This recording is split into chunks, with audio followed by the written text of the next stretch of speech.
Protestant, and then slow integration of others that they get included into that. And the Negro, the Black, the African in America has had concessions made for them only when it benefits the broader agenda of America.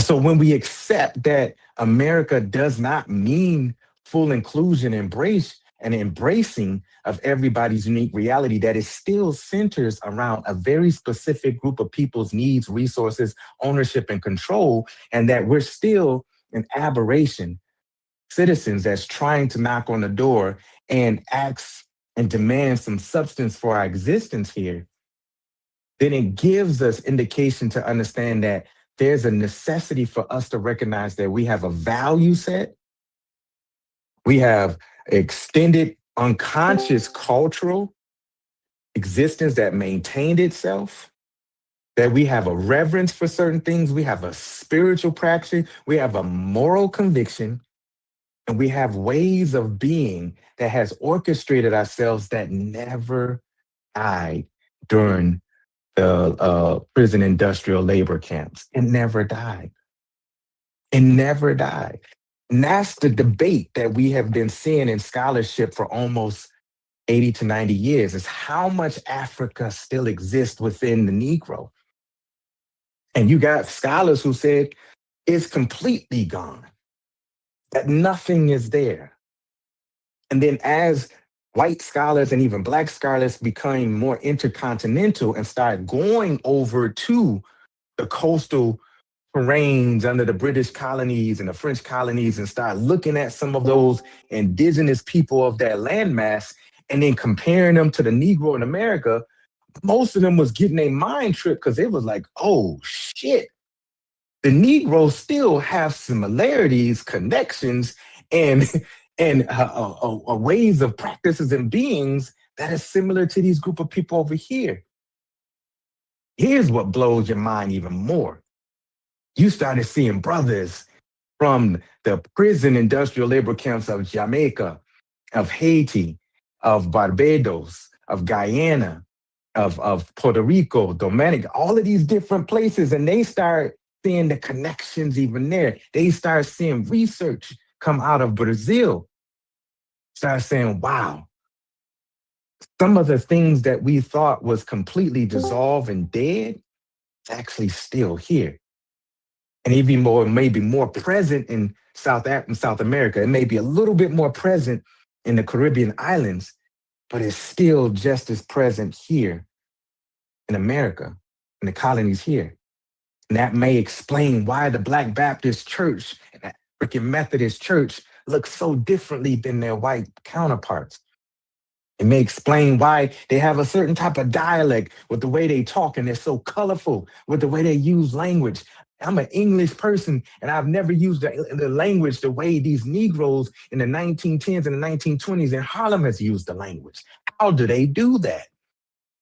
It shows up in this thing that they call what they call it, what's it, Kovale, that they served in Harlem in those joints that served all these white people, and come to find out it's just pig guts, chitlins, but it looked like some type of cuisine that they've never seen before, because these Africans took the same type of culinary practices that never died on the plantation and before, and whipped up all of these masterpieces that maintained a level of continuity from our existence before that. Or the way that we dance and we put on these Dutch and clogs, and we move and create syncope rhythms with our feet to our hands, and we continue to maintain a certain type of polyrhythmic beat that shows up in now what we call jazz and blues and tap and like, these things didn't get invented here. They were renovated here. It was reconstructed here. But these things have these retentions that you can only explain when you start to make sense and see that there's similarities between these things that exist in the islands, that exist in Brazil, that exist in the Congo, that exist in Nigeria, that exist in Sierra Leone, that exist in Ghana. It's not exactly the same, but it's similar. It's similar. And so it depends on how you want to define the ethnogenesis of yourself. But you can't dissolve that and immerse that into a bleach and call it American because it's too different. It's too unique. And it's in that source of how that ways of being that we've learned what the Negro is, that we're afraid to call Africanisms. That's what made us one of the most politically astute, vanguard, active, and moral convicted group of peoples in the Americas. That's what I can argue. I can give you the data to argue that wherever you see a population of Africans at, you're going to see some of the most politically transformative policies and activism that you've seen recorded in the modern history. That's what I've read, and I've only read 2 books, but that's what I've read. That's what I've come to understand. And you can't dissolve that with just I'm just Cuban. You can't dissolve that with just I'm just Jamaican. You can't dissolve that with I'm just Brazil. I'm just American. That's the prison that we were locked into. But that's not our reality. That's a national political identity that did not fully embrace and allow us fully to be embraced. You can study Cuba a little bit.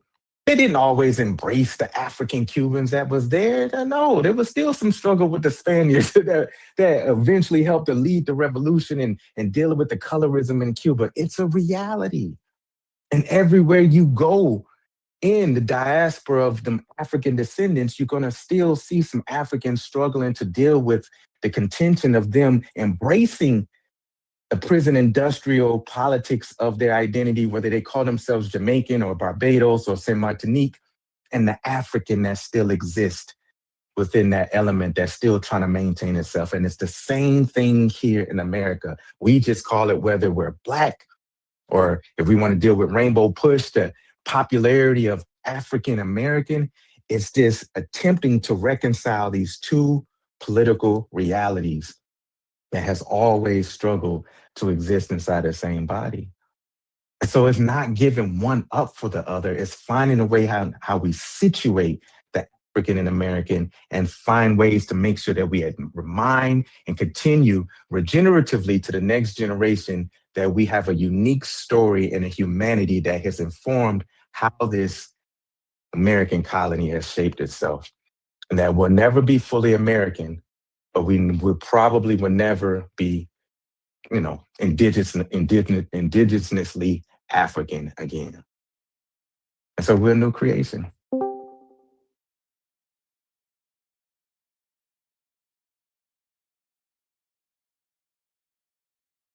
Oh, my bad. Y'all got me, brother. Y'all got me hyped. I gotta prepare for a presentation tomorrow, man. Yeah. The first comment in the chat, which I see, is sorry, I'm new here. White is an in group. Black is the only thing that will ever be in the in. What did it say? I was muted. It said white. It said that again, Brass. This is from Braden Hess, 7175, 1:32 p.m. I'm sorry, I'm new here. White is an in group. Black is the only thing that will never be in the in group. Hey. He put it in. I don't disagree with nothing you said, Mr. Jackson. I think I was serious. Everything you said was okay. Well, I don't know what to say because I feel like how I'm saying it isn't like y'all aren't really responding to what I'm attempting to say. So it makes me feel like some way that I'm saying it maybe isn't. I'm not communicating it well, but I'm just left with the thoughts of like some sort of a way I'm able to.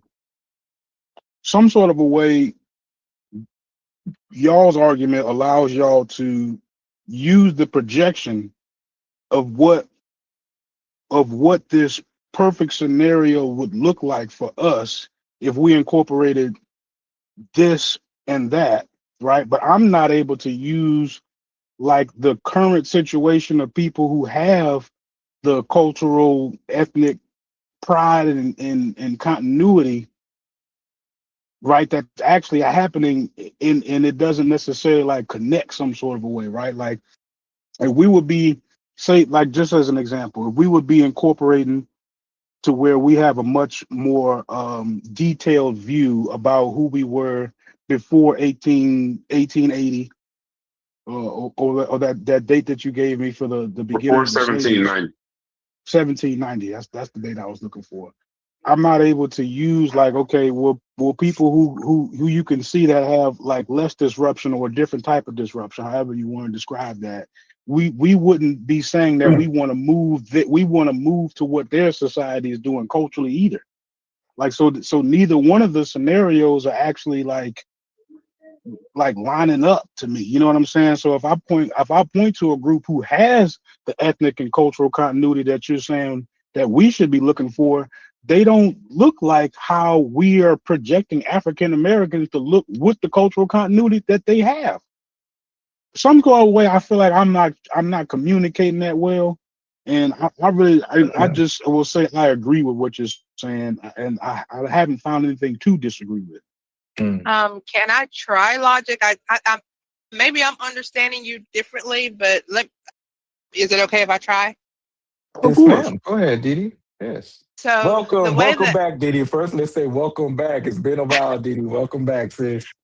yeah, I was here a couple of days and then life started lifing, but I'm cool now, so I will definitely be back. Okay. Hey, also, just a reminder, we're live on YouTube, just let everybody know. So if we can get more participation, that'd be good, because I don't, the same 4 people, it's not going to be a good content. Absolutely. Absolutely. What is the YouTube? Like, how can I look up on YouTube? I'll put it in the Discord. Carnivorous Podcast. Okay. All right. Yep. I'll definitely look at, because I drive anywhere from 12 to 16 hours a day, so I definitely have time to find something to listen to. So yeah, that would not be a problem. So logic, let me kind of explain to you how I see things. Now, first of all, I'll just be honest with you. My head have been in the clouds for years. I have had more exposure to you intelligent brothers, and I am absolutely loving just sitting back and listening and absorbing the knowledge that you guys are just freely sharing. But with my limited contact and my limited knowledge, I've never really subscribed to African American. I've always considered myself an American of African descent, and I'll tell you why. When you talk about the assimilation of people like the Jews and the Irish and these other people, if you think about it, yes, they can assimilate and they can pass for, go in the same rooms and get some of the same benefits as, for lack of a better term, white Americans. But one thing that you also notice is they do still have their separate groups. Jews still get together with other Jews. Irish still get together with other Irish. Italians still get with other Italians. Yep. And even though you might not see it in the open, they still have their traditions. And even if they may be watered down or somewhat Americanized, they're still there. Yep. So when you talk about the reason why I personally say that I am an American of African descent is because how can I miss something that I've never been introduced to? I've never in my household seen my parents do an African ritual or an African, custom or anything of that nature. So I can't miss or assimilate from something that I've never been exposed to. So I think that would be one of the main differences, is that they have something that they can go back to, whereas we don't. Is that kind of more of what you're saying, logic, or am I too off? I think it's deeper than that, because as Mujashi said, just because maybe it wasn't announced as this is a particular African practice, we did it in some shape or form without even knowing that that's what we was doing. So even though we didn't necessarily announce that, hey, this is, we're about to separate this from other things that we do and categorize this as African, we were doing that already. We just didn't know it. You know what I'm saying? How do you So there's protect a what you don't know, though? How do you reverence something that you don't know is something that is from your culture? Like if you don't I know mean it, then I think that's a complicated question, but I'm just saying that in some ways that we actually did have some of those practices. We just didn't announce it out loud. This is African. We just went about doing it as our thing that we do that other Americans don't. Right? That could be our food, our music, our way of interacting with each other, our way of using words. A lot of that stuff is African, and we just haven't, you know, specified it in our particular daily activities as African, but it is African. so a lot of things that So we just so say, we oh, that's do. because I'm black, but technically it's actually because we're African. Is that kind of There are some of those things according to science, according to research. Some of those things that we do unknowingly can be traced back to the African continent. So more of my point was more of my point that I was trying to make is that we're making this particular argument is centered around the emphasis of cultural pride and continuity. Right? So if I take a group like the Nigerians, who we would probably acknowledge as having a much tighter knit cultural identity or ethnic identity of pride, right? We don't look at them as like we want to be Nigerian, but we some way in the same conversation assume that all the benefits that we'll get from this cultural continuity will have us somewhere. Like like we project that into somewhere where I don't necessarily see happening with groups that actually have it, is what I'm saying. And in the conversation, they're able to use this projection as this is where we're trying to go. And then when I ask, well, okay, this group over here has it, but it doesn't produce what you're assuming it will produce in our group. I'm asking like, well, like, how is that not a contradiction? Or how is that us attempting to maybe make this move over here and assume that it actually does this when it may not do all of that.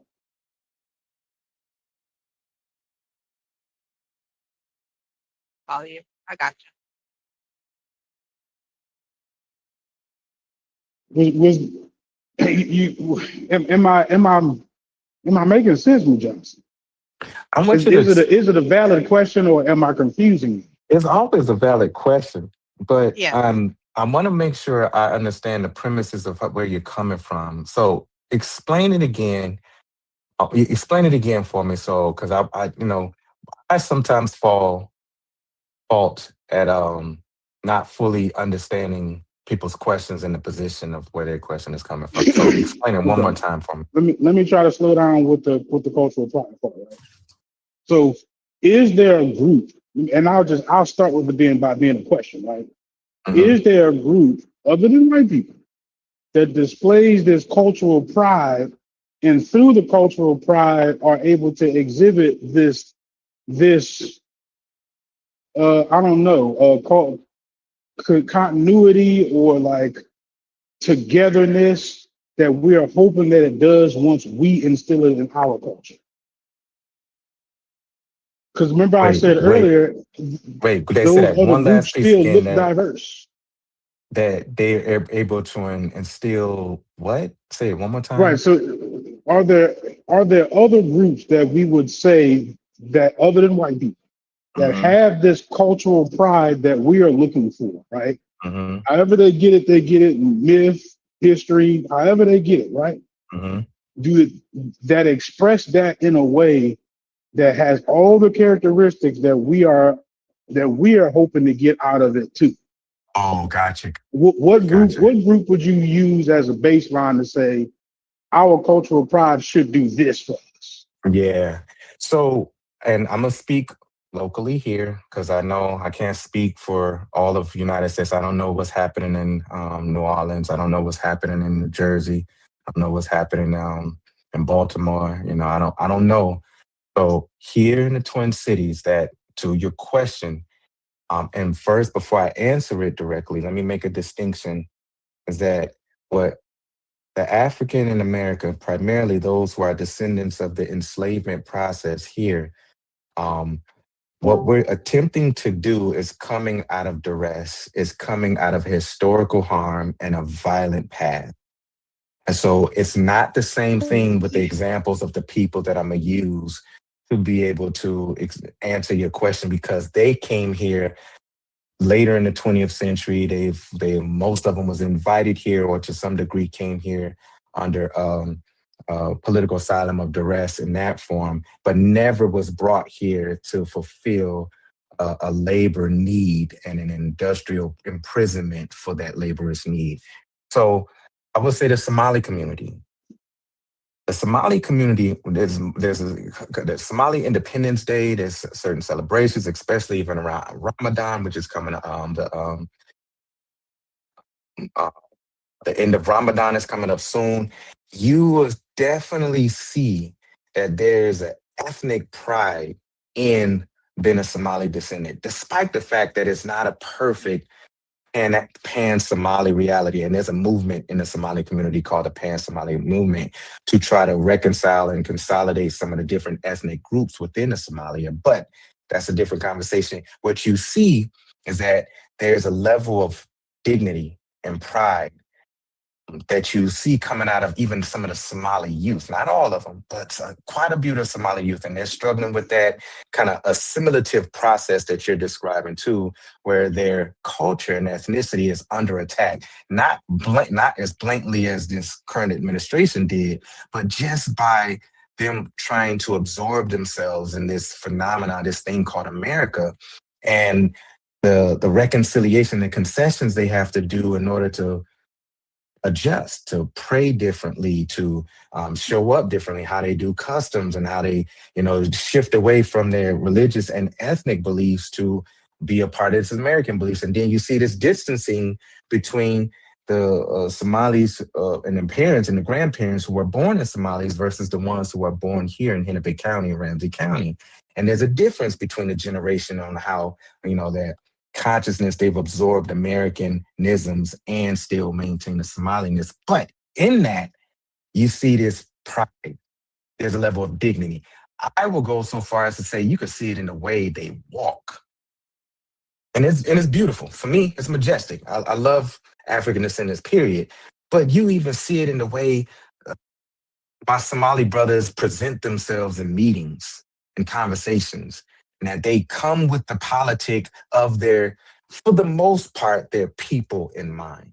You can see it that the way the sisters walk with the hijab and walk with this espousing of confidence and assurance of who they are in that space.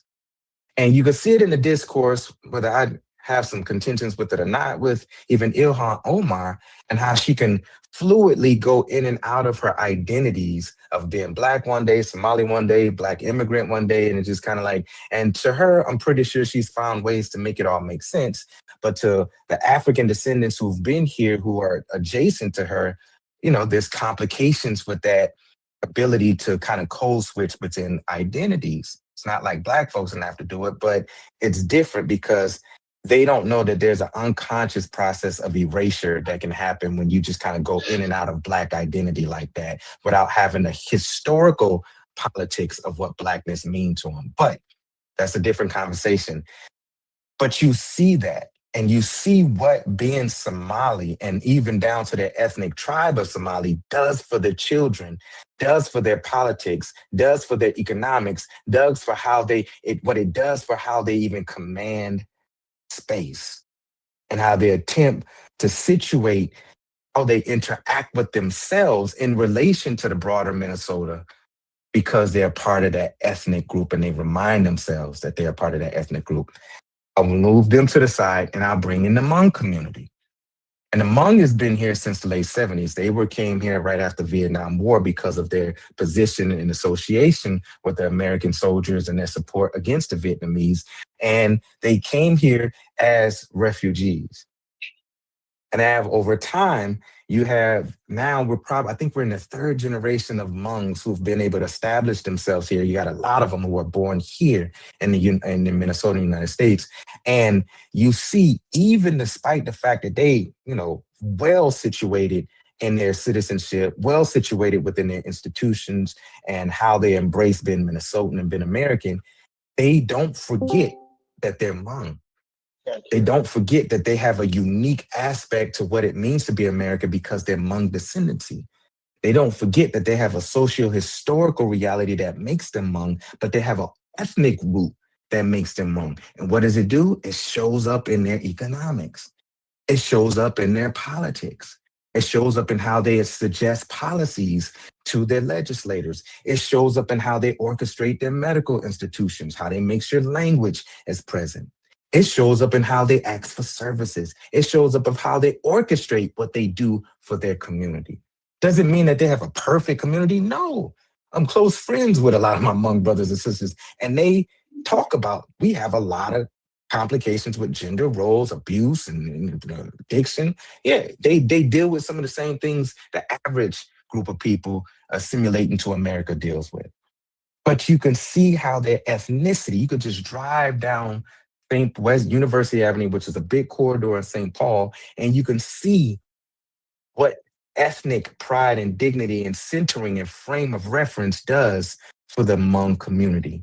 You could just go over to the Caramel Mall and go down to the Somali market on 24th here, on 24th, and I think it's 13th, and you can see what ethnic pride and centering does for their economic and their exchange of businesses and stuff like that. It helps to orientate you through your political time and your economic times and make sure that you're clear on who is for you and who is not.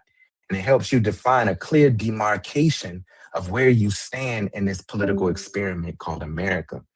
And this has always been a challenge for Black folks, even though at the turn of the 20th century, when some of those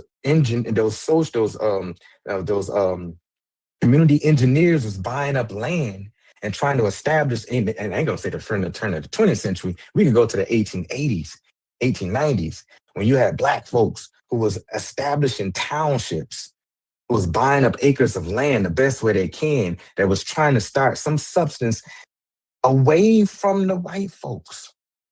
Even in that small consciousness that we had as attempt to just define who we are for who away from white people, we was attempting to say we exist beyond these white folks. And some of us wasn't always on there. Some of us would say, I ain't leaving massive for nothing.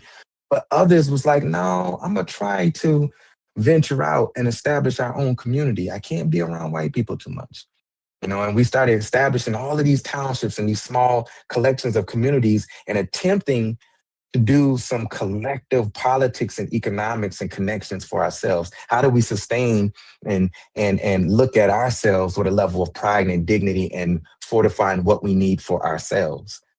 And you see that today in the various different groups of people who has managed to come over here, not necessarily as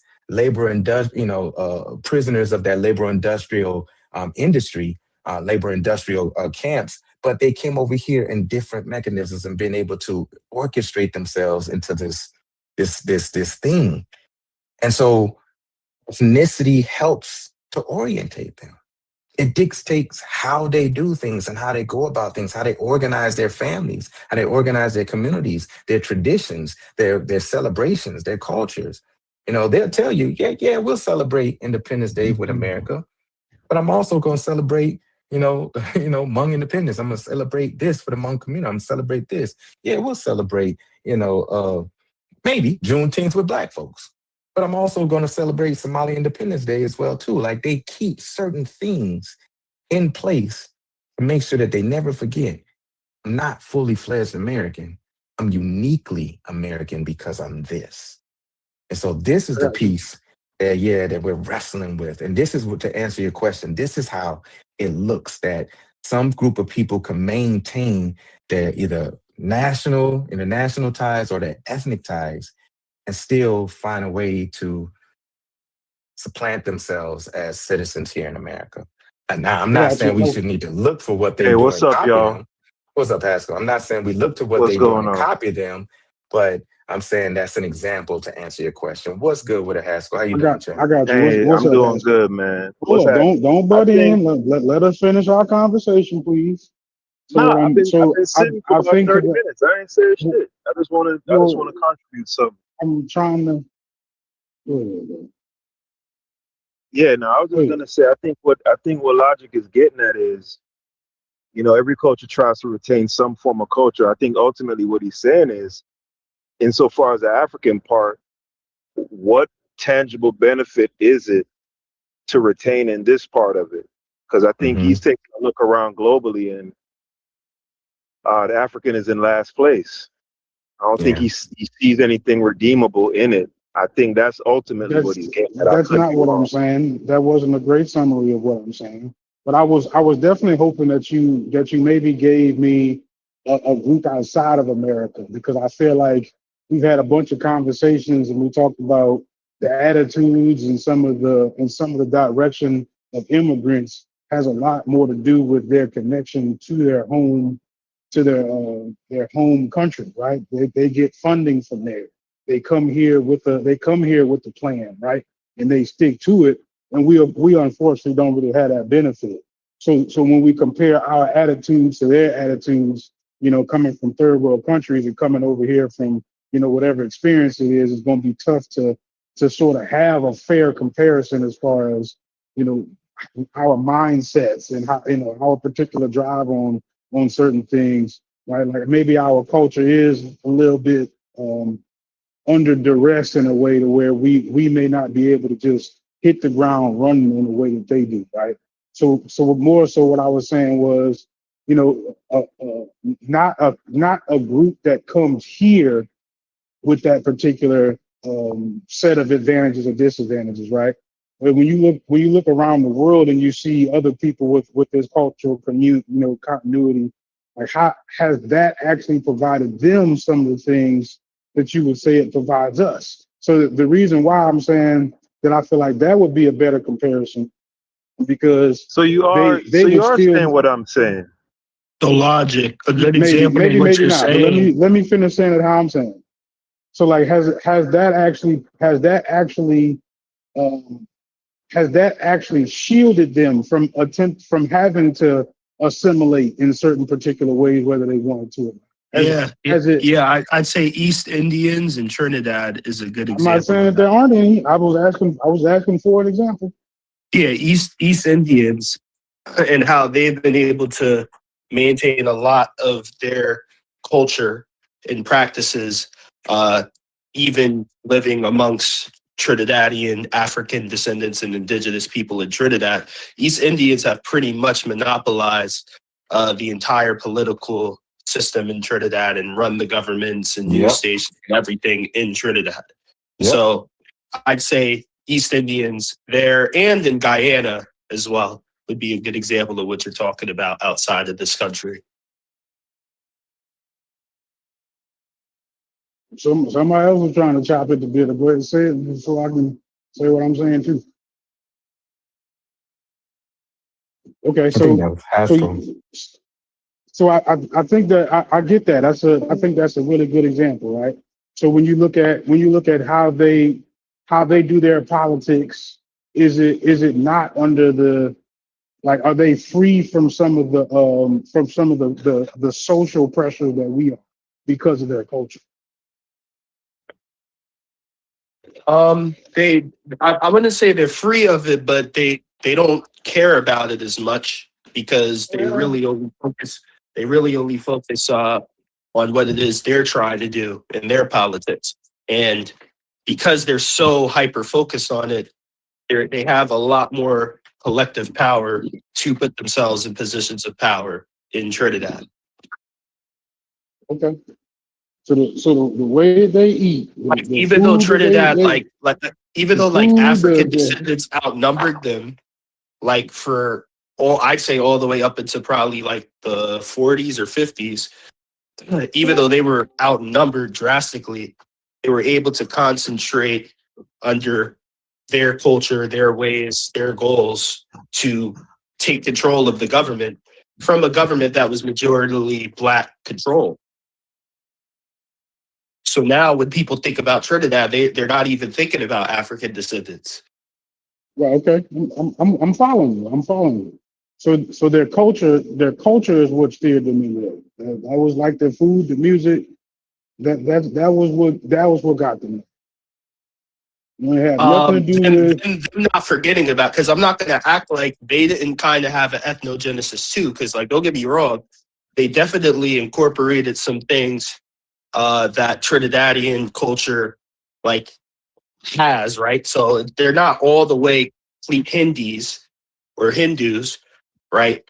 They've maintained it though. They haven't forgotten it. It's like in comparison to us, right? When we're saying don't forget about the African culture, right?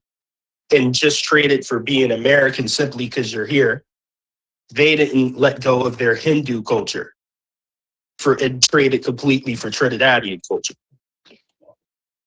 So and wait, all y'all actually believe that all like the majority of young Black Americans they don't like being in their culture, listening to their music, eating their food, living around Black people.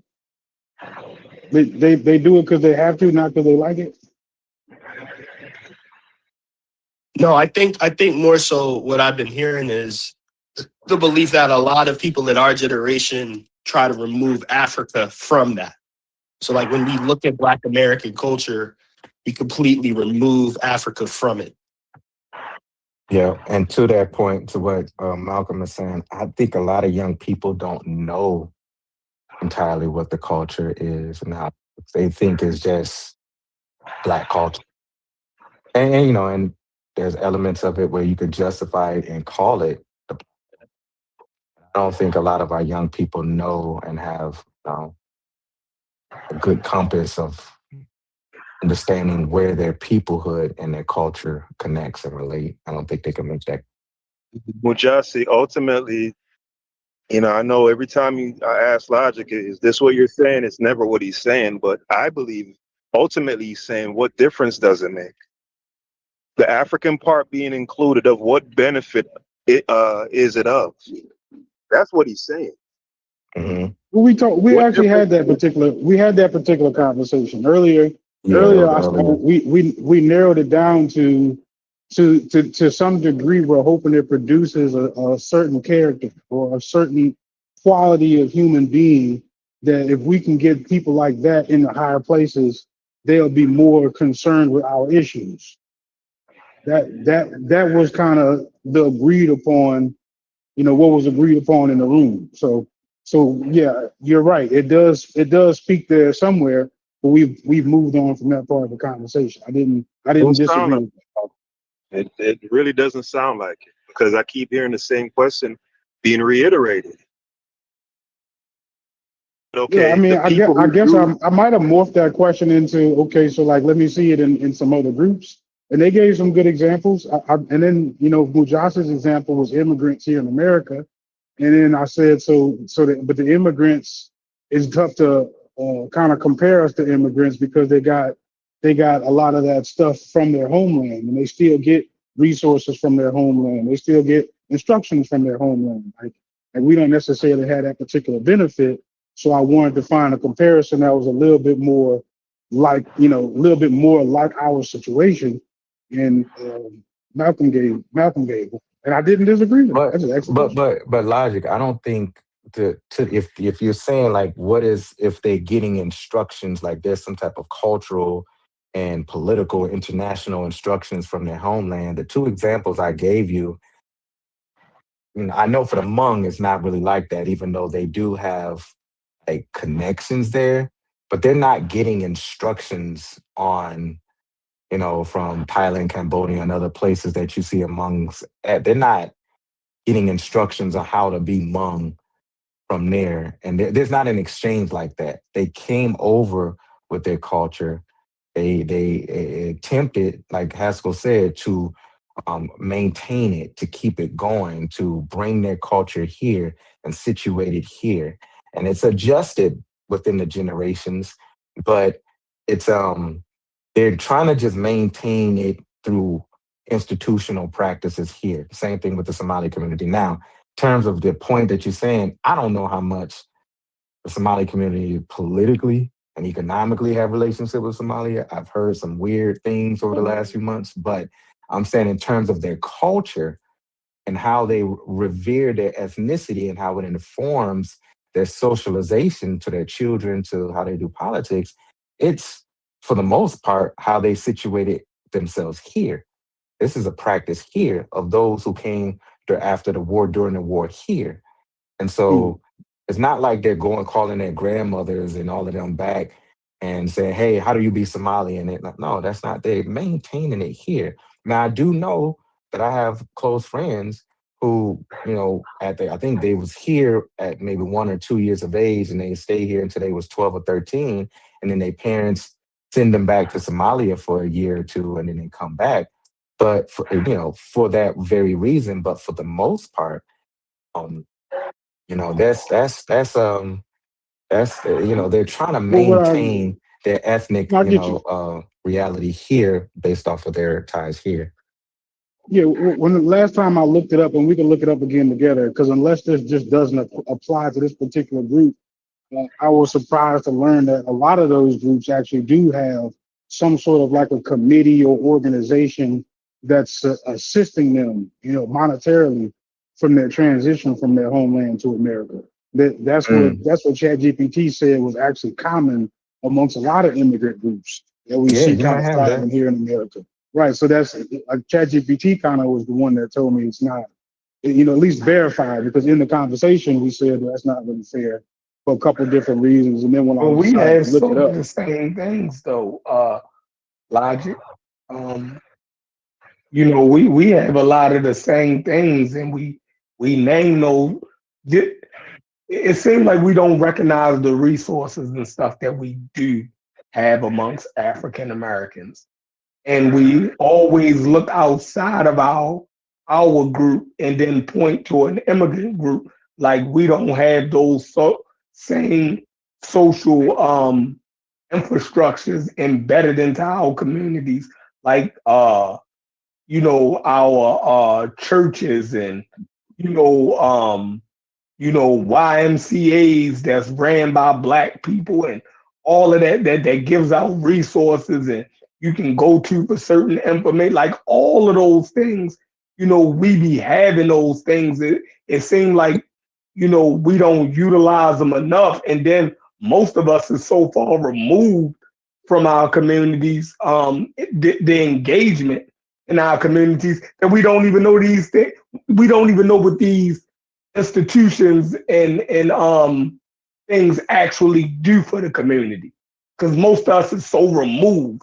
So we just look at it like, you dig what I'm saying? It's people in the community that don't even recognize what certain uh things in the community provide for that community.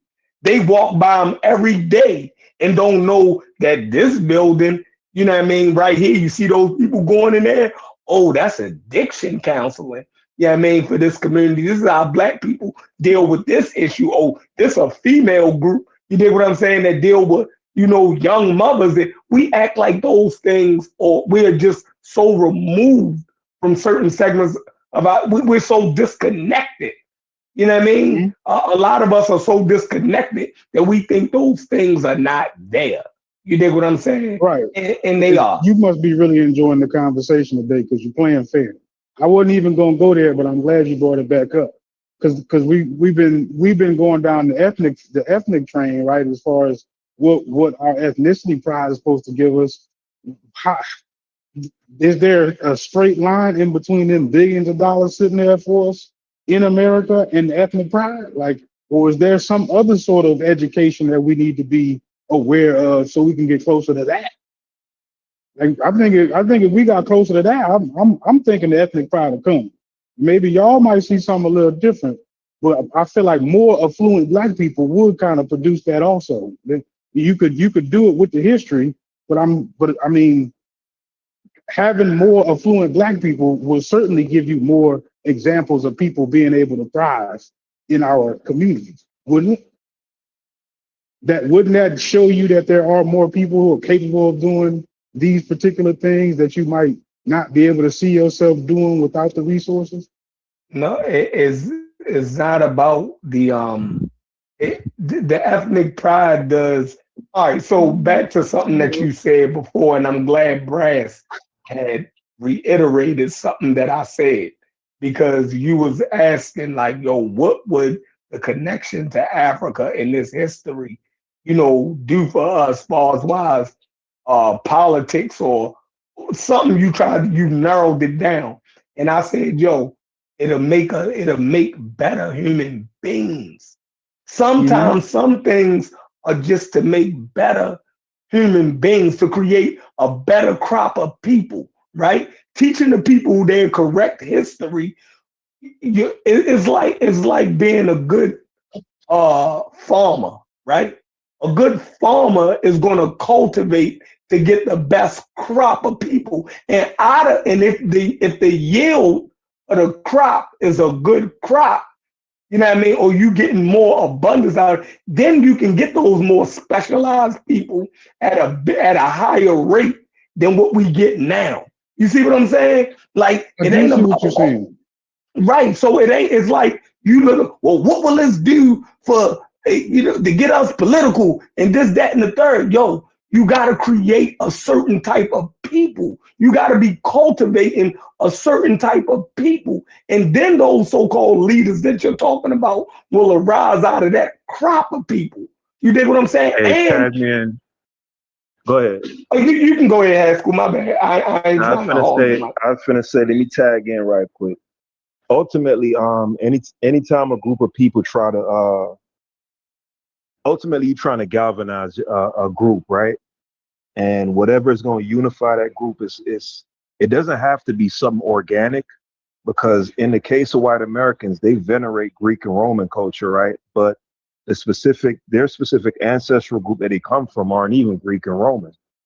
But for some reason, their group, I don't know if it even does anything for them necessarily, or I can even draw a direct nexus between, I guess, their success in the world currently and, them having all kind of Roman and Greek iconography and the way how they set up their government, blah, blah, blah, blah, blah. But ultimately, the idea is what unifies a group together, right? And if the people look at that as something being organic, it binds disparate groups of people, tightly to where now, if they truly believe in because it's the belief, really. It doesn't even matter if the history don't even have to be true. It's just the group have to have such a deep belief and devotion in it and be unified in that belief. Now you create a power base, right? Because everybody is locked in arm in arm as a chain. That's the idea. Now, I don't know if the African bit is the key to that or not. You know what I'm saying? I'm just speaking on that's the general idea of why people try to retain cultures, because every culture ultimately dies at some point. You know what I'm saying? So I think it's a good question that Logic is asking. It's a challenging question. It's forcing us, because I think for a lot of us, the African stuff, a lot of it for us, for a lot of us, it feels good, right? But how many of us have really contemplated, okay, why is this important? And what parts of it is important? Why do we need to keep any of this? Why do we need to talk about the Songhai, or why does it matter? It's a hell of a question. Yeah. So, Yeah. and the Can I way, tag in real quick? and by the way, can I say something real quick, Yes, Michelle? sir. Yes, sir. So like the way you using the word better, I don't agree with, right? And I feel like this is why I said what I said earlier, is that if we're trying to specifically create politicians who are more focused around our needs, I wouldn't call that a better human being. I call that a better politician for our particular group, right? Because you look at a better human being, that's somebody who's quote unquote fair to everybody. No, we want somebody to go in there and focus on our shit. That's selfish as fuck.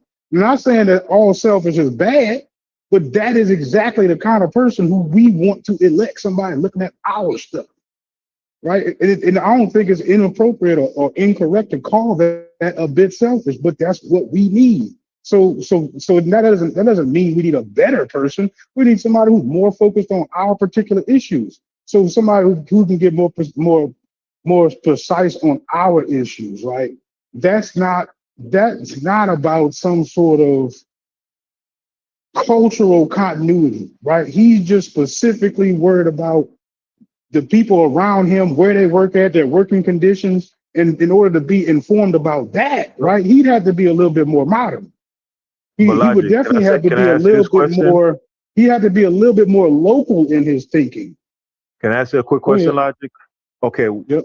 I get what you're saying is, but what would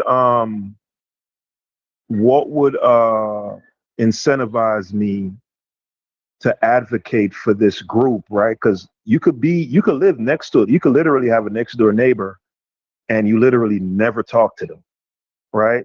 Mm-hmm. So you can be as local as you want to be, but what is it that when I look at that neighbor, I feel like I have some sort of fidelity to him, right? You're going to have to cultivate something to bind disparate people.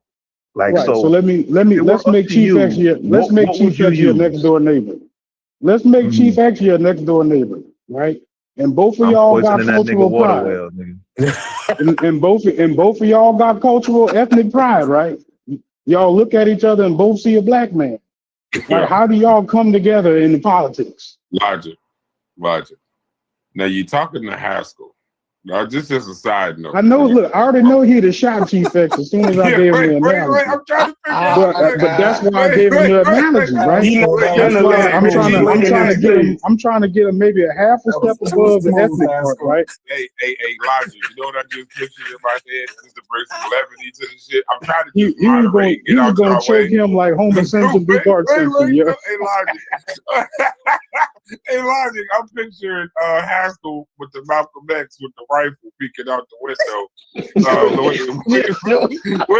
The by any means necessary poster, that's Haskell every day. Like as soon as he comes walk out to his car, it's over. I'm gonna light his ass up.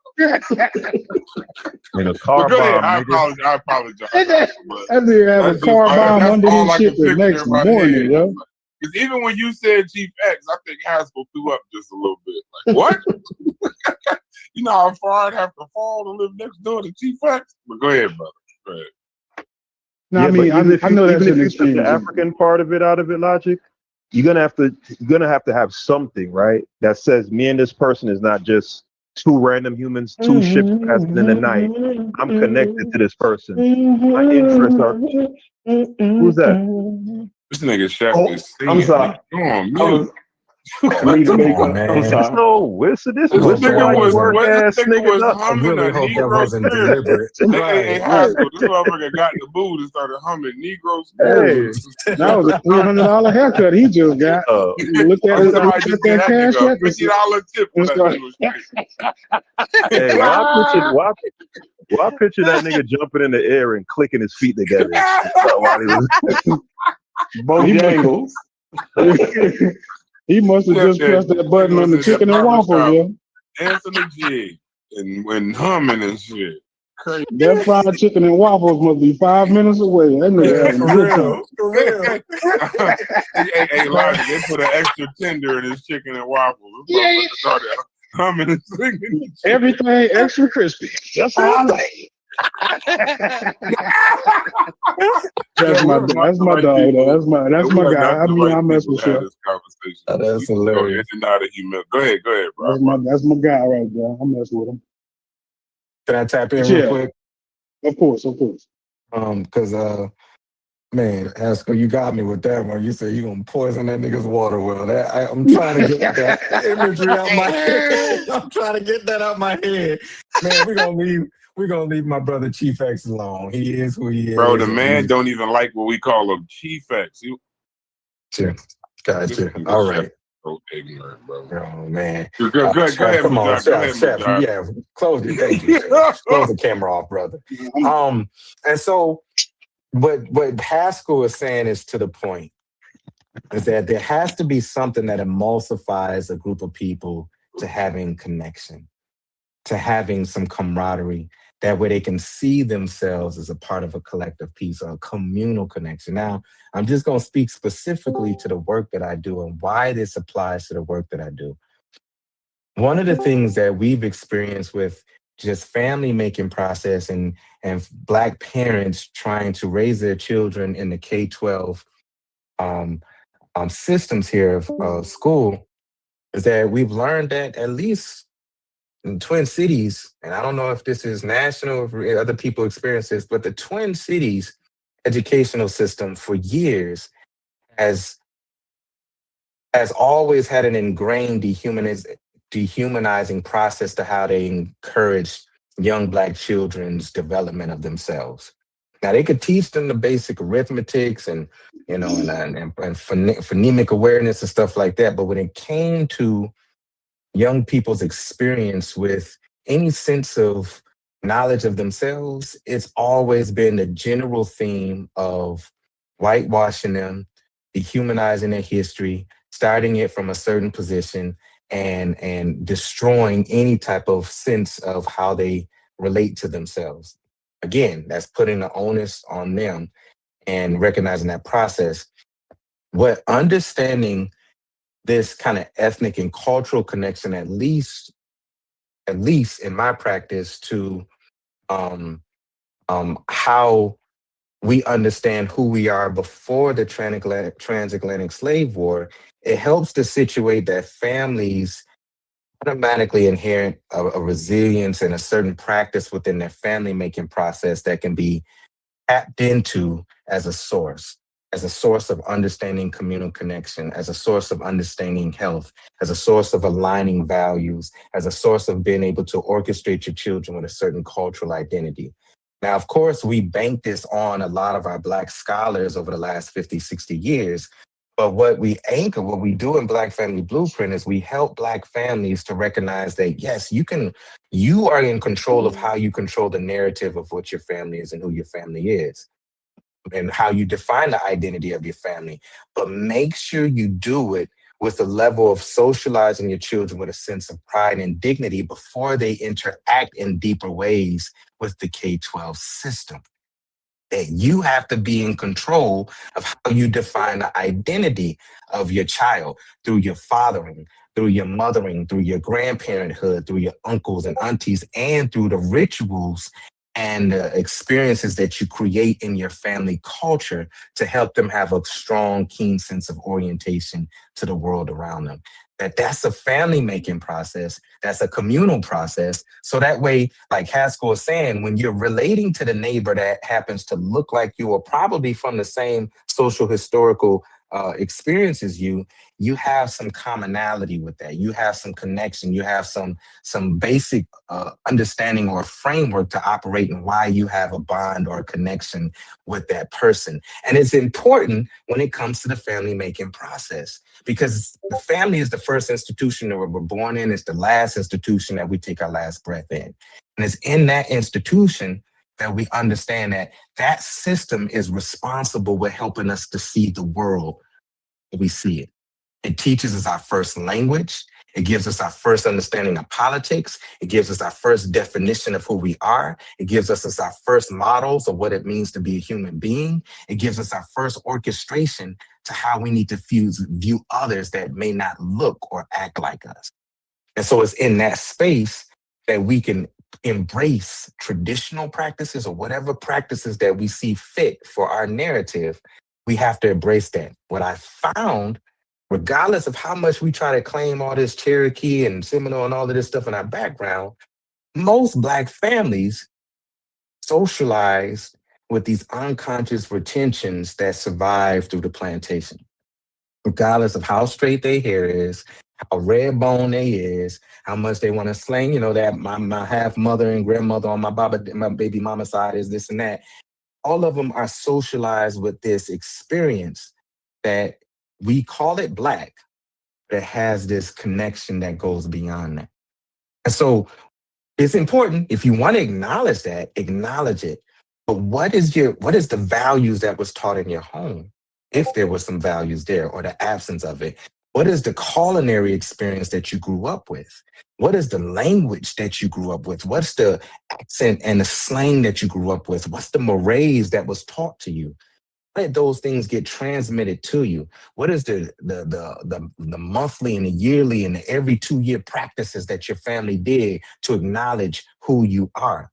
Those things right there situate you to a collective communal identity. That's what helps you to see your neighbor for who you are, who you're not.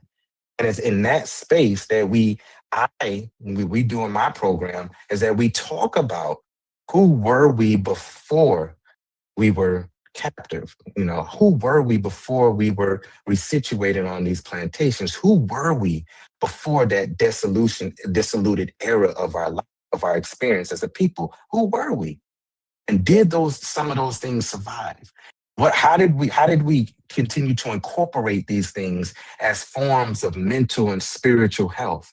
How do we deal with some of our health in these processes in these family spaces? What survived and what didn't survive? What patterns did we pick up in order to survive? Does it serve us well today and does it not? And those are the pieces that help us to say, like, we can't start family making origins. Even though we can't genealogically go beyond a certain point, we can't presume that it starts at a certain decade and century on this soil here.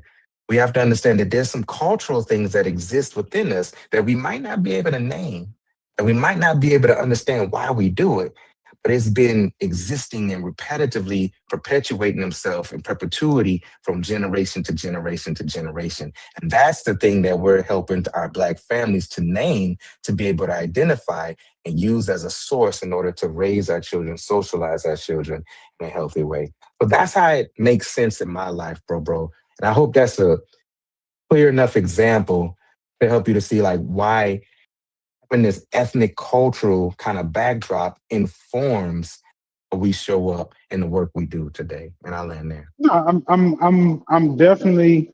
I've learned a lot of lessons from these conversations, and the importance part of it isn't what I'm trying to evaluate with y'all. I'm talking about like the specific effects of it that we should be expecting, and is that like a direct way of attempting to manifest those effects, or is it an indirect way to manifest it, right? So in some of the things, right, like, and the fact that I had to use Chief X as an example is definitely letting me know I'm running out of good questions, which is probably a good thing, right? Because that means that I'm moving from where I was when we started into like having to incorporate the stuff that y'all saying, not being closed. But I just feel in the back of my mind whether this is accurate, whether it's tainted, or whether it's just something completely wrong with it. When I'm looking at certain groups or just other groups, like, I don't see them as necessarily being in a good example of exactly what we're hoping for this to accomplish. And this seems a little bit more like an idealistic projection rather than we know if we do this, that this will happen. I don't necessarily know that that's the case. It's all idealistic though, like culture I building. understand it's idealistic. I'm getting that, right. So that's where I'm trying to, like, maybe get it realized through questioning, even though that's my particular conclusion. I'm hoping I'm wrong, but based on, like, you're looking in a sort of mechanistic sort of way. So if I press this cultural button, it will result in this tangible result over here that I can observe, and it's just never gonna. Yeah, it's just never gonna work like that. Yeah, but it should. It should, because you do have groups that have the type of cultural connection or ethnic pride that we're saying that we need. So why shouldn't I? Why wouldn't I be able to look at those groups who have what we're saying we need and find examples of them? This is where they were before they had it, and now that they have it, now they're here. Like, why wouldn't that be fair? You can find it, but it's not going to be in that sort of tangible, corporal, type of way that you're looking for. Like, because let me give you an example. Right. Well, then why wouldn't that be accurate for me to say in the reverse? right? No, hold on. You Hold on. Give me a second. So for example, it's funny you brought up Chief X because, every time I think of Chief X, I think about Ahmaud Arbery, right? And for me, I don't imagine how someone is a Black American who understands the history of Black Americans and how they came to be can sadistically celebrate the prospect of two murderers getting away, with a young man's murder and relishing in the prospect of African Americans suffering because they're expecting justice that he believed wasn't forthcoming, right? So clearly, this is a person who has disconnected himself from any sort of feeling of solidarity with his ethnic group. Clearly, because there's just absolutely no way, there's no way, Oh, guys. huh? Yeah, and I'm not even, I'm not even. It's not funny because I'm not just saying that because I just have this beef against Chief X, and I just want to, I'm serious, bro. Like, all right. I'm a Black Jamaican, right? I came from Jamaica, right? If a Jamaican came here and, a child, he got killed by police, I just can't imagine myself saying, well, he was over there messing with stuff and, y'all just gonna have to deal with it because they're not gonna get convicted. And you could just hear the glee in his voice that, like, he's getting off on potentially pain being inflicted on his group.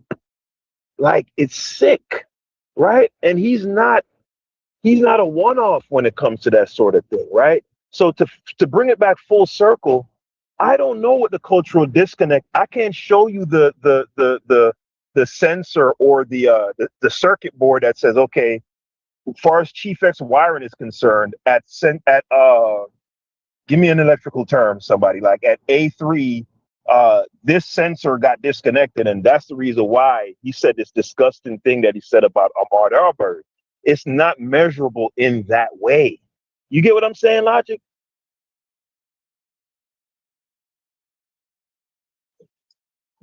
I get what you're saying. Yeah, because even with the Jews and what they believe, like, it served them, but you can't point to, okay, why does wearing a yarmulke result in them being like, having great financial solvency or whatever as a group? Like, you can't make a direct Right. one-to-one correlation between their religion and that. It's really a spiritual thing. Like, you can't really put your finger on it, but it's there. That makes sense? No, it makes perfect sense. It's more immaterial. And anytime you're dealing with promoting a certain type of psychological perspective, you're talking about the immaterial world. This is Franz Fanon attempted to popularize the difference between the material and the immaterial realities of the Negro as they attempted to fight, embrace, or shed off the colonized mind. It's like it's difficult to track the immaterial business of the Negro. Because it's like you can't just say if A squared plus B squared equals C squared, and that's always going to work because the colonized mind is always under assault. That this is Franz Fanon's theoretical disposition around it. It's always under assault. So it depends on many different variables that oftentimes the Black man don't even control that will impact whether or not embracing this ethnic identity and this collective identity and how it's going to manifest in their life and how it shows up. Because he's also a product of his generation and also a product of his times, like he's a product of the impact of technology, the product of health, and the product of all of these different things. And so to say if he reads all of these different books and if the family practice all of these cultural things every month and go on these celebrations every year and to participate in ethnic based family reunions once every 2 years, and it's going to produce this type of human being and human quality, I would never sit up here and say definitively that you can create that and this is what's going to happen. No, You can increase probability on some things, but no, it's not a guarantee. It's not a And my bad, guarantee. Haskell. I had to go on mute for a quick second. And I can't disagree with none of y'all what y'all said. I tried my best to like just create some tougher questions as y'all gave me answers, but I don't really disagree with it. I think somewhere I would like to think African Americans ain't this fucked up. But like, so, and I don't mean to say it just like that, but I'm saying like, even when you were giving me a list of all the different things, when you were comparing, the things that the Hmong have and the Somalis have, I'm just sitting there thinking like, so damn, African Americans ain't got none of that. Like, it's kind of tough. You know what I'm saying? It's tough to imagine that those are humongous obstacles for us that we haven't began tackling because our cultural pride is so low. I'm kind of just hoping that somewhere in there that y'all are a little wrong, a little overemphasizing a couple of them points. Because if not, I would have to acknowledge that we kind of is that something. And I hope we not. You know what I'm saying? To be honest with you, sometimes So when I we look around, I might see a little, some things that we could change here and there, but to say we don't got like no cultural pride, that's kind of hard. That's kind of no, difficult. I we might do not like have some of everything it. about our culture. I might not like everything about our ethnic pride, but we got it. I think that we got it in some kind of way. But No, what pride? we What ethnic Can pride I, do we What's have, your Logic? last name, Logic? What's your Yeah, wait, last can wait. I, name? Yeah, I'm about to say that. What ethnic pride do we have right now? You tell me when you say we have ethnic pride as African Americans. What pride do we have? I think that I would say our food could be one of them, right? I think that we prefer our music. It's not just rap, but like our music. I think that that's a part of like our cultural pride. I think that we root for a lot of similar characters when we see them, right? Whether they be athletes or politicians. So I would think that most black people was rooting for what her name was, and it's escaping me right now. Jasmine Jasmine Crockett. Crockett. Jasmine But I Crockett. here's would the thing. Here's the assume thing. But I here's would the here's the assume that most of us was doing that, but right? here's Like the you point though. couldn't You go said you ahead. assume that the majority of people will be cheering for Jasmine Crockett when the majority of black people don't even know Jasmine Crockett was running for a position. So that's one. So while we rooting for her, more people fall under the what's her name and never even heard of her, then they more know her for the Kendrick Lamar Super Bowl walk she did during the State of the Union a year ago. The other part is hip hop may be part of our culture, but when we start talking about the issue that we don't own any part of our culture. So anything that we call our culture is something that we got to go get from somebody else. But So that's not quite the same as us not celebrating it and having an affinity well, to it no, but and listen what having I'm a saying. preference No, for it, right? I'm not saying that. I'm not saying we don't celebrate it, but when you celebrate something that you don't own, or you're celebrating something that was given to you versus something that was given to you by your birthright, then you feel you leave empty. When you say we celebrate food, we're celebrating the scraps that we got in slavery and turned it into something we could appreciate. Like the food that can we I, celebrate is not like some shit we created. We You took know, that bad might be an situations and turned it into uncomfortable good. fact about our food, but we No, still that's would Brad, not. consider that can I our speak real food, quick? right? That was the Go point ahead, that I Chief. was going to make to your We point, still would Logic. consider that Let our me speak food, real though, quick. right? Go ahead, Hold on. go Logic, ahead, Chief. Let's get some different voices in there. Go ahead. let me speak real quick. I just happened to kind Don't of shoot him, get Aston. on YouTube. I just happened to get on YouTube and just tuned in.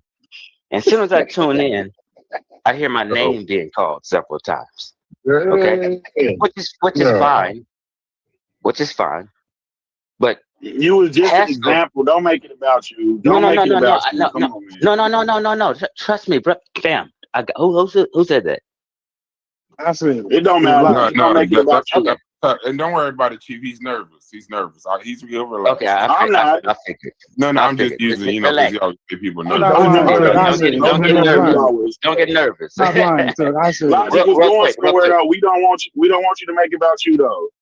No, who said that? We No, Tuck I'm not my making it eyes. about me. But hold on. That's Tuck my Hold eye. on. Go ahead, Chief X, say your point. Okay, slow down, Tuck my eye. I know you don't like me. relax, don't get nervous. It's not about me. But if somebody says, tuck my aunt, raped a little girl, you're going to come on and defend yourself and make it about you, aren't you? Here we go. Here we Okay. So when I'm coming on here, I'm coming in for a reason. I don't come on for no petty shit. Just say you raped somebody, Relax. Chief X? Okay, relax. When was that? When they said you raped somebody, Chief X? I'm gonna cuss their ass out. But let me just speak and clarify something for a minute, because this thing has been said about me. No, this has been. Just relax. Let me just get this out, y'all. I'm not gonna be long.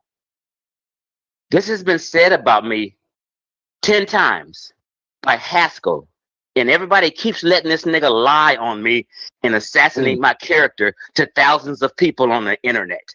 And I'm not gonna let it happen. You keep speaking about this Ahmaud Arbery shit, and you misinforming people about the context. And you're talking about black folk having this camaraderie together and all this old stuff, and I don't have it. Stop the cap. I went to RBG Family Weekend 3 years in a row. I told y'all we could barely hold on. We can barely get people to go. I'm speaking up for you. I told them that you had ethnic pride. They just didn't want to believe me, Chief. Go ahead. Okay, yeah, right. So look here. I'm the one who's been to Ghana and promoted and telling people, get out of Egypt and represent your people and your distant ancestors in Ghana. And I push Ghana. I got clothing from Ghana. I represent my ancestors. Man, what you say about Ahmaud Arbery? Hold on, let me get to it. I'm making a point. It's a lead up to that. I'm leading up to something. Relax. Absolutely. Okay. I'm the one that been to Ghana.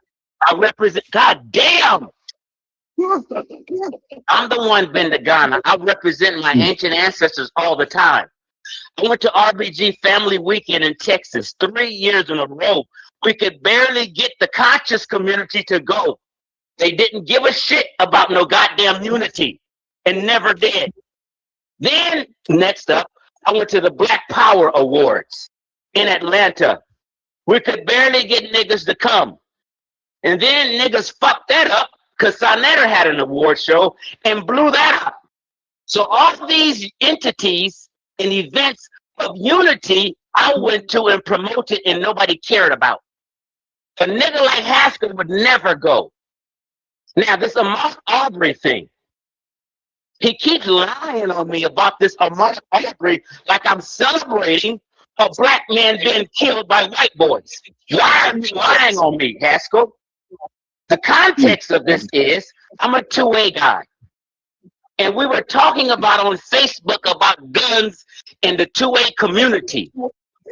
And the 2A community was saying that if somebody grabs your gun, they have a death wish. So we were talking about Ahmaud Arbery grabbing the man's shotgun, and they tussled with it. And the 2A community was talking about nobody's gonna allow anybody to snatch their gun from them and then shoot them with their own gun. This was the context. But Haskell's leaving that out. Okay? Or maybe Haskell didn't know. But Haskell's hate me so much, he would lie on me and misinform people about what I was saying and what I meant. Why are they locked up then? Why are they locked up? They're assholes. They should be locked up. What are you talking about? So that's what I'm saying. Somebody got in their head that I'm supporting the white boy. No, I wasn't.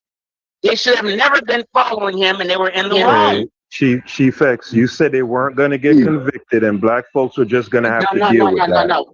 Everybody was talking about whether they were going to get convicted or not. That does not mean we're supporting them. We were talking about a person running up, because Ahmaud Arbery has 2 different videos where he ran up on police officers.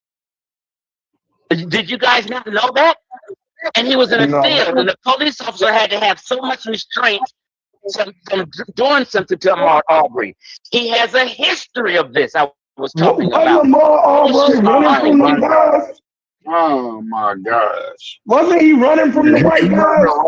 on him, he was running from him, actually. Right. And So never when heard they anything. actually cornered them in the street, like, and they had guns on him, like he went for one of them. I mean, so who was wrong in that situation? In a 2A, you said is a 2A or 2-way, what is it called again? No, I said the 2A 2A community. The Second The Amendment 2A community we're talking about.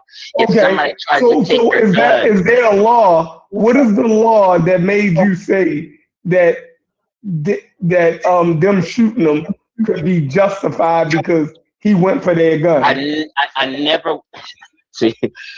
I'm asking. I know. Let me clarify because Haskell's misrepresented me that you guys are confused. All you got to do is ask me, and I'll tell you what happened and what I said. That's what he did. Now,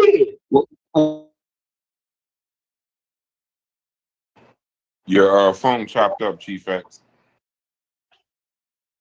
And Haskell, why would you do that bullshit, misinforming and disinforming the public? You're a filthy judge of character over there, Haskell. Oh Lord. It got me thinking. The video is on the internet. They wrong about Chief X, Haskell. You know what I'm saying? Can y'all hear me? Now we can hear you. These motherfuckers, they're gonna make me cuss you out, Haskell, passing out all this bad You got ass me thinking something all the way wrong about Chief X. Yeah, you got me over here thinking bad about Chief Y'all X. didn't just hear him. Y'all didn't just hear him say the history of Ahmaud Arbery had. What? The man is here to defend his name. I want to hear It's from very him. interesting. He could go to all these red, black, and green conferences and not have no sympathy for Ahmaud Arbery. Who doesn't have sympathy? Who's saying that? Who's making this up on me? Ahmaud Arbery's not red, black. We want to know why you. We want to know why you brought up his history. And this is a commercial break to the original show. We just allowing the shit. Okay, we're talking about something that was 6 years ago, and I was trying to give some context. If you guys don't want the context, then fine. That's right. But I'm just trying to give you context. context. Want to know what you said. And Chief X, I want to know why Haskell keeps saying all this fuck shit about you. If you're being honest. Apologize to him, Haskell. He apologize, Haskell. Like how the hell we gonna have unity? How we gonna have unity in 2016, we know how Haskell we can't get it together in 2026 between brothers. Hey, Brad, you know how Haskell apologized. Apologize to him. You're going for the gold and instigator in the Negro Olympics. Give him that good old fashioned Haskell apology. Yeah, give him a good.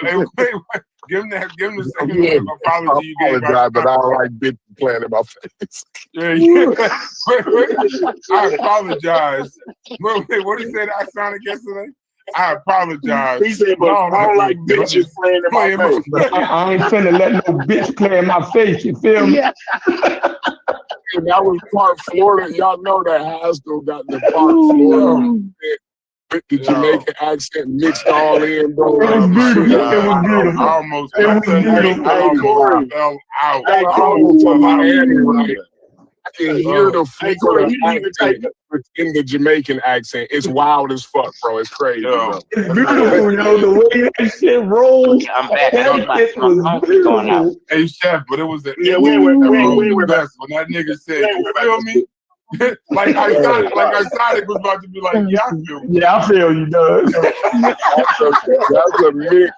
That's a combination of accent that you will never ever like. I don't know that I've heard that other than Haskell. Like I've never heard that before. I know a lot of Jamaicans from Florida, right?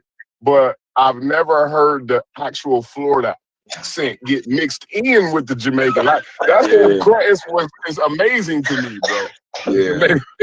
Yeah, it was the you feel me, Paul. Yeah. You feel me? He fully even the way he says is all exactly what you saying. Look at that. I ain't finna let a bitch play in my face. You feel me? I said, what I want to hear what Beck has to say. Yeah. We fucking up the show. Go ahead, Chief X. Chief X, I have not been corrupted by the rest of these people. And I would love to hear what you have to say. I'm new. My name is Dee Dee. Nice to meet you, Chief X. Yeah. She don't really know you. Well, get ready to be corrupted. Go ahead. No, I'm listening. Chief X, I'm not listening to the other knuckleheads. I'm listening to you. Go ahead, I Chief. would love to hear You got a what you have to captive say. audience, Chief. Let me put you on the big screen. Yeah, well, Always get You on the That's big okay. screen now. Go ahead. Talk your shit.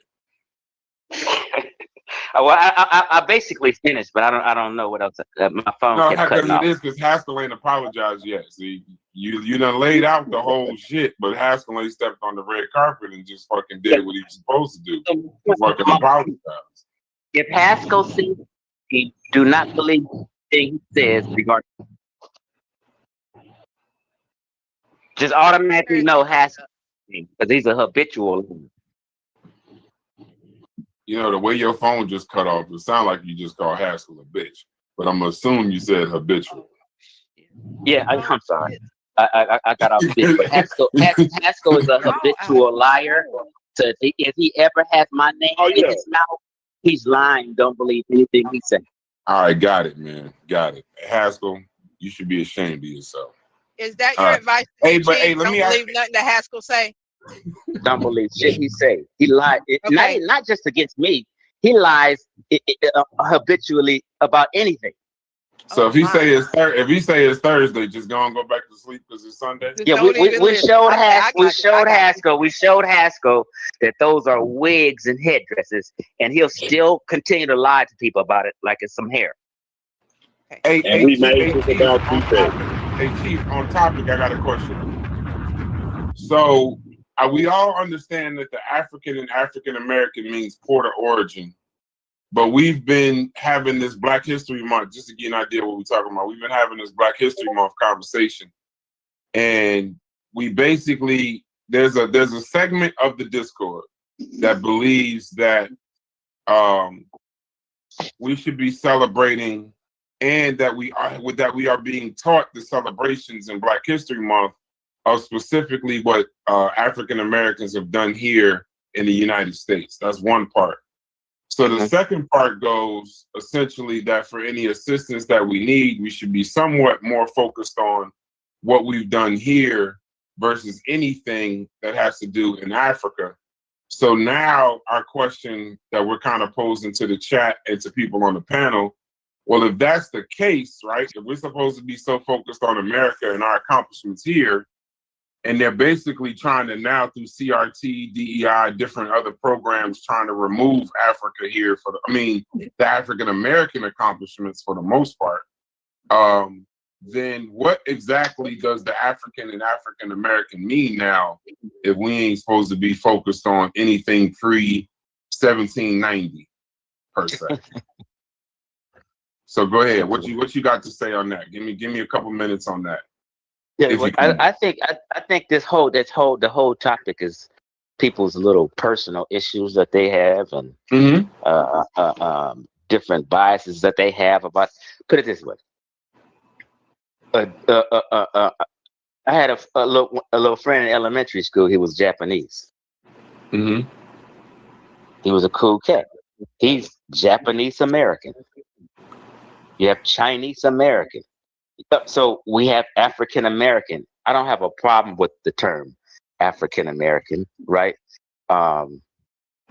Although we're not African, and we're American, our distant ancestry is in Africa. And since we don't know exactly what tribe, we just say the whole continent, African American. But a Kenyan would say he's Kenyan American. Right. That's specific to his country, not the continent. Okay.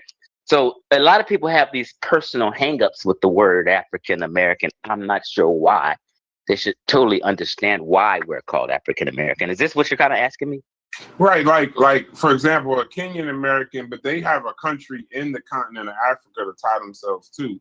Like a Nigerian that comes here, they have a country within the continent to tie themselves to, but essentially we're called African Americans, but a segment of our Discord believes that we should just be focused on whatever history post 1619 and 1790 census or 1870 census technically, that we should just be we call them the yacht boys. One of them. But here's the thing though, Brad. Here's the thing though.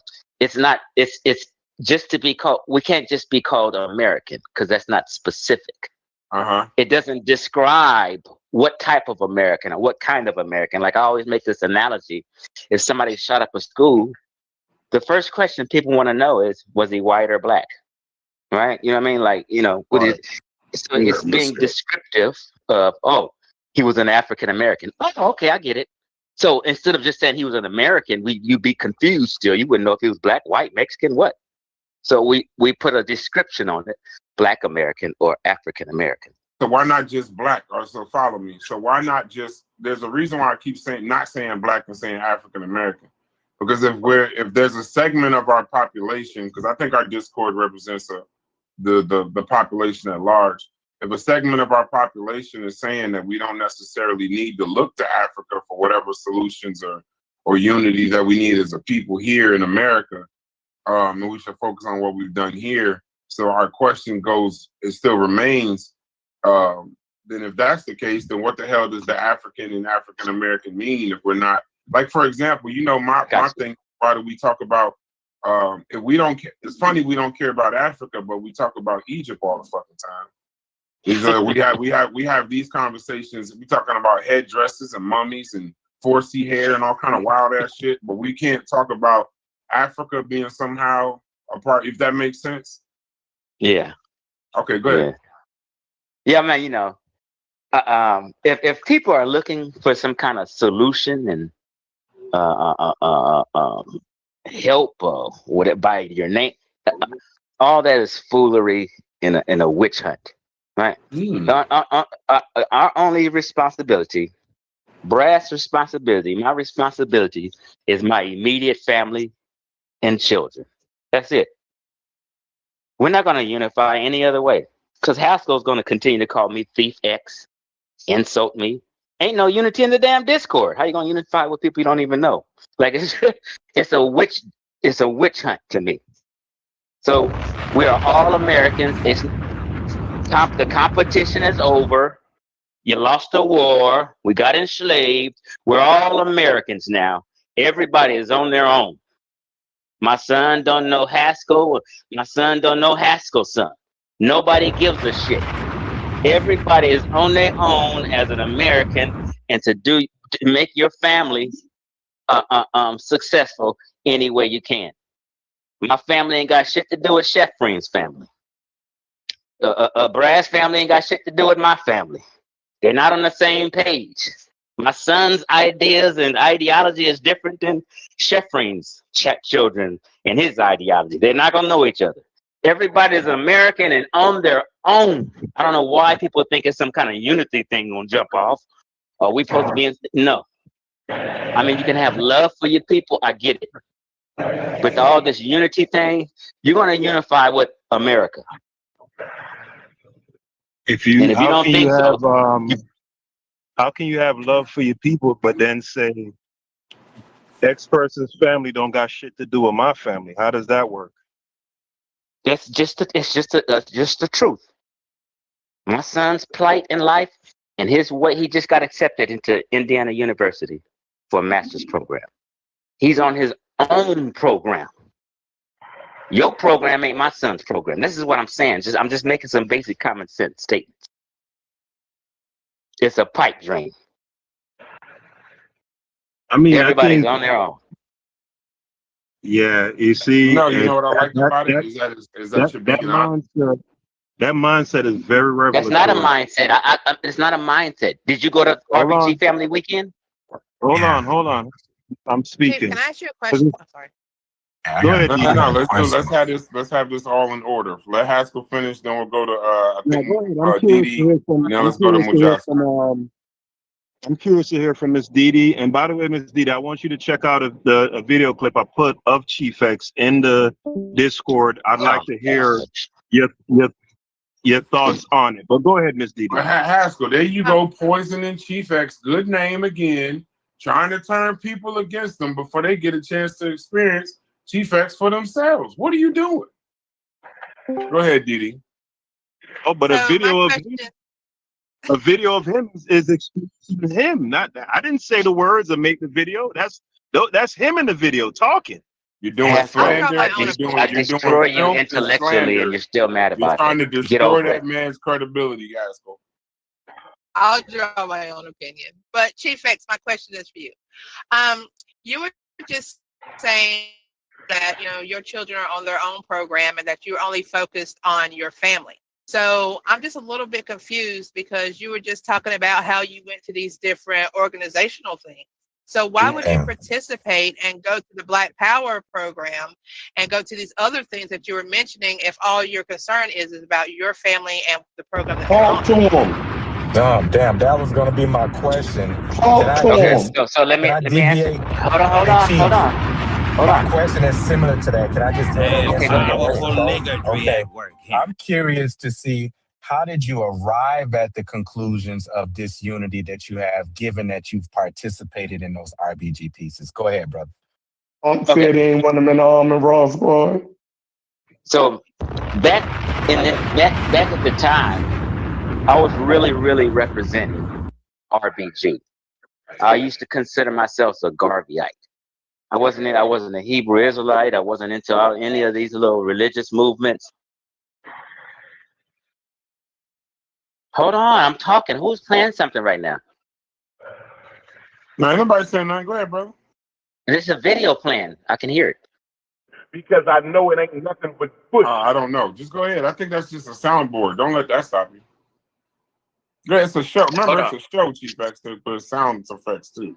But nobody's My bad. talking. Hold on. I'm tripping, y'all. My ear pushed a button and the video start playing. Because I had the And phone you to my done ear. Can y'all blamed hear me? us. You was about to cuss us out. Well, I thought somebody was playing a video while I was talking, but it was me. My bad. Can y'all hear me? Mm-hmm. Yes, sir. Okay. So I used to represent RBG.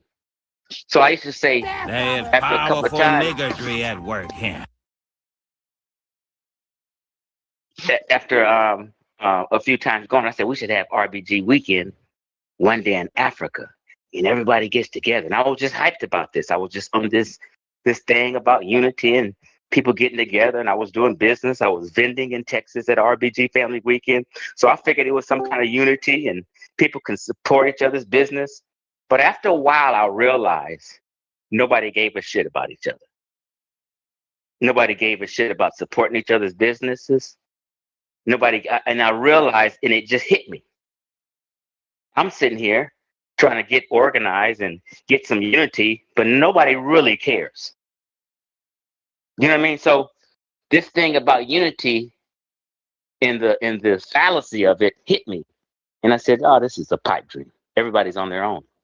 So I've kind of changed. Does it kind of answer your question, Dee Dee? Okay, so yes, I totally understand that. I understand that over time and experiences that people can change. But the way you presented it a few minutes ago it was as if that was your current thing. Y'all didn't go here and y'all didn't go that. So it didn't sound like it was something that you have changed over from. It sounded like something you were in currently, and that's why I was confused. Yeah, so I only mentioned that because I heard Haskell before I come on. Chief X not involved. He don't care about no solidarity and all this own stuff with his people. He checked out on. So I was just kind of piggybacking off that. Yeah, and I'm gonna say, and I want to You speak just, for the. but you just, Yeah, but you you, just proved he's right. but you just You just confirmed proved he's he's right. right. It's not. It's not a right or wrong thing right now. Yeah. We're not talking about no scholarship. I'm just explaining where I was Hey, at Miss a point in Didi, life. Miss Didi, I want to Brother. say it's an absolute pleasure, and you're an absolute asset having you here because you caught that little fake out that he tried And she beautifully. didn't. It's not. She's not Love it. catching that. I'm explaining something to her, so she can have clarity. So And Miss relax. Didi, In my don't This is forget. defense, not a. I This is was not. This is not a confused gotcha and I was moment or looking for anything like that. clarification. No, and Yeah, Miss she's Didi. looking for clarification, bro. I have no preconceived notions of you, Chief X. I just I caught got you. something that confused me and I asked for clarification. Right, Miss Right, I got Didi, you. and No that's how problem. I'm saying you can't believe everything Haskell says, specifically when it comes to Chief X. But my point is, also, I want to speak for the delegation that didn't make it to the RBG weekend. I hope y'all, y'all level of advertising these events and different things. I hope y'all don't think that y'all touch every corner of the Black community, because most people aren't aware of a lot of these events that go on, and will take a person's non-participation of them not going as somehow that's a lack of unity. I didn't even know what the hell.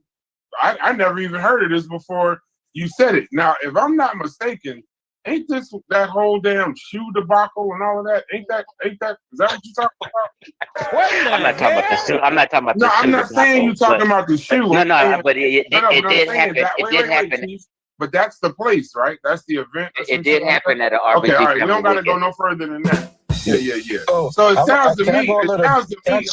Hold on. Yep, It sounds to me like y'all ain't all talking about unity and shit like that. Y'all was doing there's a lot of grifting and some snake oil selling Powerful nigga over there. work here. And you say this was Texas? Yep. So did RBG go out and help Jasmine Crockett lose the Tallarico yesterday? Yes, let's talk about RBG. Did they campaign for Crockett and help her get them the couple thousand votes she lost by? No, them Texas Mexicans got They planning the weekend. What Chief X it's crazy though. What Chief X just said is 100% right. The Mexican turnout was increased this go around, and they voted for homie. But yes, Chief X is right about that. See, so I don't hear RBG weekend. You RBG, I guess, unless you in the government, because she sure needed y'all picnic or whatever the hell y'all was gonna do. She needed y'all last weekend. But go ahead. I'm just a little bit more curious because I'm, and I'm listening to you, brother Chief X, and you talking about, for the most part, your framework of that you've interpreted from that experience is that we're all Americans. We're all individually doing what we have to do by ourselves. We only should look out for our families, our children, and that's it. Nothing beyond that.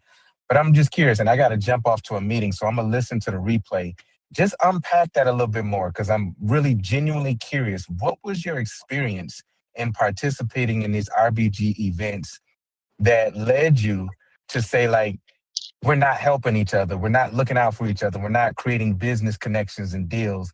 What happened viscerally with you that made you definitively conclude that there's no unity amongst Black folks at all, and we need to focus on our own individual selves? What happened? Well, just for instance, just a simple example. I'm sitting here just chilling, having a good day, and I turn on YouTube, and I hear Haskell lying on me.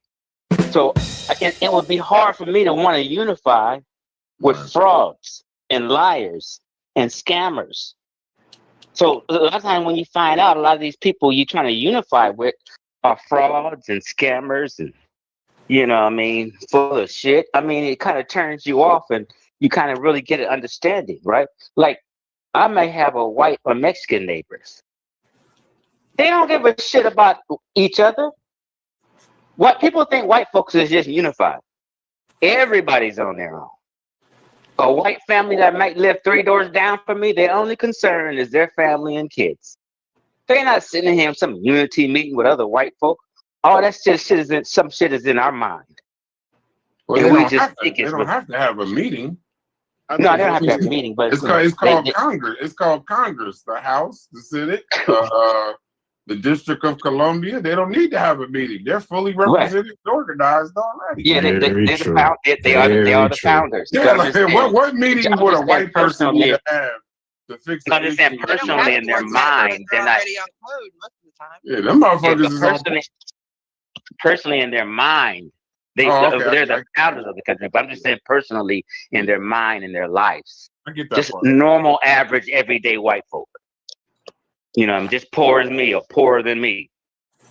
All them white boys up in West Virginia. You know what I mean? They're not having some kind of unity meeting.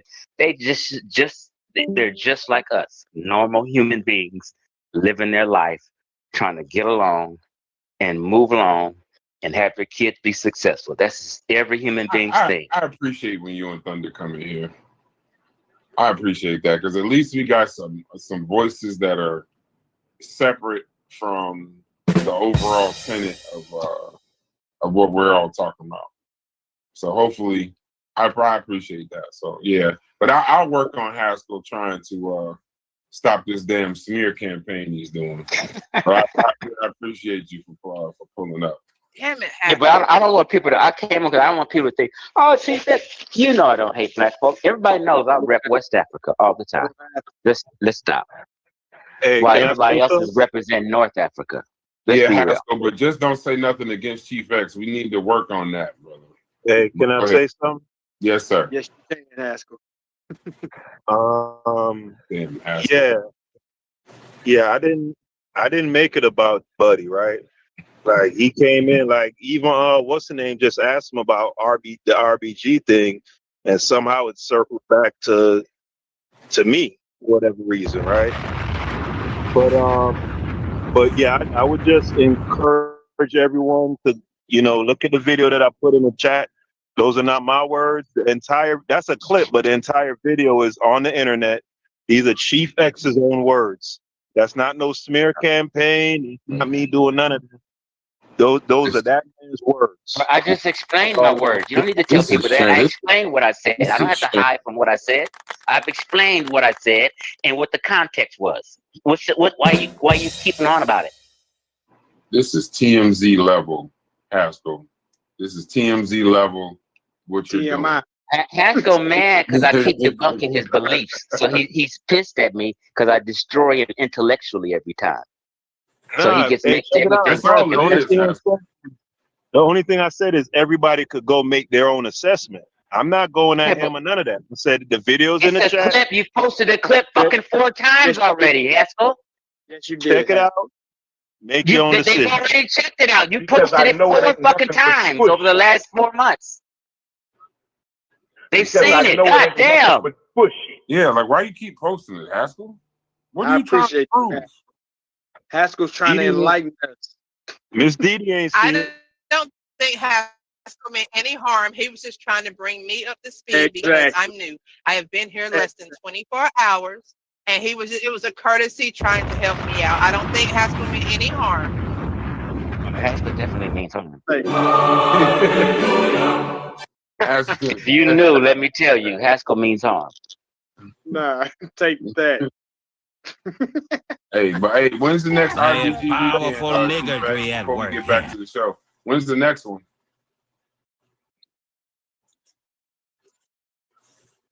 Chief X? Yes, sir. No. When's the next RBG weekend? Oh, that's what I'm saying. That shit is over. They ain't had that shit in 4 years now. Damn. All right. I guess they wasn't unified. They grifted enough. So Yeah, they sold enough of them fucking RBG ones. I went there one weekend. I drove from California to Fort Worth, Texas in my Audi. I had my table in the back and all kind of edibles, and I was vending. I made $1,500 at RBG weekend one day. Who else from the conscious community consistently? Everybody was lined up at my table, and everybody else's vending quarters was empty. Did anybody else from the RBG conscious weekend community? lit? Did anybody else from the conscious community consistently go? Yeah, people did. Okay. Especially people in Texas, people who was with the RBG movement. Hey, what about that movement? They had Is it that in movement Atlanta. still going? I mean, maybe not the weekend, but is that movement still going? The RBG movement? They have what they call RBG Nation, and it's a Facebook group, but they're not really. Everybody, all them cats just fell out with each other, over years. People just don't fuck with other people, and you may have some polite supporters, and niggas might not fuck with people. Everybody that just disbanded and went their own way. Damn. All right. Somebody else was talking. Yeah, well, that's why we don't have the Black Power Awards. The Black Power Awards was lit in Atlanta. Oh, everybody dressed up and came out. And then Sinetta had to throw in an award show, which made conflict. So both the award shows just died. Who threw the Black Power Awards? Huh? Who threw the Black Power Awards? The brother, what's the brother's name? Dwayne. They call him DJ. Do you know DJ? Nah. He put the whole thing together. And you said Sinetta threw something? So people saying that the Black Power Awards was lit. Thousands of people came out. And it was some money made. So Sarnetta seen that, and he threw his own award show in New York. And they had it one year, but then it was beef with people going to different award shows. Why are you supporting this one? And why are they talking about? And it just was chaos. So neither one of the award show continued. So at the pardon me, y'all. So at Sarnetta Awards, what were the name of the awards though? It was like what was the I'm confused. Best they have different stuff. They have stuff like who's the health, who's done the best in health and herbs and shit. You know, like who won that? Dr. Savior won that award. All I know is Young Pharaoh won it. Young Pharaoh won an award. Stop, bro. I'm trying to have a real conversation. Young Pharaoh won a goddamn award. Young Pharaoh won the healthiest nigga. Doctor, I forget the winners, but did you win? What did you win? All the frauds and scammers got an award. No, I got a question. What did you win? Did you win something? No, I didn't win shit. Even at the other awards, like, I don't even know, like even the other awards before Sarnetta, like Umar Johnson and all these more, like this is ridiculous. This is some wild shit. I gotta watch this shit.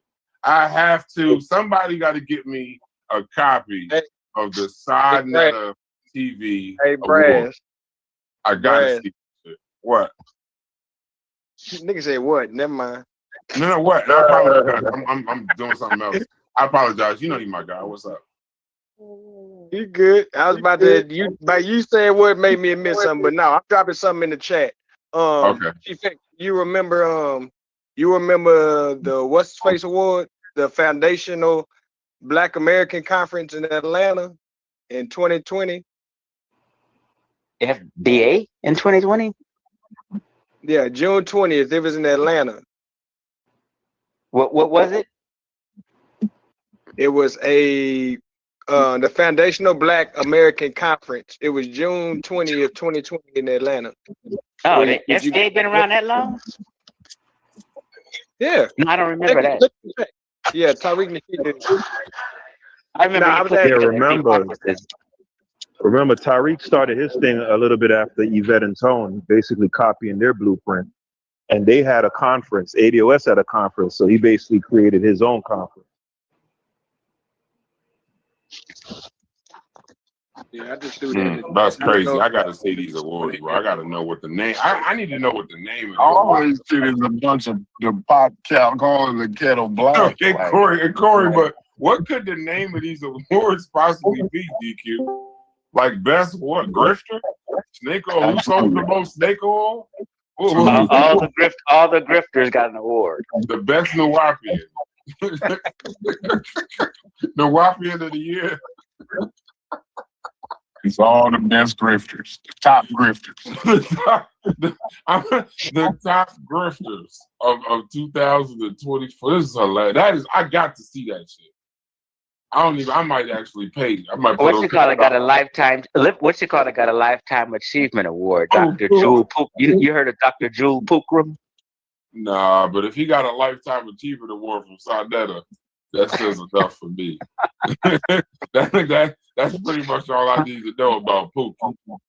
Y'all don't remember Dr. Jewel Pookrum? Yeah, I knew. Sarnetta give him a lifetime achievement. Well, how the hell could Sarnetta give out a lifetime achievement? Y'all ain't talking. Oh, this is so funny. Hey, wait, I don't want to get away from the show, but I'm doing a live streaming of that. If I get that video, I'm doing a live stream of the Sarnetta TV Awards. I'm gonna have to find that goddamn video. You got to find. If you find it, I'm going live the next hour. If you find that, I'm going live within the hour watching that full video. I know they took a lot of them videos down, but we're gonna have to find the outfits alone are probably the outfits alone. Yes. The interviews. Oh God. The Egyptians out. You already know they was Egyptians out. I know it wasn't an unk that was safe in New York City when them awards. They had ox that was iced out and gold and all kind of shit. Oh, they was shining. Boy. You had to bring your special ox out. You know what I mean? Jabari probably had a 7-foot on. This nigga, Jabari probably had a goblet from Kemet. This is special Commission goblet, nigga. What's wrong with you? I know they was grifting at an all-time high. And don't forget, I got this trip this summer for the low price of $4,000. We'll walk you all through Kemet and talk all kind of shit and bring you back home. Nuke shoe. Your bullshit ass. Hey, don't let me hijack the show, bro. So let's talk about something else. But if y'all got that video, I want to see it. But no, anybody else got a thought? Hey, Corey, you ain't get a really chance to speak because you just got here. What is I'm trying to change the subject so bad. What is the what does the African and African American mean to you if we don't need to focus on if we don't need to focus on Africa? Ooh, this man. I'm trying, hey, DQ, I'm trying my hardest to change the subject. I keep thinking about the fucking Oaks at this award. No, that nigga said the most polished up. Corey, a concrete worker. This man just said an iced out unk. I almost threw up, bro. Wait, but Corey. Lying. In Africa, if we don't need to go to Africa for some form of clarity moving forward, then what does the African and African American even mean? Should we just call it American at this point? Nigga don't get it. I'm about to show him. Yeah, I don't really agree that we don't need to go to Africa for some clarity. So, yeah, I think, Africa does bring clarity to kind of our plight in the United States. It brings an understanding. Do I think we need to, we can always appreciate history, right? I will never say that there's never a time where we don't need to appreciate and kind of incorporate kind of history in our daily lives as far as how we kind of raise our kids and the information that we kind of expose them to, right? We want to always put in perspective our history, which then informs our plight in America. I will say, though, I don't want to spend too much time, right? The appreciation, yeah. But in 2026, we losing the ground that was given to us by our immediate grandfathers and grandmothers, right? We're losing the way that that our history is being told and appreciated in the United States of America. You know what I'm saying? So I do think we need to revisit, things like Carter G. Woodson and and how we revere our immediate ancestors, right? While putting it in its proper context, that we did have a history. We did come from civilizations before we got on any ship or came to any part of these Americas, right? There were communities, families, right? Workplaces, partnerships that we were ripped from. You see what I'm saying? And so I don't never want that perspective to be lost, right? I think we should use it for that kind of purpose. A lot of the reverence and, a lot of that, I think we can do that in history class and it's a time, but I think we always need to when we talk about our history, we always need to frame it in a way of how we fit and how our plight is in America. We always need to make sure we have a proper framing of it, right? And so that's kind of my perspective. I don't know if that answers your question, but that's the best. No, you sound like Carter G. Woodson. You sound exactly like Carter G. I Woodson. killed the fucking game. That's how that was for Carter G. Woodson. Not some mystical whatever. What you described is Hey, what but I learned a lot of that. So I didn't know all of it. So 5 years ago, if you would have asked me that, right, I probably would have had a different answer. But being around Sheffrin helped me to frame my perspective a little bit different. So I just want to give it credit where the credit is due. Yeah, Sheffrin definitely has the ability. Yeah, Sheffrin has the ability to lay it out on the couch and make you look at it and focus on it and really get a good understanding of what's there. He can lay it right across the couch like that. Sheffrin's a he. Can I add something to this? I'm listening. Yeah, that was slick. That was a bit of a slick. Y'all ain't catch that. That was slick shit right there. That was crazy work. Yeah, that was crazy. Dynamic. Somebody said they wanted to add something. Sound like Kyle, I think. Yeah, what's up, Brad? How you doing? Oh, what's up, Kyle? I ain't looking at my screen. What's going on? Yeah. What's happening, baby? Favorite. Man, look. What brings you over to this side of the cafeteria? I was listening. And I think I said back migration. And I was appalled.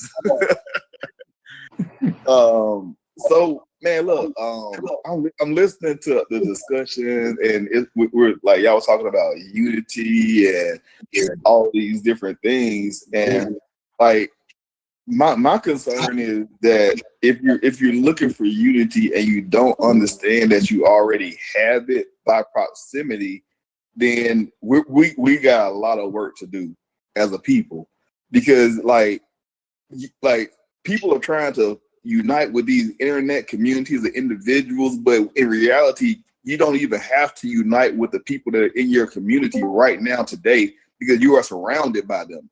The majority of us probably have Black neighbors or friends and family that live right next to us, and like there is no need for it. You know what I'm saying? And like what we're doing is, and I think it's weird a little bit that we look into like all this history stuff.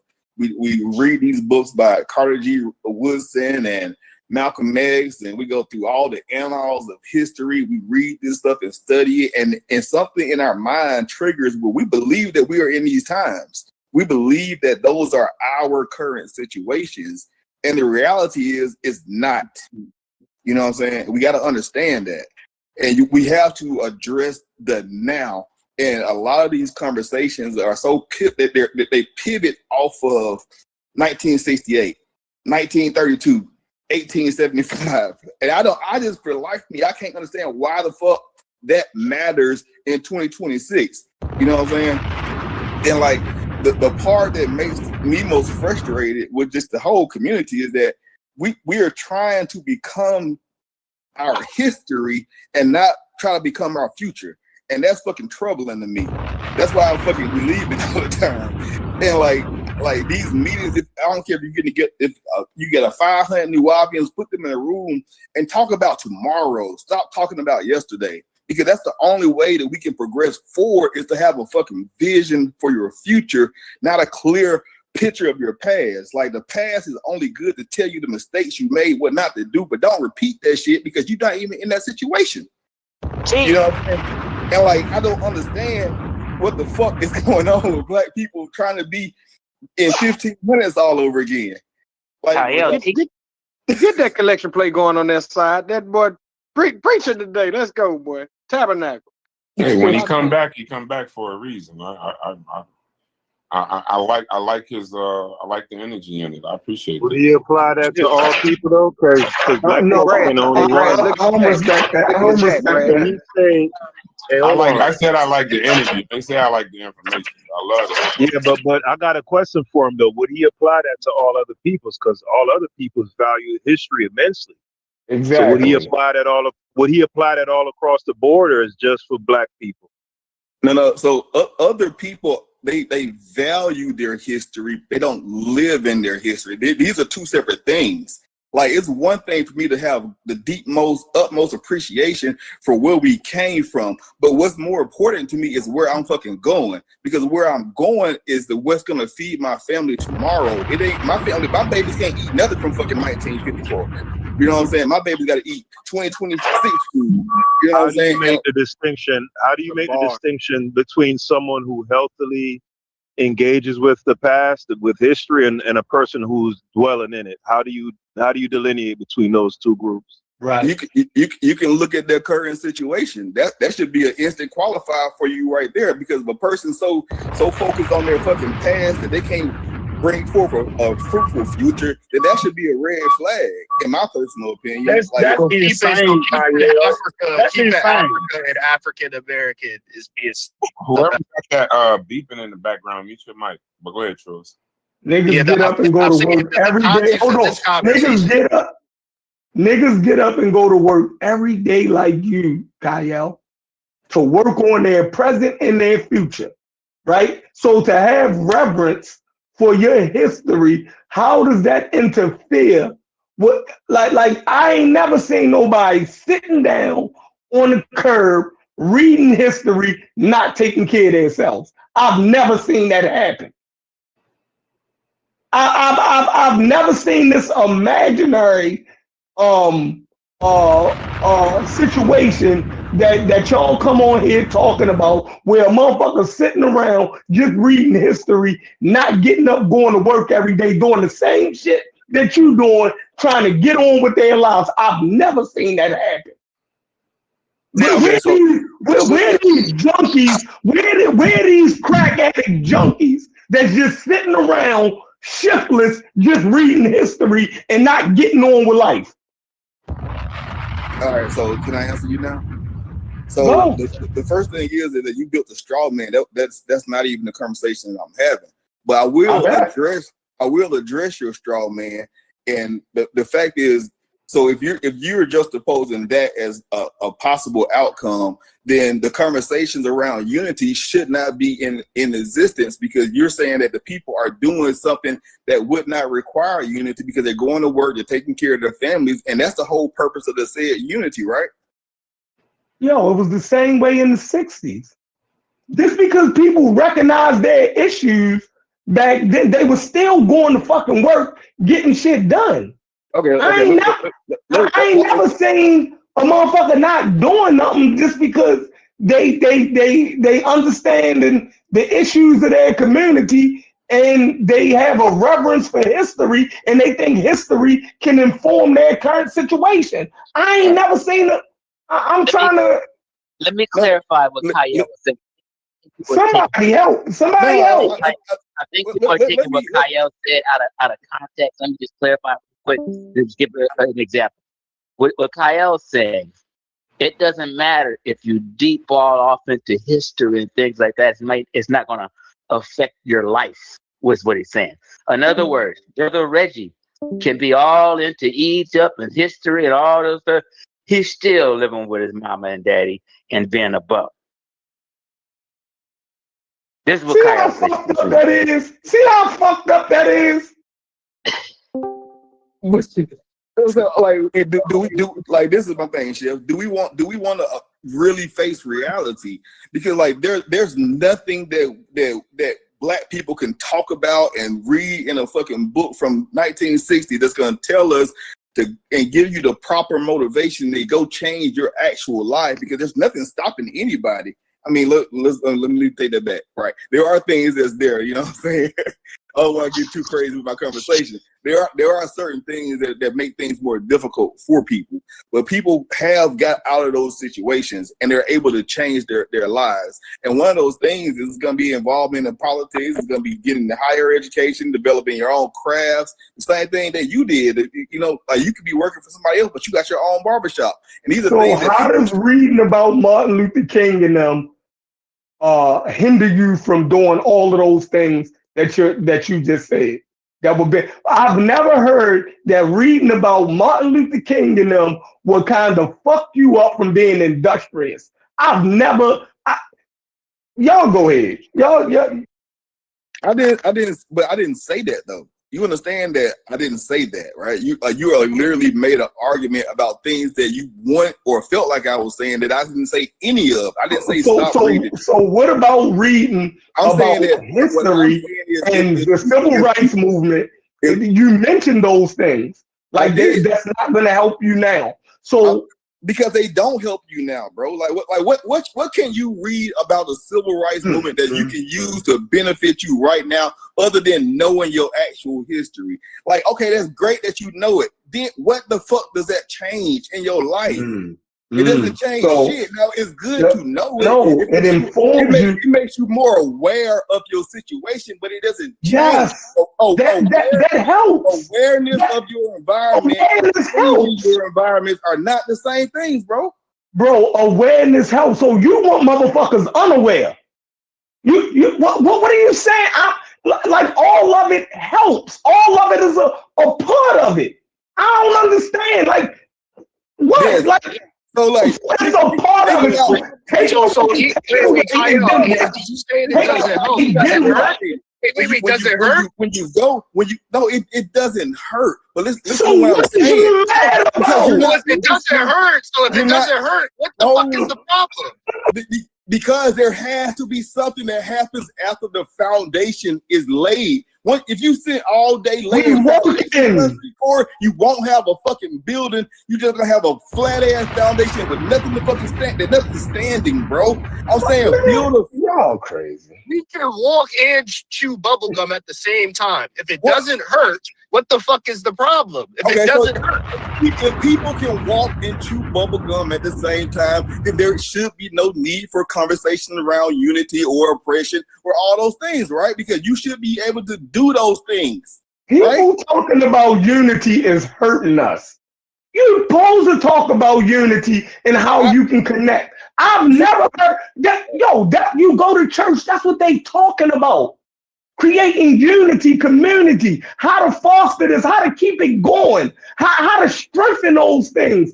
How is that hurting the people?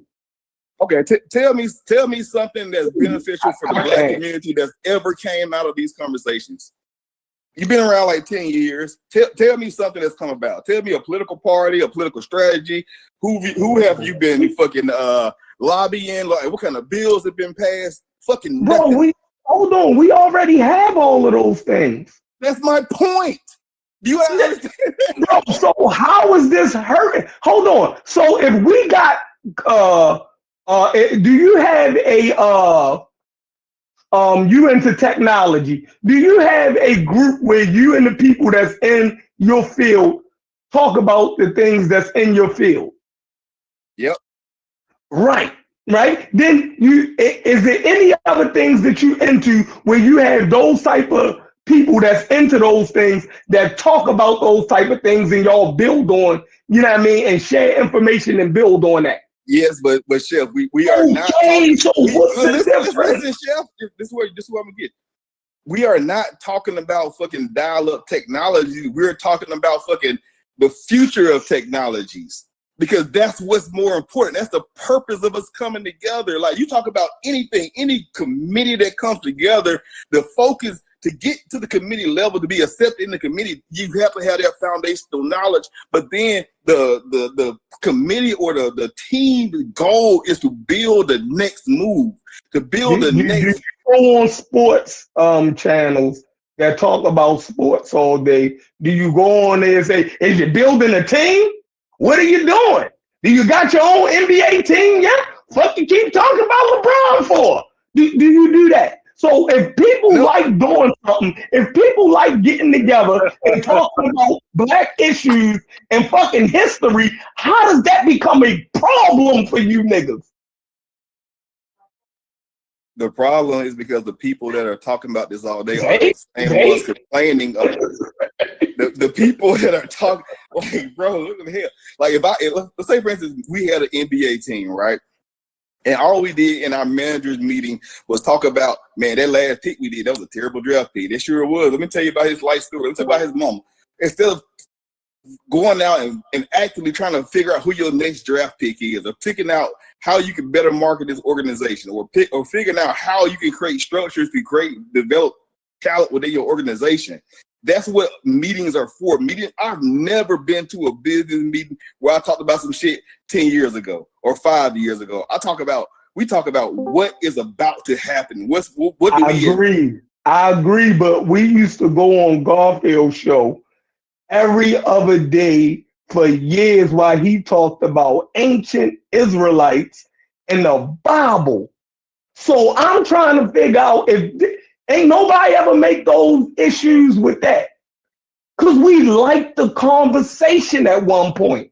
You feel me? It was like anything. So, but for us, if we want to talk about history, now it's a problem. Yeah, what's the purpose? What's the purpose of Memorial Day? Like every year, the United States federal government, makes it a point to memorialize these fallen soldiers going all the way back to the Civil War, the Revolutionary War, World War I, blah, blah, blah. What's the point of it?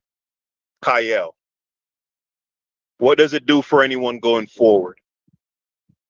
Nothing going forward. So why do you think they do it? And do you think it's as useless as how you think the whole unity stuff is? You see it in the same kind of aspect?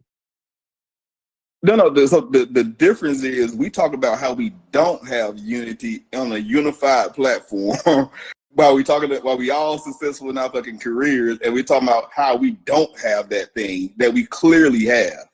So for me, that becomes a bit of, okay, are we not just socially aware of how we stand in the world, or like, well, why are we doing this? That's my point. Like, why are the conversations always about how bad things are for being Black when you have every opportunity? And people who are on these platforms that wasn't a conversation though. Nobody was on here.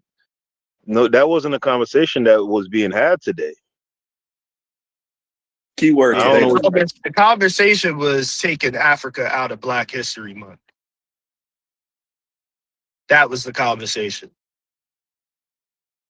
Yeah, you fighting a ghost, Kyle. I think he might not be fighting necessarily the conversation 100% that we're having, but that's definitely a conversation that's being had. What Kyle is talking about, but that's my question will go to you also, Kyle. If Black History Month's focus is mainly just our history here on this continent, then, and we're being called African American, then what the hell? What is the African and African American? If you feel like we don't need to go back, maybe pre-1619, right? If we don't need to go back further than that in order to maybe get some clarity and use some of that as some to go forward, or even just learn about it at all to move forward in life, right? Raise our children. If we don't necessarily need Africa for that, then what's the point of the African American? We might as well just be American. How do you feel about that? That's what my passport say. I don't know about yours, but mine say American. Wait a minute. Listen, y'all can not like what people are saying, but the level of honesty coming from the people that y'all necessarily don't like what they saying, I think it takes heart to get on here as a Black man and say, I know what my passport say, American. That wasn't even dope, though. I didn't say it was dope. I said it was honest. I didn't say it was dope. I said it was honest. That's common sense. No, chef. No, chef. The man, I said, what is the African and African American? What is even the meaning, if that's the case? And the man's answer was, my passport says American. So now we've moved on to a damn near second level of the conversation, with now African Americans not even really wanting the African in front of the fucking American. He didn't say that. Look. Wait, Kyle. My culture. What do it mean then? What do the African in front of your American mean? My culture is 100% African American, but my nationality. No, I said African. Nope, I'm not gonna let you do that. We know African American, but the African is the point of origin before the American. So how much of your culture do you look to from Africa? African. Don't add no American to it. You just said your culture is African American and your passport is American. What part of you is African? The remnants of the culture that we brought here from Africa. How much do you practice? I mean, I practice a fair amount of African traditions, but the majority of the things that I do is 100% based off my culture that was developed here in America, and that culture is based off perseverance, excellence, and strength. Those are the things that I would say that resound in all African American communities within the U.S. So, but what about Africa? Don't have that. It doesn't have to not have it because we are a branch. No, I'm asking. You said perseverance. What was the other two? Perseverance, strength, and I forgot what else I said. I was just resilience. I think you said resilience. Yeah. So perseverance, strength, and resilience is your African American, right? So what are the three descriptives of your African that's in your African American? Slaves? No, absolutely not. Like I don't even I mean, that's part of the history, but that goes back to the resilience and the perseverance. So what are the three in African? I heard you're African American. Now go purely African. What are the three terms you would use for the African in your African American?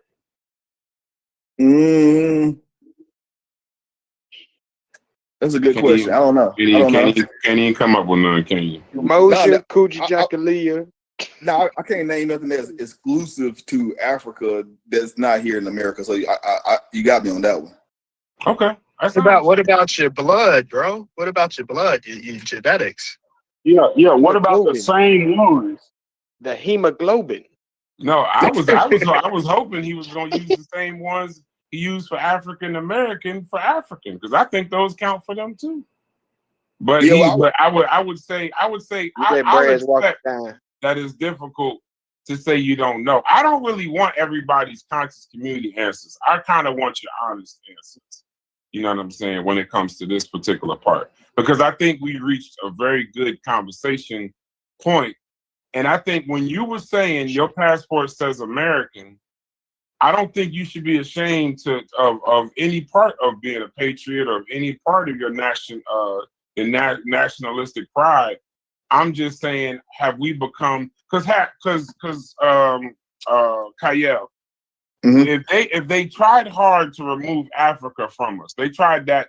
You know, that was the whole Eurocentric thought, and the reason why we overcompensated with Dr. Ben and all of them, right?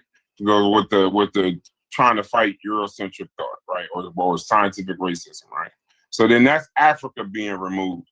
But you know, and I both know that they're now currently removing our Black Americans in the United States. They're removing the statues. They're removing the names. They're removing the teaching. Per Fetty, they don't teach anything about Africa in Black History Month.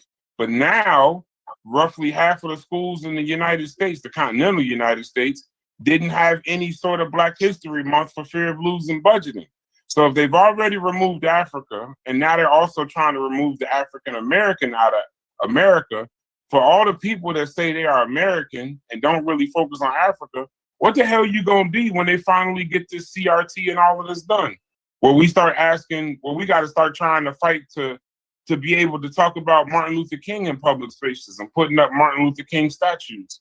Where are you going to be as a Black man in the United States with no African identity and no African American identity? Now you're essentially just going to be forced to be just an American. Can I ask a question? Yeah, ask. Yeah. Okay, so this is my question. When we're talking about, like, you know, when they take away the African from African American. Now, I don't hear this kind of energy when it comes to Somali Americans or Kenyan Americans or, you know, Nigerian Americans or whatever the case you may be. So this is what my question is. We now have advances right now where you can go. I mean, I've had my African ancestry test. I've had my, I've done the, ancestry.com, all this kind of stuff.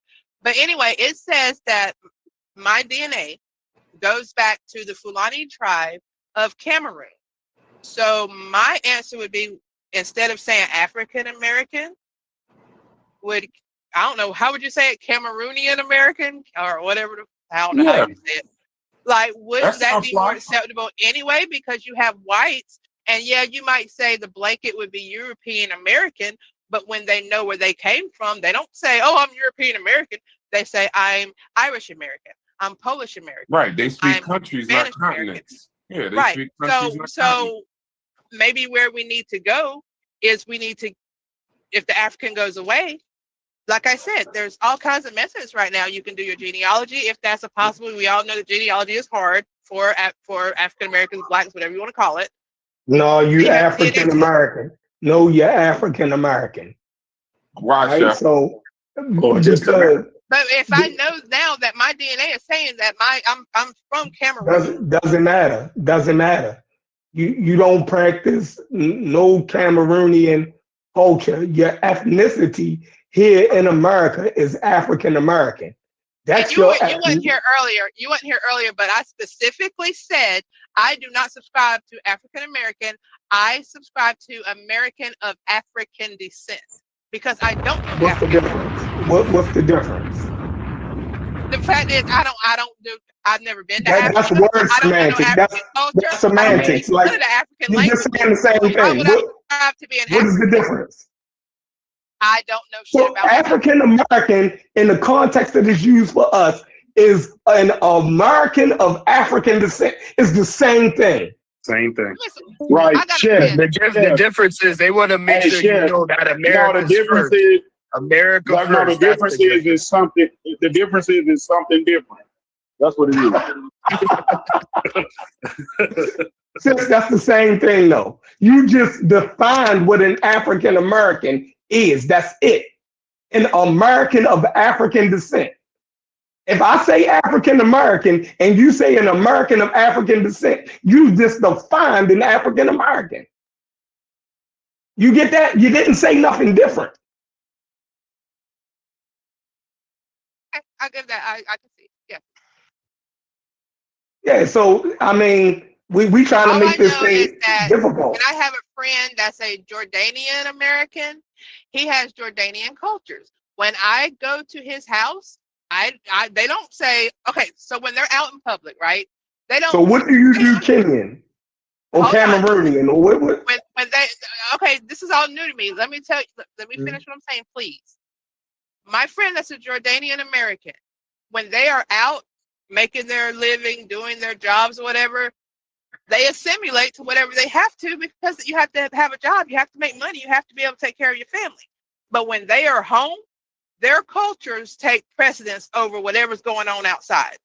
And they do not bend their culture just because I come over and visit. When I go there, when they eat, you know what I have to do? I have to, even though I am, oh my gosh, it drives me insane. But I have to go wash my hands, pull up my sleeves, wash up to almost my elbows, clean it real good, and they eat with their hands. Everybody off of one plate. It's crazy, but that is how much they value keeping their culture intact. And so what I would say is that would be something that we would need to do. That's something that we're responsible for. If we want to say African American and we want to keep the African, then we need to show that we hold those cultures, those things up to a higher standard, and that they're that important to us that we want to hold on to. The problem Yeah, is that's what we're doing. most of us African Americans are a gumbo of multiple different tribes and regions in West Africa. Like most of us, we can't just cleanly say we're just one tribe. You know what I'm And we're saying? not immigrants. We're not immigrants. We've been here since the beginning of the country. We're comparing ourselves to people who just got here a generation or two ago. We can't compare ourselves to that. We are totally different. Our culture is American. You can't say a group of people who moved from Kenya who are now living in Nigeria, tell them that they're really Kenyan if they've been there in Nigeria for years. We are All who I'm we are. saying, We are American. We're not knocking that. Why are we so ashamed of that? and We I'm not are saying I'm saying, African what I'm American. saying is Is that We are not they American have more of a right to American. say that they are is Jordanian. In my opinion, they can say Jordanian American because they have Jordanian culture that they are actively participating in. I don't know if anything I participate in is from my tribe or whatever. I just found out. I just had these testing done.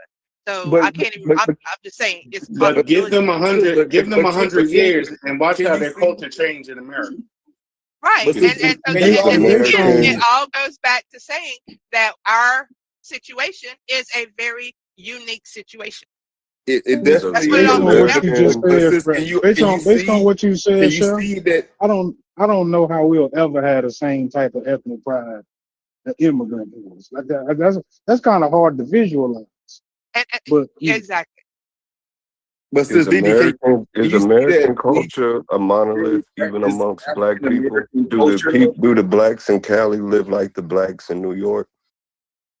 Like why do no, people want but the why do we example want to is that why do we we want to don't make have mountains out of ethnic pride molehills because like that? ours look like that. Like you can clearly distinguish their cultural pride from America, right? And I'm saying Right. if that's our barometer, our ethnic pride may not never look like that. So we'll never call it ethnic pride because it always kind of resembles more American than African. African American culture is very visible and palpable. Everybody knows it. Right. It's recognizable. They can see it. I don't know And it's for what. hey, Well, look, Chef, and if it's you for saying sale. that, And it's for if you are sale. saying that, look, hold on, I gotta say this. If you saying that, then all the stuff that you saying that we don't have, we do have it. Then I never said we did. What? You know what? you've been saying we don't got the ethnic pride. You been saying it? Now all of a sudden we got it, No, and it's I visible and didn't it's palpable. Bro, I didn't say that. Tell me when I said that. Okay, that wasn't true. That wasn't true. So we all this time when so I'm mistaken is in that you saying that we gotta develop it, which would suggest that we don't have it, but maybe you didn't say we don't have it. No, I said our history, learning our history. Not saying would do what for us? Learning our history would do what? Yo, it'll make us more informed. And what the fuck is the problem with that? So it don't got nothing to do with ethnic pride? Yes, it has ethnic pride. You would have more pride in your ethnicity if you knew more about it. But that's just, look, I'm saying common sense shit. And y'all trying to make this shit algebra. You feel me? Yeah, when she just explaining the Jordanians knowing their culture and them having pride in it and wanting to keep that shit going, nobody said nothing about it. Y'all just accepted it. But when we say the same thing on our side, is I'm just an American. It's this. Why we got to do this? No, look, Chef. Let me give you the reason behind that, right? So, I think we will all agree that a lot, if not even the majority of of American culture is foundationally built on African American culture. You know what I'm saying? So like when you look music, food, style of dress, vernacular, all those things that are prevalent in America come from us. And so we are an intricate part of America. This is why I don't make the separation, because the country that we live in now, you can't turn around, you can't blink your eye twice without seeing Black culture or African American culture right in front of you. And it's not like you got to go to Chinatown just to be immersed in Chinese culture, or Jewish town to be immersed in Jewish culture. When you step out your fucking front door, you are immersed in African American culture. You know what I'm saying? And like for me, that part of the influence is America. And so like when I say I'm American, but I'm African American as the subgroup, we built this motherfucker. So yes, I'm super duper proud to be an American, because we persevered through so much strife, so much pain, and we and that pain turned into the fucking culture of a nation, and we witness it every fucking day. You know what I'm saying? And like for the sister, you were saying that the Jordanians come over here. And Kyle, but that pride you got, right? That pride that you just display, right, is because of the appreciation that you have for the history that you come from in America. Yeah, Right. Absolutely. And I've never said anything about that in a negative aspect, but having pride is That's not true. That's not true. That's not true, Kyle. What you mean? You just told us how we gonna stay out of the past, get to the future. Was that don't sound negative to you? No. I said don't live. I said don't live in the past. Those are different things. You know what I'm saying? Like, it's one thing to study something or to know how it works. Like, for instance, why is it? No, I'm not going to let you. No. How is it us living in the past, but everybody else can have Jewish culture that you just talk about in Chinese culture, and they ain't living in the past? That's not my argument. Well, this is mine now. Now argue with me.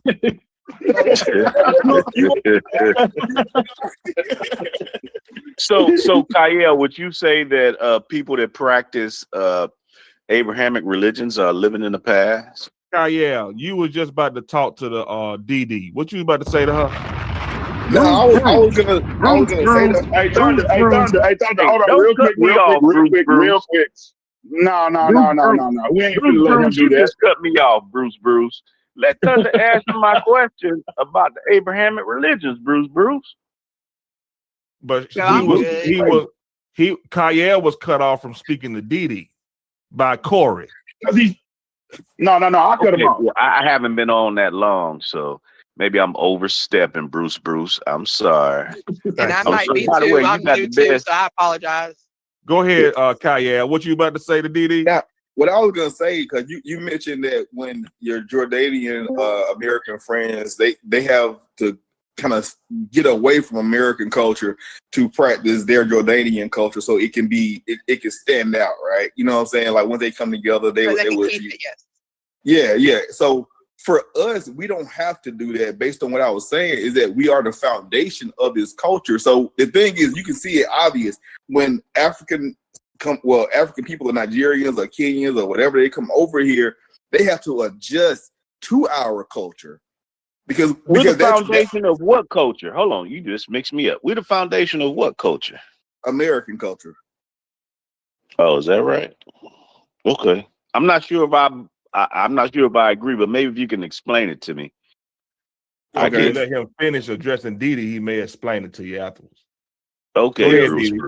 Yeah. So when Jordanians come to America, in order for them to keep their culture, then they have to isolate themselves from the current culture that's prevalent.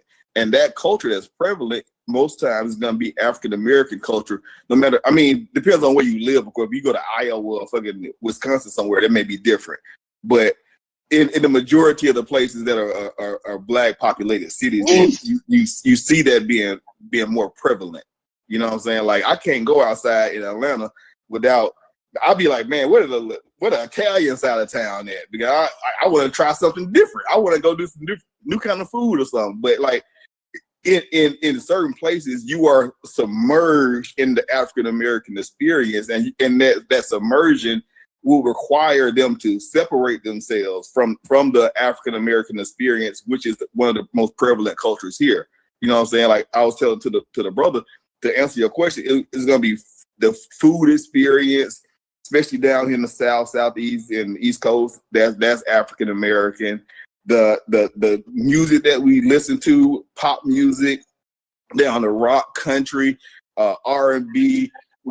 We developed the all the pop music genres come from us, from popular music. You know, these are the most popular music in America. They all come from us. You know what I'm saying? Style, as far as dress, dance, like these are the tenets of culture. And another tenet that I added in was Junkanur, which is perseverance. That's one of the main things that's huge in the Southeast area. Is like that's part of the cultural understanding of being an African American. So when a Jordanian comes over here and doesn't understand our vernacular, doesn't understand why we do certain things, if somebody sweep your foot, you got to spit on the broom, or you got to throw salt over your shoulder. These are things that I know every black person knows this. But they may not do it, but they know it. You know what I'm saying? Because that's part of our culture. You know what I'm saying? And like, so when a different groups comes over here, now I'm repeating myself, but yeah, I think y'all understand what I'm saying. So I guess, and I might not have been clear. So I guess what I was saying when I was using the Jordanian American thing, what I was saying was, if that same Jordanian American was to go over to Jordan they would be able to fit right in because they know the culture, they know they kept all of that up. They learned it. So what you were just saying, you kept saying African American, African American, African American. So what would fit on the African part to where we could fly over to Africa and fit right in with their cultures that we are doing now? Nothing. So like that's okay. Yeah, that's that the was my thing. question. So we are a gumbo. We are a gumbo of Yoruba, Igbo, Ewe. You know what I'm saying? We got some from Zulu people. Like we got all these different ethnic groups mixed together. And so if you think, if you're imagining like taking what we have right now, which is a mix of everything, and going somewhere, we're gonna stand out regardless because we are a mix of so many different things. We got like in the South, Louisiana, Alabama, you got some Creole type of shit going on from the French, or you may have some Spanish if you're from Florida. Like these are different aspects that all came together to make African American culture what it is. Okay. And we are African American. And that gumbo is what African American is, and that's what separates us from Africans. But we got bits and pieces of all those things in us, and we're like, man, I agree with it. I agree with him on that. I agree with him on that. I agree. I haven't been here long, but I agree with him on that. I agree with him on that. And Bruce, you don't trip, Bruce. Hey, go ahead, Thunder. You wanted to add something? You keep calling me that. Is that some sort of insult or something? My No, name is not I Bruce. don't know. But You remind me. I looked at his comedy special on Netflix. It was very funny. When I was looking at it, I said, "Damn, he reminds me of Thunder, the way he talks and delivers and everything." Not Shout an out to insult. Kyle. It's been a while, man. You been good, bro? Man, I'm trying to be like you when I grow up, man. I told you, you two niggas is connected. Hey, what I tell you about a half an hour ago? Y'all two connected, bro. It's good to hear from both of y'all. Go ahead, Thunder. What you got? How you gonna try to? Good morning, my brother. You good? Afternoon. Well, it's 4 o'clock. What's going on? Chilling. Nah, I ain't got nothing. I'll just. What you think about the topic?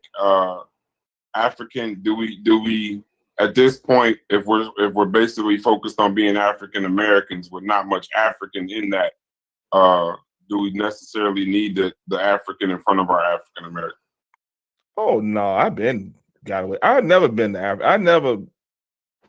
I never went. I take color over African American, bro. I'm not. African American don't make sense to me. Hold on, stop.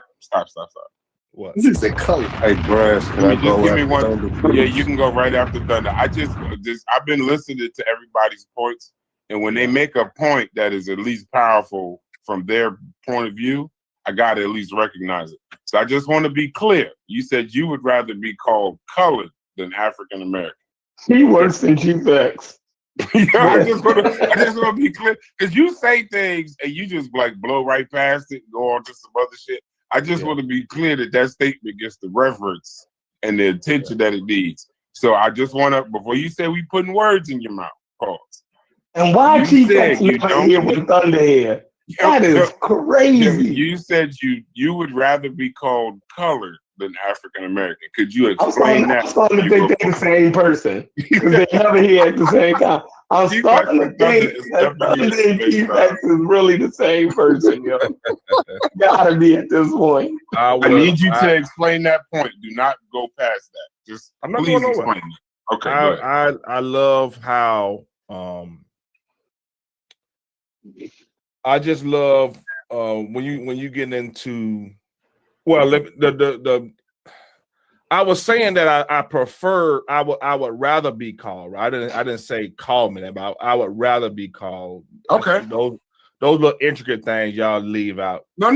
I think I said for entertainment purposes. I get it, right? Okay. So you would rather be called colored. But the statement that I said was I'm not sure. Well, the overall point was the African American thing. I never embraced. It don't make sense to me. I've never. Well, I've been to Africa twice, but I'm not from Africa. I don't know why you keep calling me African. and it don't make sense to me other than us having African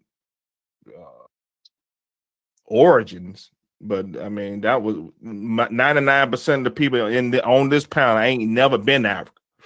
I own 2 hectares of land in Africa, and guess what? I still don't want to be called African nothing.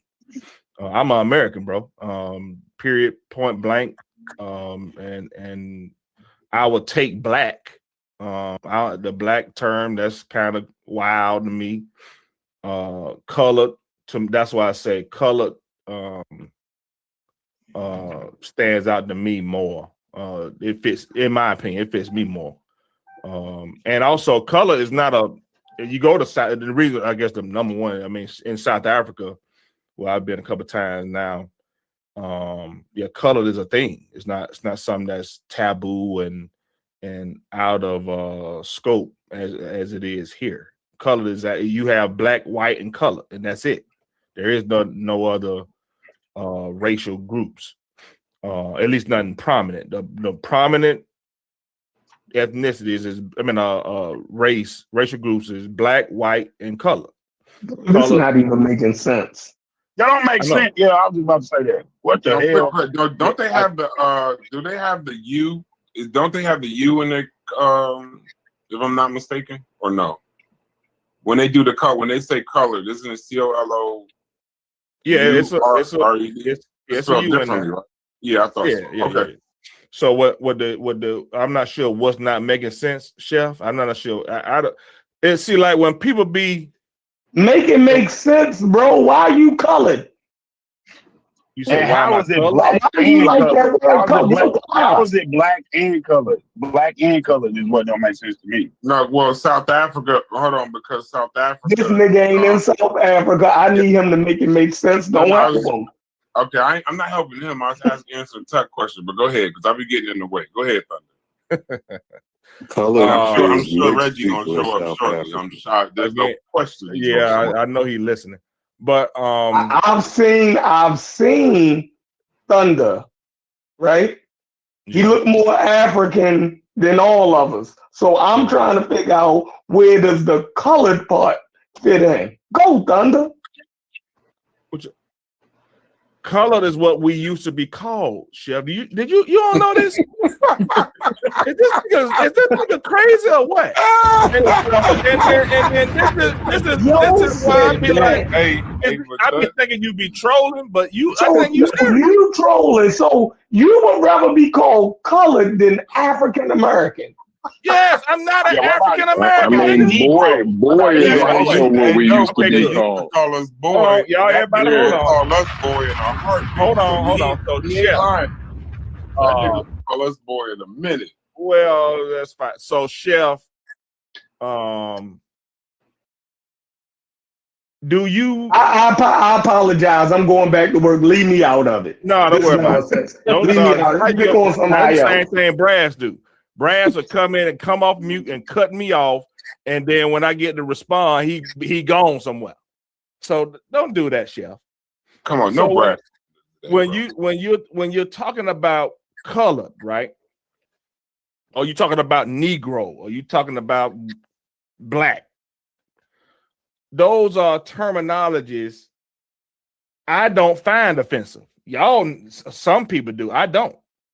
We still have the NAACP right now, and we still have several other organizations that deal around Negro and stuff like that. The United Negro College Fund. This is not well, I guess it is antiquated at this point, but it's still a part of our history. It's still a part of our culture. African American. I wasn't born in Africa.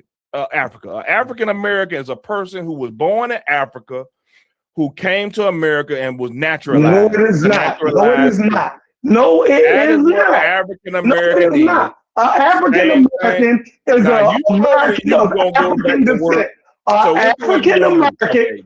African American is an American of African descent. Shut that up. Shut that up. Now, I think that you are an American of African descent. I believe you are, and you know you are. So I don't know what the hell you talking about. So you're saying that I have to embrace being called an African American. It's just what you are, bro. It's just what you are. I don't need to It's embrace just being what you called, are. By definition, I don't need to embrace being colored. By definition, it is what you.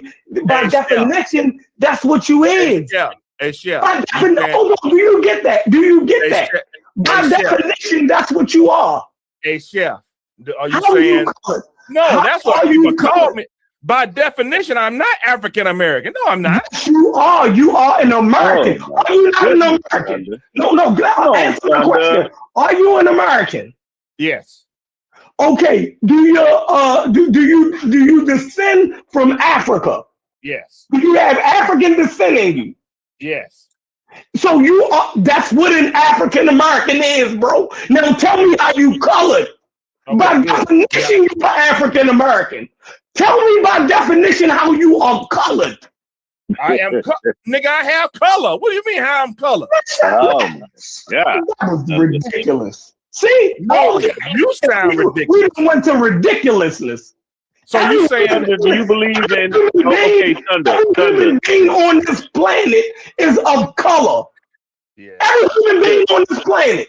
Yes. Yeah, everybody is. Thunder, what is the European? What's a European American, Thunder? You tell me. The greatest thing since sliced bread. Yeah, you ain't lying.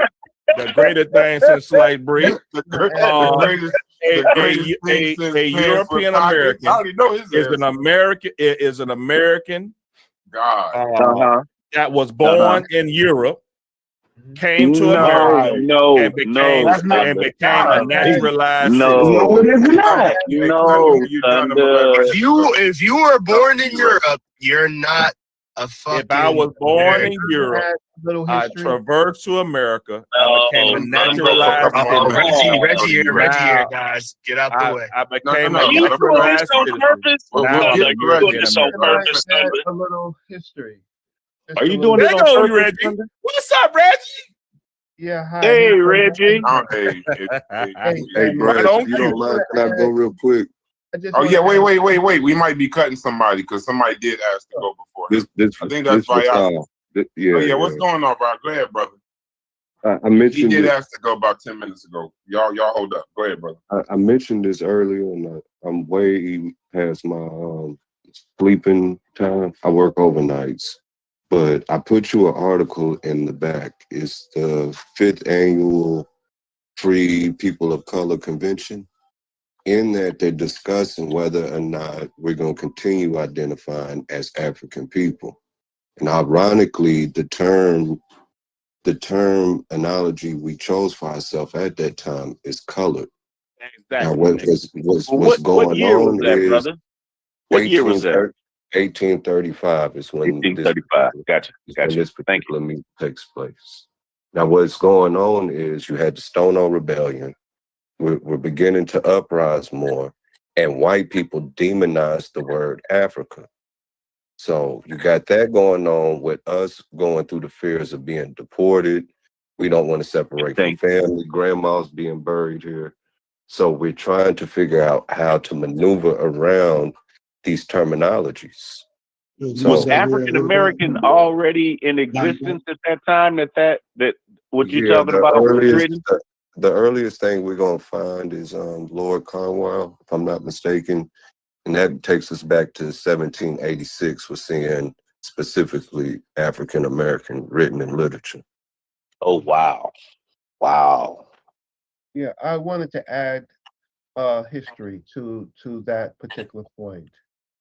So if I may, the American Revolution marks a period in identity. On the global stage, it didn't matter what country you came from.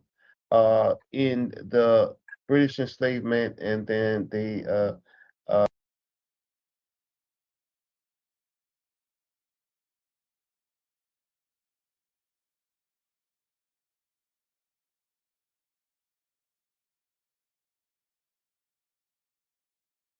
African squadrons.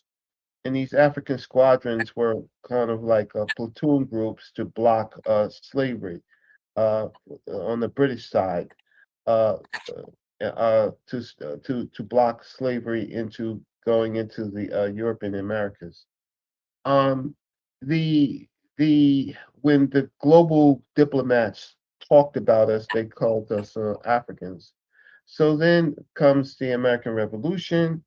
In the American Revolution, there is Lord Dunmore, there is Cornwallis, and their job was fighting the British fighting Americans was to get the African at that time, that's what they called them, to join their sides.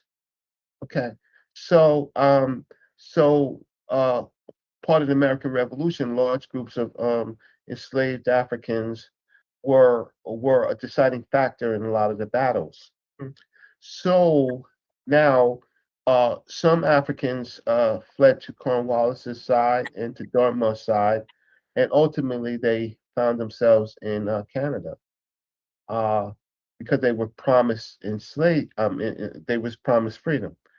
On the American side, it's much more complex. There were Africans who were still enslaved, right? Who decided to stay with their masters, right? And to be American. And so then you have the sermon that the brother was talking about. I think that sermon was really in about 1782. It was a sermon on the capture of Lord Cornwallis by an African American. That is the entitled pamphlet of that. And basically, it was there where the identity of the African American was born. A very complex situation dealing with race in America, whereas Africans who were still enslaved, and then there were Africans who, in other places that were free, uh, denounced the promise of the black of the British for freedom, and decided that no matter what, we're on this land, enslaved or not, we are American. And the part of the pamphlet says, "Ye who are my brothers, my kinsmen, according to the flesh, ye descendants of Africa," right? And that's part of it. So it's a very complex situation where Africans who lived on this land, who were in chattel slavery, and who were free, uh, found that they decided that they were going to be African American. That was the title. So if you remove African American, right, and we can do that if that's what the populace says, but you Hey, remove Reggie. history. Reggie can't hear me. No, Yeah, let him finish because he getting to the crescendo. Let him finish. yeah. So it's a complex situation of identity and history. So once you start you removing things, first you have to know some things about history and why things are why they are, right? And so if you remove that term, then you remove a very important part of history, which is a very complex history, which we're still in. We are how can I say we are a minority in America now?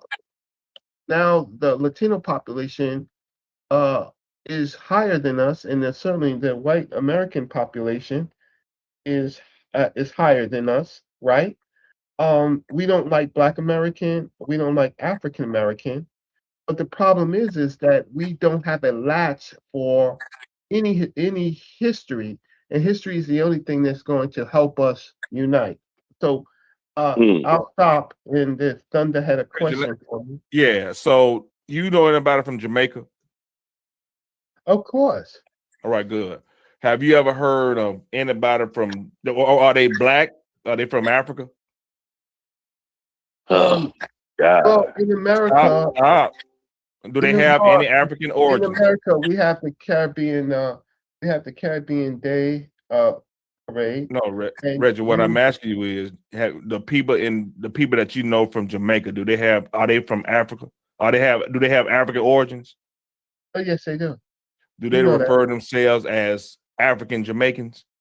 Nigga, they in another country. They in Jamaican, so they call it. Do they refer to themselves as African Jamaicans, Reggie? Well, okay, so it's a very easy answer. Okay, Jamaica became a state, right?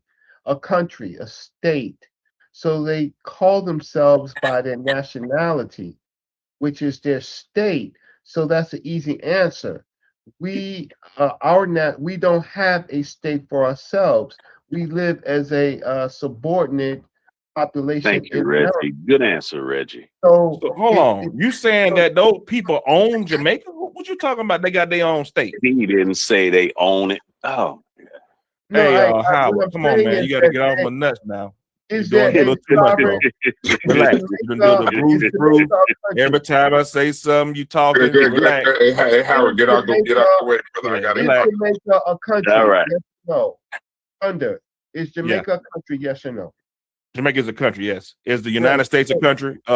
Reggie. United States is a country. All right, good. So we have people. We have Africans in the United States of America. Yes. And we have Africans in Jamaica, right? Yes. We have Africans in America that refer to themselves as African Americans, right? Yes. Do we have Africans in Jamaica that refer to themselves as African Jamaicans? For the most part, no, because they go by their country. Now, do we have in America?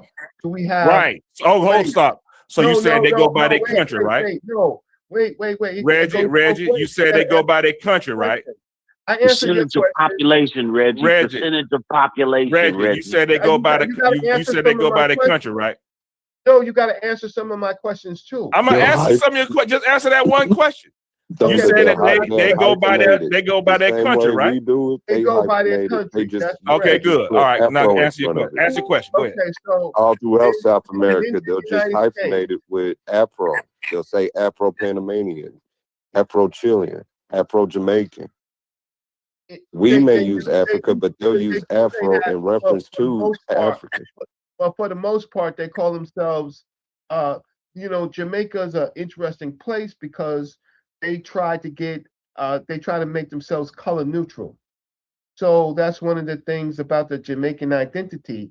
They make themselves color neutral, even though the African population is the largest, but you do have Chinese and you have other groups of people in Jamaica.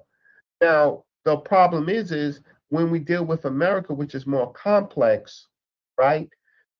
Is there a thing called white Americans, Thunder?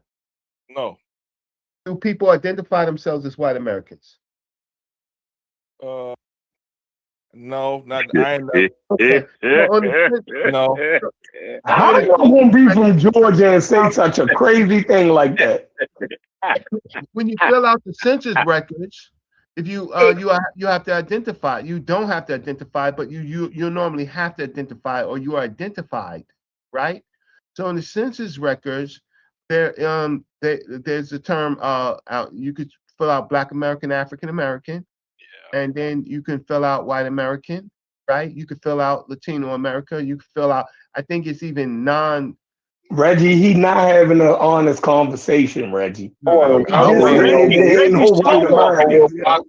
walking him down right now, though. I want to know what box he checked when he fill out his fucking W-2 for his job.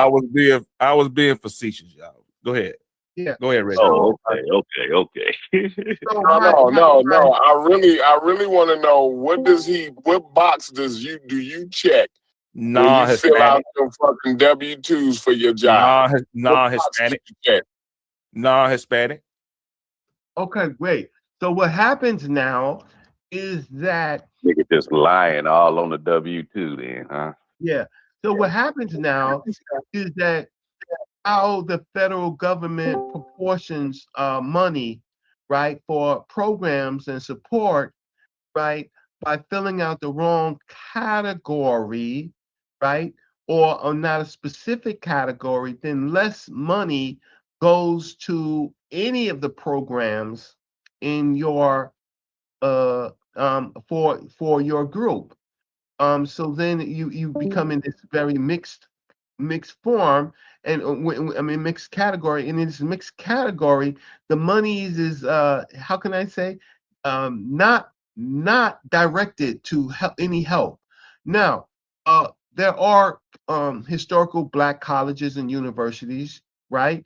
There are, and these things matter for appropriations to things like that.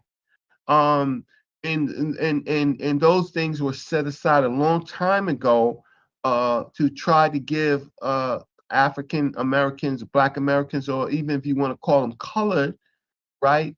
But they are historical Black colleges and universities, right? Because it spoke to a lack of a playing field. So you can find yourself in a comfortability where you feel that you are American, and I got that. But the problem is that America doesn't treat you like you are an American. The only right that you have, Thunder and everybody else, is the right to go to court for anything that is that you feel that is deprived of you. That is your only right. That's the only right you have, to go to court. But then it's not a level playing field, because going to court, you have to get an attorney. That means you have to have a certain amount of money to pay for an attorney. And the average cost of an attorney fee really starts in civil rights issues, right? $150,000, right? Unless the firm feels there's a good case that they can win, and then they might cushion you. But if you lose, you still have to pay the firm. But so the only right that you have is the right to pay for an attorney. You know, right? any Black people that's from that lives in Europe right now? There are a lot of Black people that live in Okay, good. You ever heard of any of them been called Black African Britons? Oh, yes, come on, Thunder. Britain, Come on, African Thunder. Britain. You ever heard that in your life, Reggie? Yes. African Because Britons?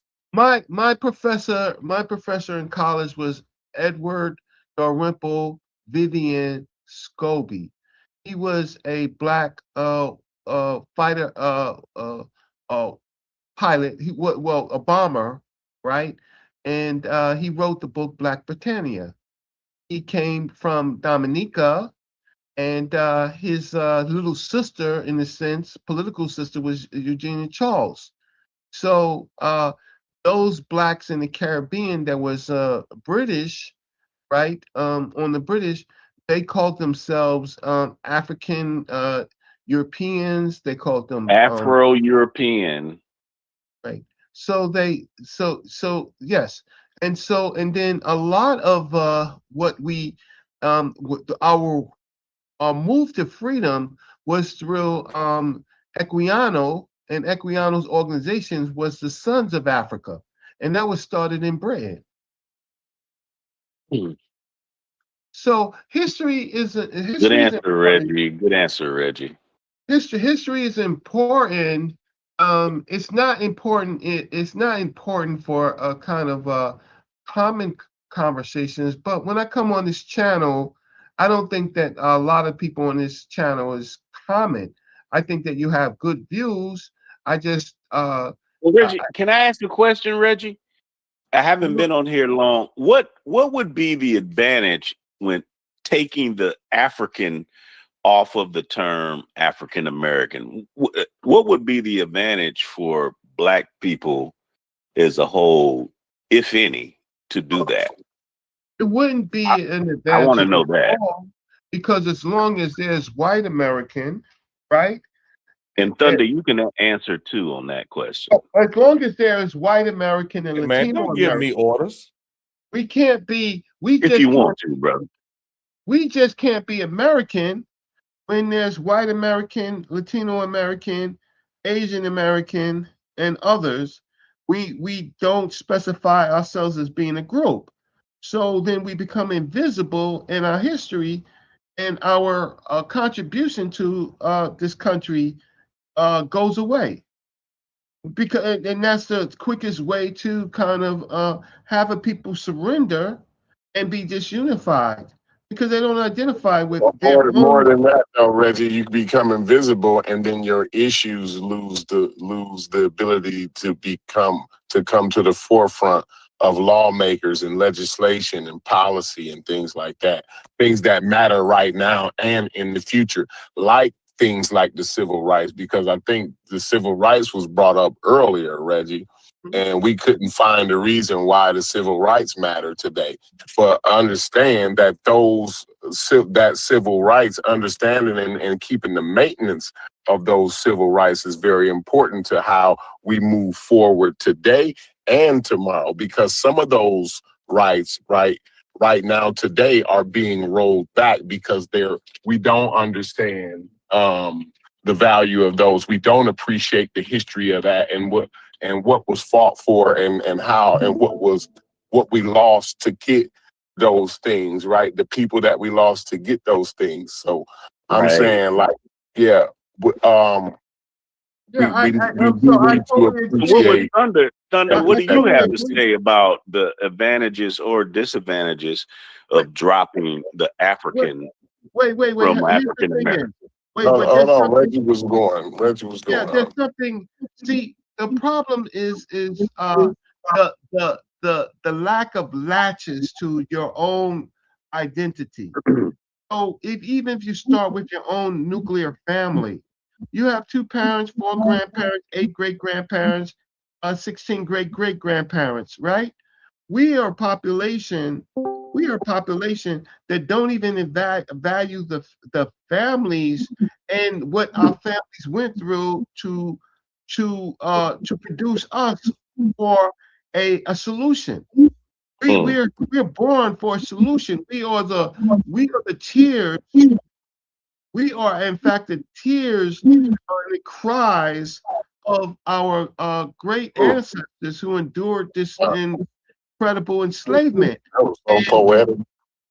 And it's important not to forget that effort and to find unity even within families. Right? All right. So according to that definitely moved me, Reggie. That definitely moved. I'm not easily moved, but you say we are the cries.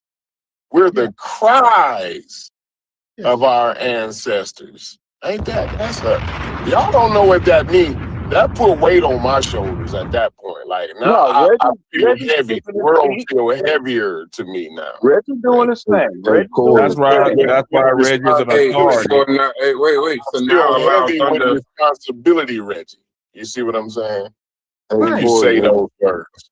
Go ahead, though. The cries of all of us are our children. When you said the cries, who we cry for, are you referring to the movement or just in general?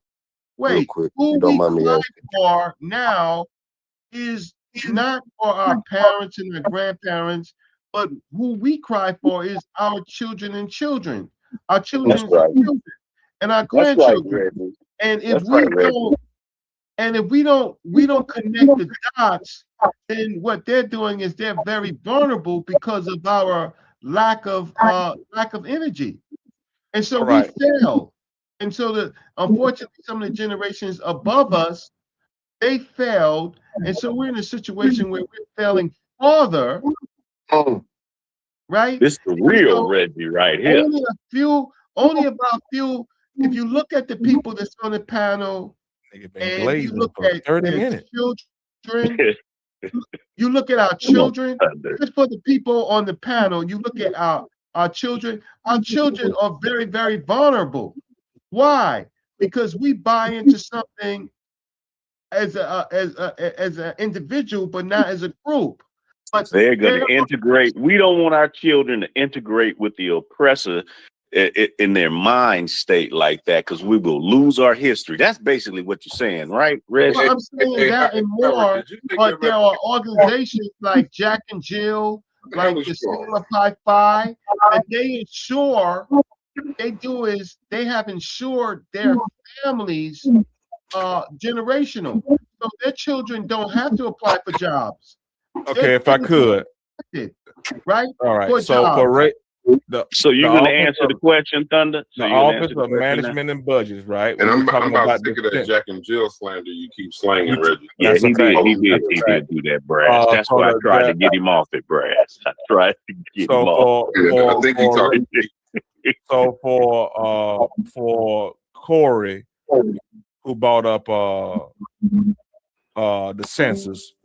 So for race, as far as the Office of Management and Budgets, right? Standards identify 5 minimum categories: white, black, or African American. You talking about like American Indian or Alaska Native, Asian, or Native Hawaiian or Pacific Islanders. This shit don't got no point to it. Why? That's the 5 minimum categories for OMB standards of race. Now, are you answering the question that I asked, or are you on some other When you go stuff? into ethnicity, now you're getting into Hispanic, you get into white alone, non-Hispanic, black or African American alone, non-Hispanic, American Indian, Alaska Native alone, non-Hispanic, Asian alone, non-Hispanic, Native Hawaiian or other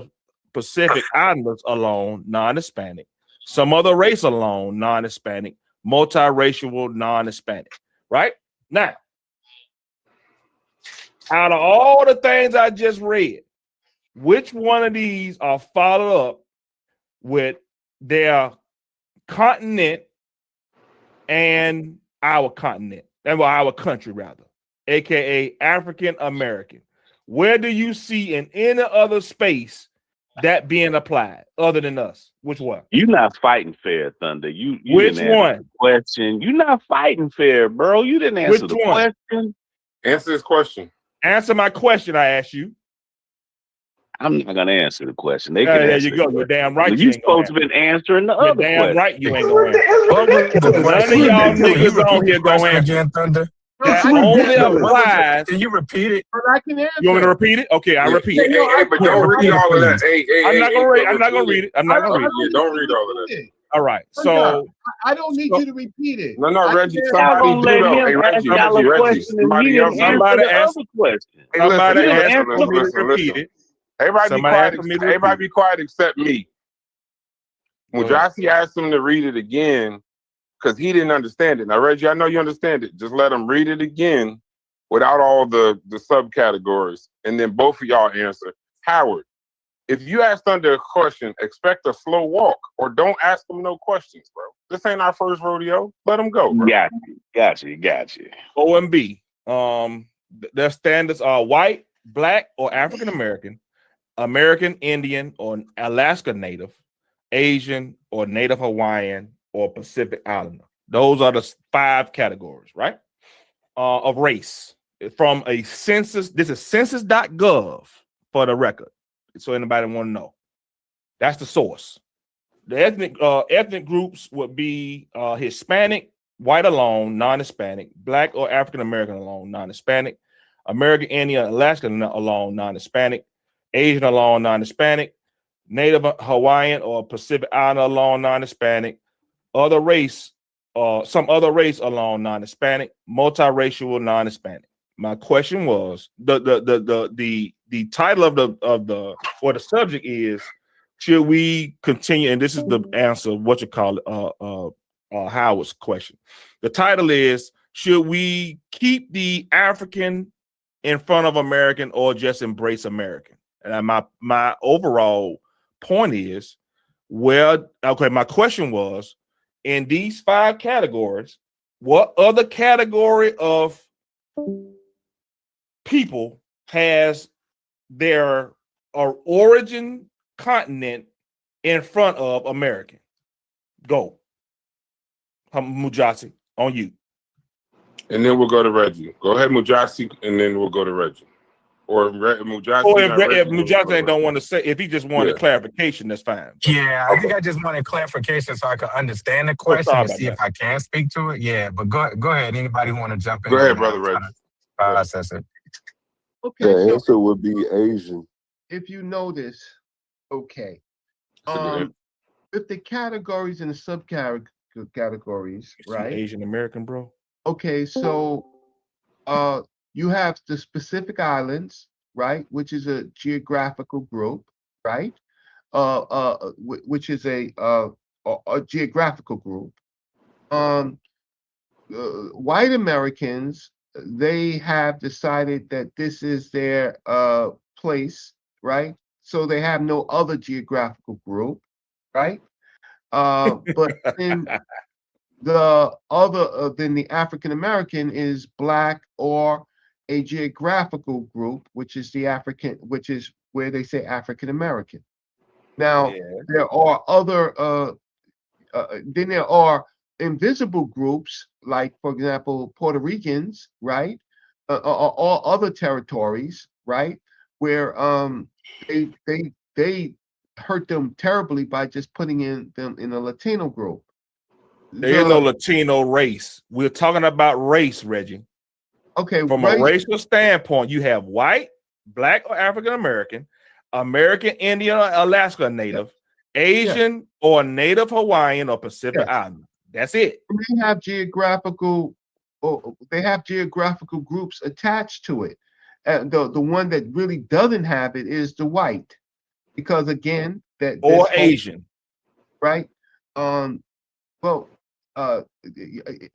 they ultimately call themselves Asian Americans. I didn't say what they call themselves. We're talking about the census. Y'all asked me, what do I put on the census? These are the 5 categories. So you ain't checking, ain't nobody else checking nothing else. That's it. Bro, this don't even make sense. I know it don't make sense. You know why it don't make sense? Because you don't want to admit that Africans are the only ones that's qualified behind American. That's clear as day. Clear what he's saying. You see it clear as day that African is the only group that has. I really need you to figure that out. I really need you to. No, Reggie. I would like to. You see it clear as day. Figure that out for yourself. You need to get offline. You see it clear as day. Figure that shit out for yourself. This is census.gov. You need to go sit down and figure that one out for yourself. Nah. So why do we have? Why are we the only one that have that qualifier? I would like in to front answer. of us? I would like to answer. Figure that shit out for yourself. Yeah, you go. There you go. There you go. Now it's figured out. I would like to answer. Hold on, Bayas. So we're gonna get to you next. I would like to answer. Hold on, let me get Bayas there. I want Thunder to tell us why. Can I go? Can I answer? No. Hold on. 1 second, Howard. Listen, Thunder obviously got a point to why we not African American. I need him to make that point. What you say? What? Why are you saying that? that? You have the answer to the question, so why don't you answer that question? Why don't you address it? I asked the question. Are you serious? That's a York. I'm just telling you what Chef was saying. I'm just telling you what Chef was saying. Give us the answer, big bro. Thunder, you don't want to bring up York in this room. Just give us the answer, big bro. We tired. We exhausted. We want the answer. Why? No. I want you to answer. I answer. No, bro. No, you brought it up. Well, can I answer? Listen, I told you why you were African. Let's work it out real quick, Howard and Vayasa.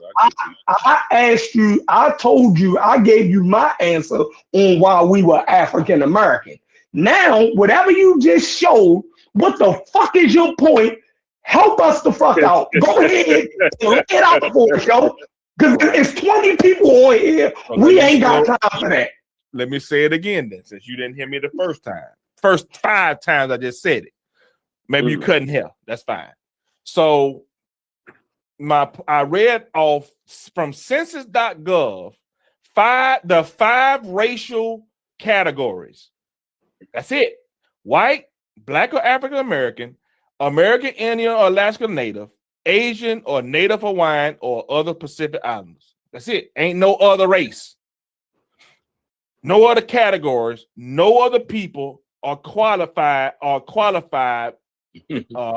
under these on this system other than us. So So now, what's your point? What do you deduce from that, Thunder? Right. I'm saying I don't want that qualifier anymore. I'm good. Right, well, I don't want African American. You don't gotta use it. I would rather take black. I would rather take black. Or wait, let me get the bomb ready. I want to hear the other. Go ahead. You said you rather take black, but what's the other one? I'd rather take black. I'd rather take colored. I'd rather take I'd rather take Negro. I'd rather take anything else because I know it ain't. I know I've heard it all today. Hey, Mujarsi, I know that you wasn't here. I know that you wasn't here. I was on the edge of my seat, man. But he said that's how he started his. When I asked him the question originally, I'm gonna go to Howard and Vyasa. When I asked him the question originally, the man said, "African, man, I'd rather be called colored." Woo! Yeah, buddy. Lord. Every day, I hear something in this Discord every day. There's no way you could wake up in the morning in this Discord and say, I know everything. I've heard everything that I've ever heard in life. Ain't nothing gonna surprise me today. But a nigga in Georgia, Atlanta, Georgia, that live next to Martin Luther King house. That's been in Africa. He said he got not one but 2 hectares in Africa. Said I'd rather be called colored than African American. Sheesh. Woo, I gotta love it. Hey, go ahead, Vyasa, then Howard. Vyasa and then Howard. And matter of fact, Vyasa, shout out to you, brother, for coming in from the chat. A lot of people don't do that. So the fact that you was in the chat and then came to the panel, I appreciate that. Go ahead, brother. But let Howard go first. I can wait a few more minutes. Okay, go ahead, Howard. Get your shit off. Yeah, I asked that question. What would be the advantages or disadvantages for dropping the African off of African American? I don't know if he answered that question or not, but you know, right, I didn't. Yeah, okay, I know you didn't. But you know, I looked some things up, and the African American thing, it has a connection to our ancestry and our heritage. You want to drop that. You want to drop that off. You also want to drop off our historical experience, our shared historical experience, and that is like the transatlantic slave trade, slavery, Jim Crow laws, civil rights. You want to drop all that out too, because you want to be colored. And also our cultural and political identities, which I think someone was talking about all the cultural identity earlier. You want to drop all that shit out too. And you just want to be, huh? I said, come on, brother. No, you're preaching. Go ahead, brother. I'm just cheering you on. Okay, yeah. So you just want to be colored, which is what those imbeciles and those dumb motherfuckers called you back in the day, colored, because you didn't have a history, you didn't have an identity, you didn't have shit but the color of your fucking skin. And they divided the country in 2 groups. Non-colored and colored. So you want to box us in with all these non-black people as well. Come on. What would be the difference between you and AOC? What would be the difference between you and George Lopez?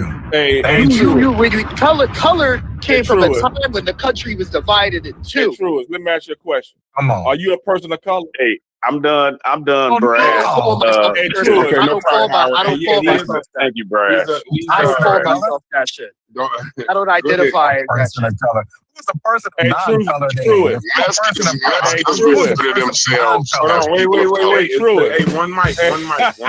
Don't go on mute.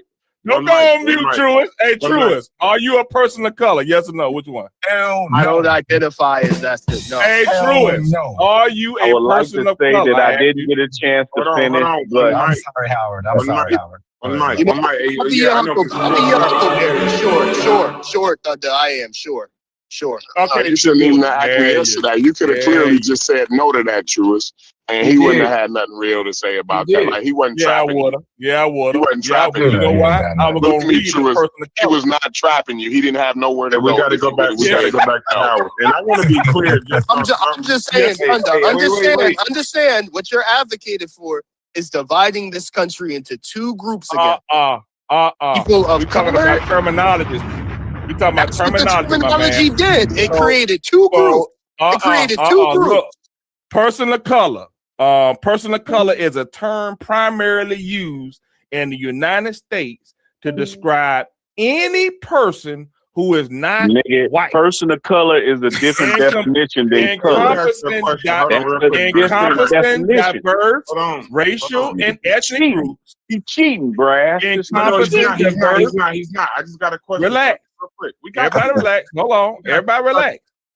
A person of color is a term primarily used. Let me finish. Person of color is a term primarily used. I didn't get a chance to finish. That's to describe any any person who is not white, encompassing diverse racial and ethnic groups like Black, Asian, Hispanic, Latin, whatever that is, Indigenous, and Pacific Islanders. Speaking of shared experiences. So hold on. Speaking of shared experiences, it emphasizes shared experiences of systemic racism and solidarity, though it should not be used interchangeably with specific racial identities. He's gonna Can you do me a favor, Thunder? When you can look up your definitions, can you find a fucking dictionary? Are y'all a person of color? Hell no. You say you're not? No. Okay, hold on. I'm not an African American. You guys do not. Wait a minute. Do not answer that question. I'm not an African American then. If y'all ain't a person of color, I ain't an African American. Howard, finish your thought. We got you, Thunder. And by the way, I know in every crayon box, you know that crayon box that has 64 in it? White is a color too. Go ahead, Howard. No, I was close to finishing my point about taking the African out, and it will take out a lot of our culture. It will take out a lot of our identity, political. You already heard that. Go ahead. Yeah, what else you got? Yeah. God damn, Thunder. That Go ahead, because you ain't never gonna stop. Go ahead. Yeah. So. So it's a lot about self-definition and things like that. He's trying to take all that away, but I want to talk about this. He just put up a definition of what was it? What was the definition again? Thunder. Thunder got you all. He all underneath. He all off. Okay, person of color, person of color. No, this is what I'm saying. He put up a definition of a person of color. I think, I'm not 100% sure on it, but I think that's very different than calling yourself as a Black person colored. I think that's go look that up and bring it back. I think that's a good point, but go look that up. Color is not a colored person? No, brother. No, brother. Colored, when you say colors are calling yourself, I'm gonna line all y'all niggas up. I already got Howard out the way. So who next? When you say I'm colored or I want to be called colored, you good. That's a different. I got Howard out the way. Who next? Definition. Hey Howard, go look that up. Different definition of a person. Howard, I got that nigga out the way. Who next? All right, so who else want to get in this conversation? Chef done gave up. White man call me colored. Yeah, Chef done gave up. I don't know if maybe Tuck or Vyasa or somebody want to get in this. Brad. Yeah. Go ahead, Vyasa. Am I pronouncing your name correctly? This is Brother Reggie. I'm still here. I know you're still here. Let me. Vyasa ain't gonna say much. Let me get. Yeah. Now, am I saying your name correctly? Yeah, you can call me. Okay, go ahead. Okay, you go ahead, say Vyasa, you can say Bubba. Okay, go ahead. And I don't know if Corey is still here, if he heard my question earlier about when he said civil rights, was he referring to civil rights in general or the movements? And the key word in that is movements. It's one continued movement beginning in 1865. And we often overlook that. Okay, but to Thunder's whatever he was trying to prove. The moment them Asians, whether if they born here in America, the moment they click And I got Asian, that, Brass. they I are got they that difference, Brass. identified. You ready Why for me? you just cut him off? Those people are My bad. identified as Asian American. The only reason you see white, this is the only reason you see it, is World War One. Prior to that, it was hyphenated Americans, German, Italian, etc. But as America found itself going to war, but you had ethnicities of those different people groups here in America fighting for the states over there, they dropped. I don't know. What's your name? They dropped that moniker. So the Biasa? only reason you see white there instead of a multitude of different ethnicities to explain white is because of World War One. That's when they had a propaganda movement to drop the hyphenated American. Biasa, I think what you just said was propaganda. I'm not finna listen to you. I'm listening to census.gov. Don't cut him off, Thunder. I'm not Don't finna. cut him off, Thunder. You don't have to listen. And I want to get my get back, Brass. I got that definition. I speak for the audience. If you want to take it personal, Thunder, that's on you. But the audience can go and fact check all of this. Yep, and that's facts. I guarantee everything I'm saying they'll Facts. be able to find. The Well, you reason called why my you name, don't, so I was calling yours back. the reason why because you brought it up. The Okay, reason fine. You So don't, now, so the you reason address me, I'm gonna address you. Once again, the reason why you don't see it, the reason why you see white instead of Italian American, German American, Polish American, is 100% the results of World War One, and the United States created propaganda to drop the idea of hyphenated American. Okay, good. The influx of those immigrants, how you All tied right, in. no and problem.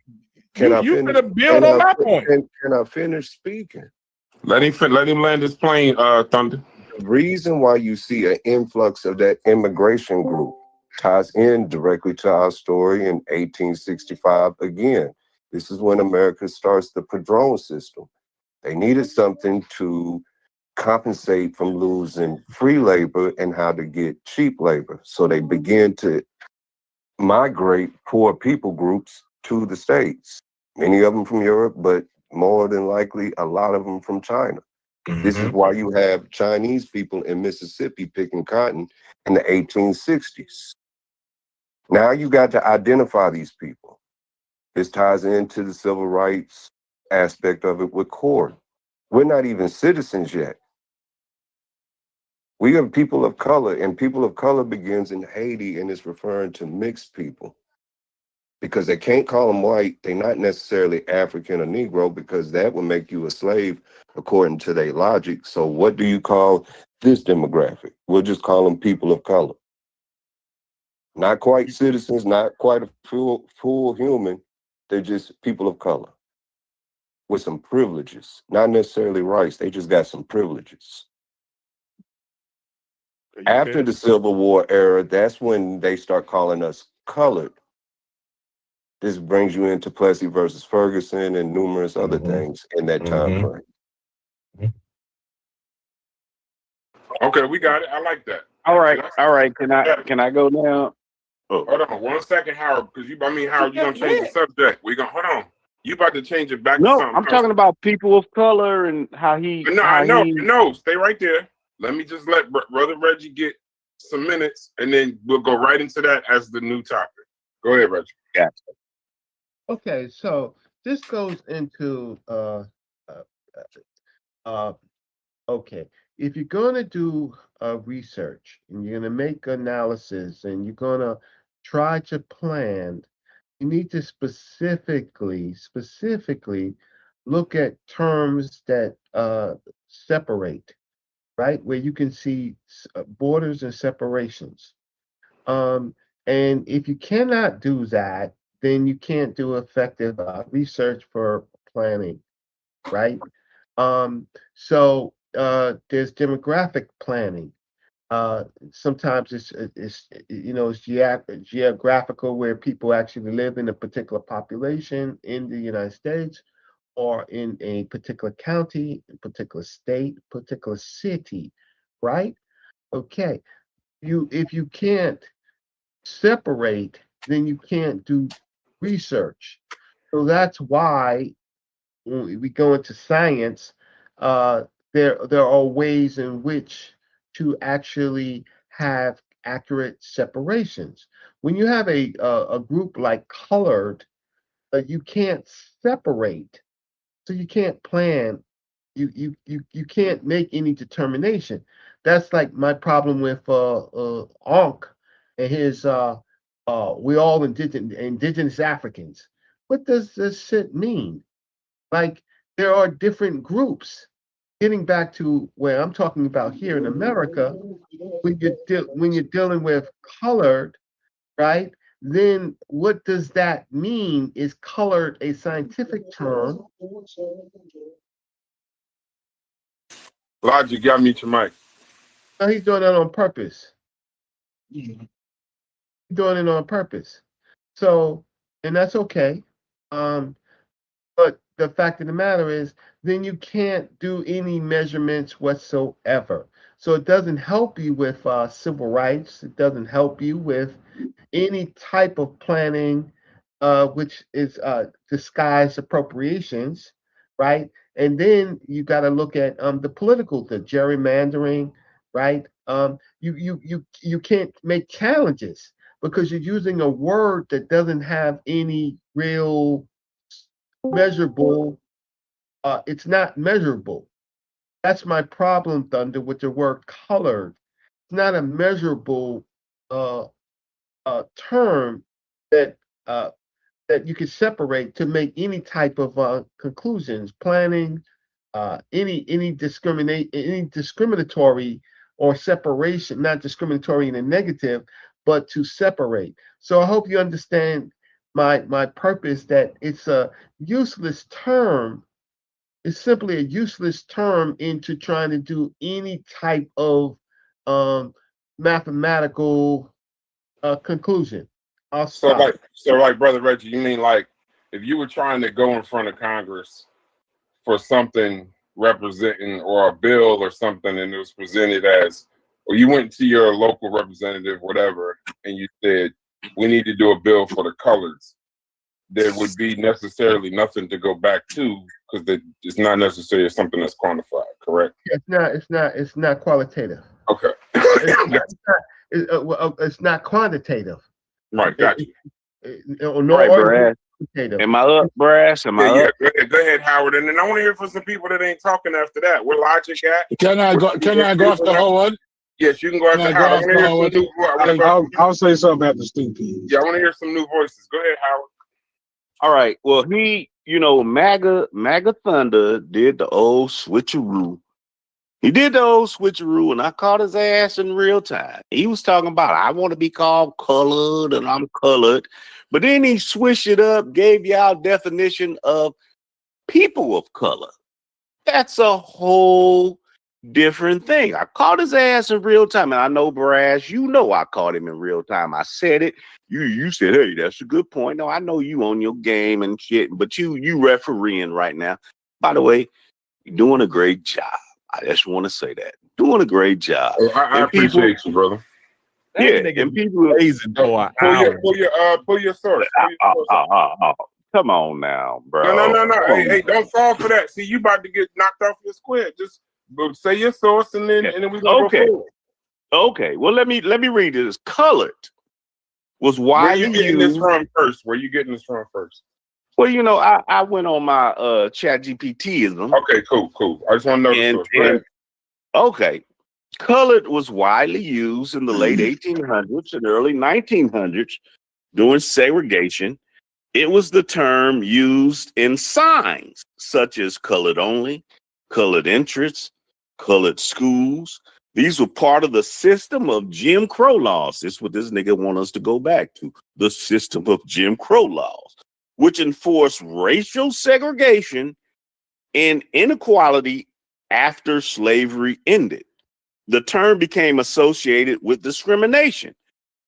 However, the word was also used by Black organizations For the example, National Association for the Advancement of Colored People. Don't slow it down. Slow it down. Go Nigga, read it again. No, I can't. Don't tell me how to read, nigga. How Read you it gonna tell me again. how to read? How you gonna tell me how to read? Bro, you got to be fair now. Read it again. Hey, Thunder. Fair is a place where they judge pigs. You gotta let the man read his source. Yeah, I'm being fair, nigga. People use colored, organizations use colored in their organizations, such as the National Association for the Advancement of Colored People in 1909. Okay, but here's the difference. A person of color that you gave the definition to, because you called your ass colored, a person of color is a modern term, common in the late 20th century. It refers to any non-white racial or ethnic group. It includes Black, African American. It also includes Latinos, Hispanic, Asians, Native Americans, and every other non-white group. It is used in academia and politics to emphasize shared experiences with racism or marginalization. Now, why they are different? This is what he played a fucking game. Colored is associated with segregation and imposed racial hierarchy. Now, they done sent this goddamn Bruce niggas up to us to make us forget about it. He want us to forget. Remember, we don't need to talk about all that slavery stuff. We don't need. That is the real thing of colored. At work, yeah. That powerful niggatry. And the person of color is a more recent self-chosen term meant to emphasize inclusion and solidarity among all minority groups. Nigga, that ain't we talking about. We talking about motherfucking African Americans, nigga. That's what we talking about. I'm done. You played a game, Bruce, and I caught your ass in real time, nigga. Damn. Okay. Hey, before you want to retort, or can I go to Stu P's, Thunder? No, go to Stu P's. Okay, go ahead, Stu. No, I'm shutting the fuck up. I didn't realize. Thank you very much, Howard. Thank you. Howard said it all. Hey, Stu P's, did you hear what Thunder said and what caused this ruckus from my favorite uncle? Yeah, I heard part of it, and I shut the fuck up. Okay. I am shutting the fuck up. Yeah. No, because the new one is not Martin Luther King's nigga. The new one is he'd rather be called colored than African American. That's the new one. The nigga's diabolical. He's diabolical. I know you didn't hear it. I know you didn't hear it. I know you didn't hear it. Thunder put together quite the resume of quotes here in a very short. Yeah. He been picking them up and putting them down for the past about 7 days. I prefer to believe that Thunder is trolling at this point. No, I'm not. No, I'm trolling. Thunder trolling. He grown. He ain't trolling. Y'all got to stop giving him. I'm gonna tell y'all, just like Chef told me, you cannot give everybody the out that they are trolling just because you don't want to respond to some shit that's visceral to your spirit. The man said what he said, and he stood on his square. So if y'all got an issue, stand on your square, or you get knocked off. He presents. No, because arguing his point. Brass, you and I know that when the terminology colored was given to us, it is like saying that you're less than, you're not complete. It was an identity. So when a black man decides I am going to own the terminology that white people call me colored, there's all these colored folks, because they couldn't find it in their mind anymore. They didn't want to appear that racist, so they stopped using the word niggers and start calling you colored now. And we embraced it. We embrace it. In the NAACP, they never stop saying nigga. Hey, they never stop saying nigga, Stu P. Hey, Stu P, let me ask you a question. I'm a steward. I'm one of the stewards for the United for the UNCF? Would you could you make a donation? If I ask you to make a donation to UNCF, would you do that for me, brother? One-off. That's a one-off, Stu Peas. Don't go for that buzz. One-off. Howard, Howard, stop. Stu Peas. Stop blazing so much, man. Stu Peas. Would you give a donation of $20 to the UNCF on my behalf? What's the UNCF? What's the UNCF? You said what is? Oh God! It got colored in it. Stupid. You don't know what? It don't have no color in it. No, it don't. No, it What don't. is it? I don't know. What is it? What is it? It stands for the United Negro College Fund. Would you? Would you? I know it's your bad. You stop glazing so damn much, man. You embarrassing yourself at this slipping in the garden. I thought you embarrassing yourself. You two niggas. Two P's. Would you make a donation to the UNCF as a steward, my brother? I don't know the Negroes going to college in 2016. Show me a Negro going to college in 2026. I can't tell when last I see a Negro. Hey, Brad. Hey, Brad. Show me a fucking Negro. Yeah. Hey, Brad.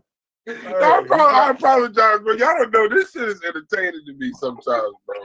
This shit is entertaining because I knew where you was going at first, and I kind of knew what he was gonna say, but you never know what Stu P is gonna say. But yeah, go ahead, y'all go ahead. It's my turn. Whenever I can have the floor, you're doing great. You're doing great, Stu P. You're doing great. Show me somebody call himself a Negro. I asked if I should donate to that asshole. Show me a Negro in 2026. Anybody on the panel, show me a fucking Negro in 2026. I'm asking anybody on the panel. Good job. Show me a Negro. Put a picture of a Negro in the backside for me. Thunder, turn your Put a camera picture on. of a Negro. Wait, who said Thunder? Turn your camera on. That was small. Show me a fucking Negro. I ask you that, dare anybody in this room to look at the next black person and call him a Negro in this pussy car. As if we don't burn this shit down. Show me a Negro. That was small? That was a good one, bro. Thunder, turn your camera on. Oh my God, bro. I don't know how y'all keep a straight face to some of this shit, bro. Oh, by the way, I will be watching the Sarnetta TV Awards. And I'm gonna show you a bunch of Negroes tonight, brother. hey, thank you, Slade, for giving me the link to the Sarnetta TV Awards. I'm gonna be showing Negroes all night. Trust me. Ross, tell me the truth, Ross. If somebody look at you today and call you a Negro, I'm gonna hit them dead in their shit. All right, so show me a fucking Negro. I'm just happy to hear. I'm actually happy to hear you make that distinction, right? Because to me it gives me a clue that even in your psyche, that you yourself are not having a personal battle of identity to where you could be mistaking yourself as a Negro. I know a couple of days ago, for the last couple of days, we kind of been going back and forth about our identity crisis, and I'm glad to know it's not that. It's not that bad. We haven't mistaken ourselves for Negroes. So what I wanted to kind of express a little bit was something that Corey said. Right? Corey mentioned that we got to be constantly maintaining, right, our movements today.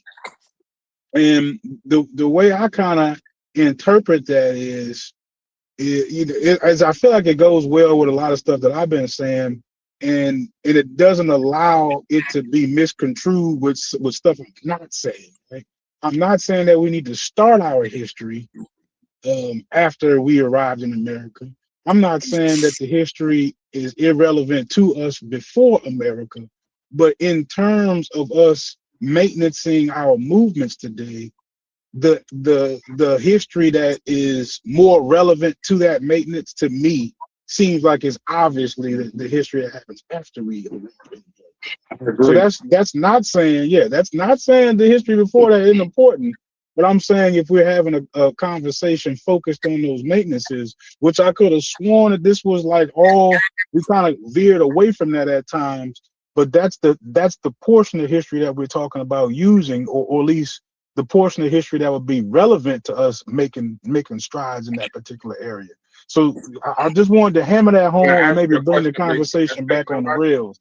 Yeah, I want to bring it back on the rails. I'm gonna ask you a question based on that statement. Based on that statement, because I think when we talk about culture, the first word that comes to my mind is cultivation.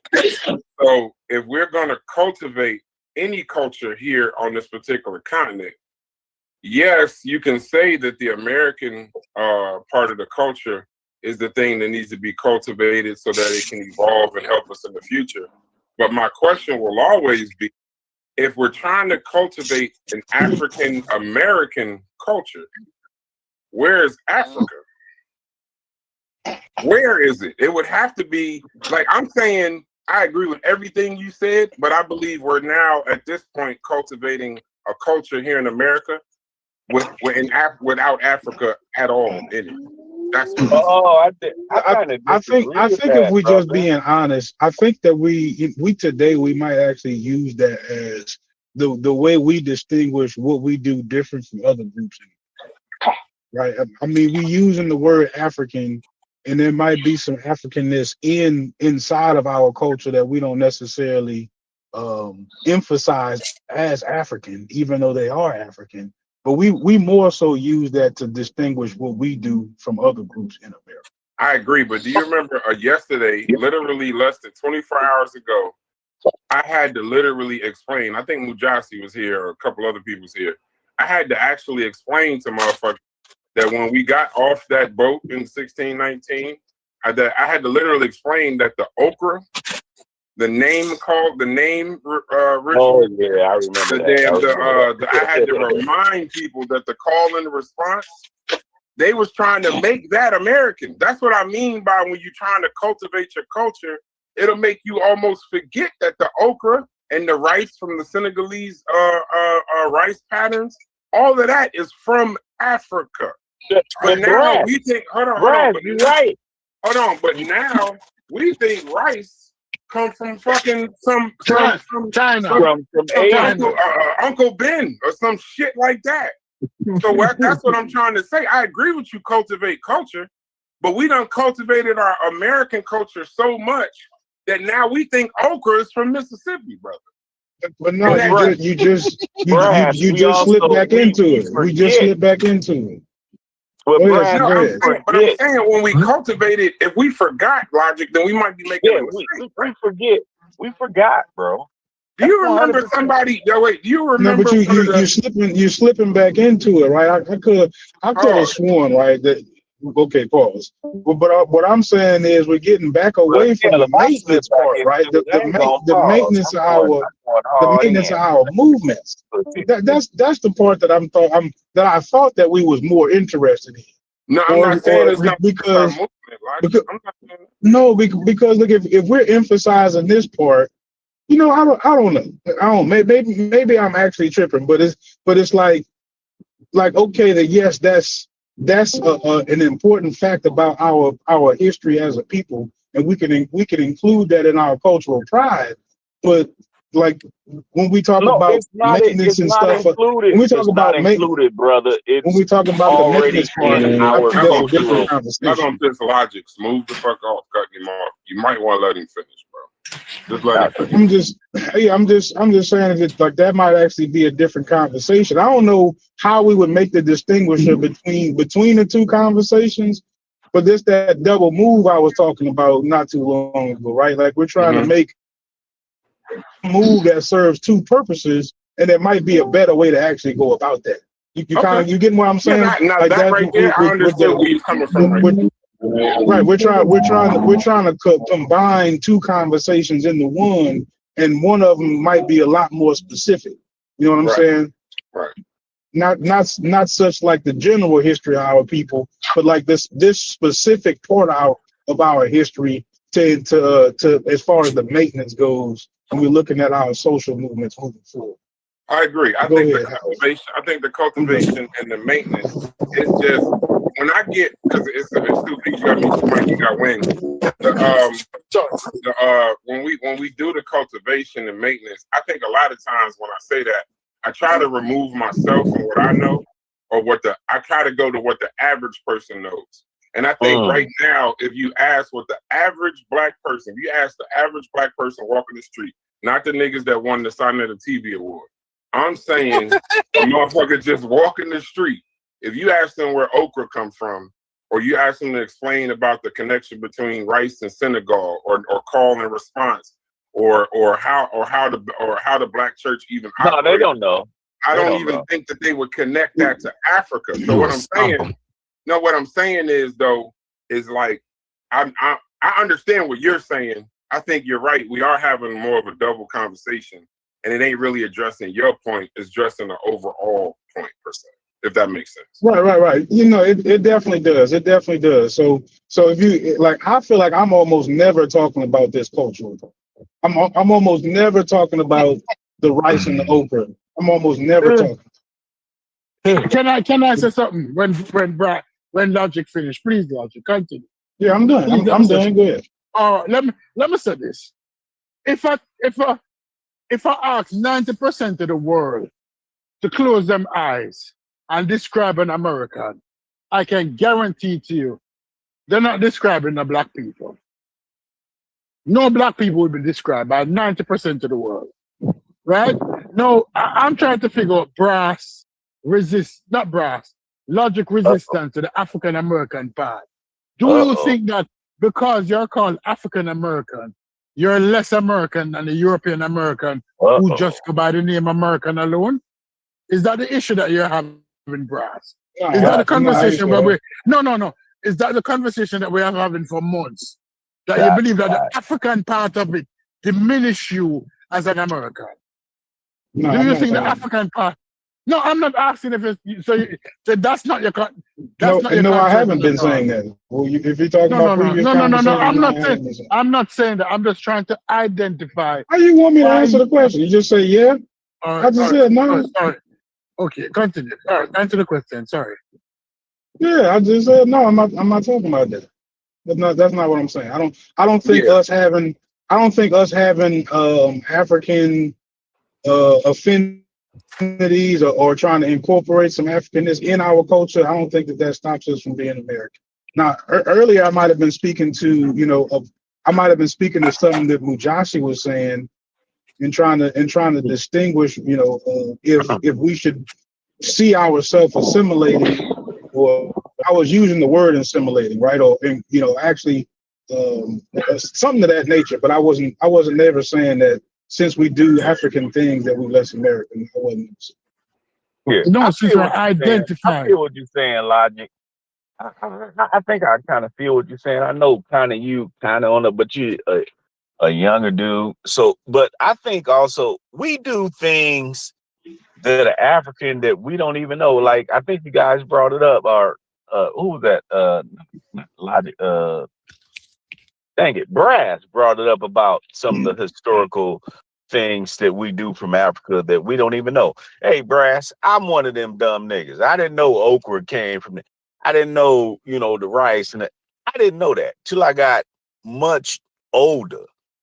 But it's already in our culture. But if we stop teaching, which happened to me, if we stop teaching where this shit came from, then we will fall victim to, well, hell, I'm not African American, I'm just American, or I'm colored. Just black. If we stop teaching, so we need to continue teaching. But Howard, that goes back to the point. Remember, even though we just brought this part of the conversation live, the original part of the conversation was during Black History Month, we don't need to teach anything African. We need to just focus on the African American experience, right? So that's why we're trying to. So I didn't hear that. I didn't hear that part of the conversation. So when Chef and Fetty have been going back and forth, it's been about what they actually teach during Black History Month. So even if you could tell that it's intentional to leave out Africa, because even if they started in 1619, they would have to bring up, and they only wanted to focus on African American, then explain, then hold on, wait. Then explain call and response. That ain't America. That's from Africa. Right. Explain okra. Explain the rice. Explain the naming rituals. Explain the spirituality. Explain you. In order to explain all of that, listen to me. For all the yacht boys out there, in order to explain all of that, you have to go pre-1619. So they're not teaching black. Hold on. They're not teaching black. They're not teaching African American History Month. They're not celebrating African American History Month. They're not even, because they're not, forget leaving Africa out. They're leaving the part about the African American because they're leaving our contribution out. Ask these motherfuckers how they know about right. That's Senegal. So if you're gonna claim the yacht boys, you can't claim 1619 because now you can't bring up okra name calling. The call and response. You can't do any of that. None of it. Right. So that's the overarching point at the end of Black History Month when we've been having this argument that the teachers, as far as what they've been teaching the younger youth and going against what Carter G. Woodson started with Negro History Week, they're actually going against even what they're claiming to teach. Even if he intended to add Africa, but not only are they leaving Africa out, they're leaving African American out because okra is as African American as it gets. Right. Brad, No, I what agree really with you. hurt? I agree with you What 100%, really hurts Brad. with that? What'd you say, Brad? You don't even become African American until you get citizenship. Exactly. Which means you have to leave out slavery. Exactly. You can't even talk about getting off a ship. Because somebody drop a bomb to that shit. You got to start in Jim Crow. You got to start by saying, hey, we colored folks. This is what makes the history so important. You ain't got no argument for me. No, bro, you don't got no argument for me either. I didn't hear Go ahead, Reggie. the conversation. And I'm just saying that to say that's the foolishness in their arguments. Even with the FBA groups, they can't begin until 1868. So why are they saying this is about lineage and reparations? That's not their story. Well, Go ahead, I Reggie. You're saying that's not accurate. Go ahead, Reggie. Well, the African American part started at the beginning of America's creation itself. So during the American Revolution, that is when that term occurred. And then after that term occurred, then you have our organization called the African Benevolent Association, African Lodge, and a number of other African associated institutions in the church, right? African Methodist Church, right? So that's a part that's entangled with our history in the United States, right? From our people's vantage point, not from the Europeans' vantage point. So I didn't want to totally disagree, but I want to say that you have to factor in the African institutions came at the time of the American Revolution, right? And so it wasn't white America yet, right? So these were what they were American revolutionaries. They weren't white yet. Whiteness didn't really occur until much later. That's the more later term. The geographical term was of us being from another continent was much more concrete than the notion of whiteness, because these were really British colonists who became resentful of taxation, but that's a whole nother story. But so our identity in America, calling ourselves, is older than white American. It's older. Were you African American before 1868? Were you African American? Were you African American before 1868? Or when was black people grad? No, because you were 1781. Popularly, no. 1781. No, because it wasn't a citizen. Citizenship wasn't You don't know granted. African American history. I'm sorry, No. Snoopy. When was citizenship granted to black people in America? 1781 is when we self-identified. No, I'm not asking you that. I'm asking you when you can be self-identified all you want. That makes sense. CPs, that don't make sense though. No, because if it don't make sense. You about to have you weren't granted. You gonna do it anyway. You're gonna do it. You wasn't granted citizenship. If you wasn't granted citizenship, Right. It wasn't a popular term in that time, but we have references and documentation that Africans, there's certain Africans that refer to themselves as African in America or Afro-Anglo. And so, but it wasn't popular. The vast majority of Black folks didn't run around calling themselves African American. That came much later. But we do have institutions that was identified from a political position of being African Methodist, Episcopal, and you know, and stuff like that. African Lodge, Yeah, but people are calling themselves that, but the state didn't recognize it. But even if you have, you could name it. If you want something that's central, look at what it's called African burial grounds. Did the state identify you? Buried in an African burial ground. That's where you were buried. We're Africans. Yes, but that's not what I'm saying. That's not what I'm saying. When did the state identify Black people? It doesn't matter when the state identified. It's the peopling that identifies. Again, white American was a later term. So if America didn't identify you as America, America being the state, if the state didn't identify you as America, you identify yourself as such. As a result, you had rights because you identify yourself as such. That's what you're saying to me. That's what. Wait, Stu Pease, you're having a disagreement with Reggie on the governance question.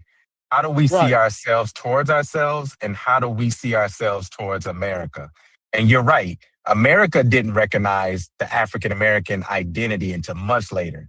But the Africans in the 1790s recognized ourselves as Africans and began to use that naming convention on a few different things. So it's the governance question.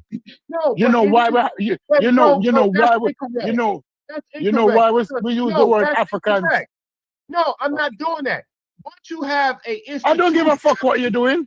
Who are you? Who the fuck are you? I don't give a fuck what you're doing. Make your fucking argument. I know, like you're an authority. What authority are you?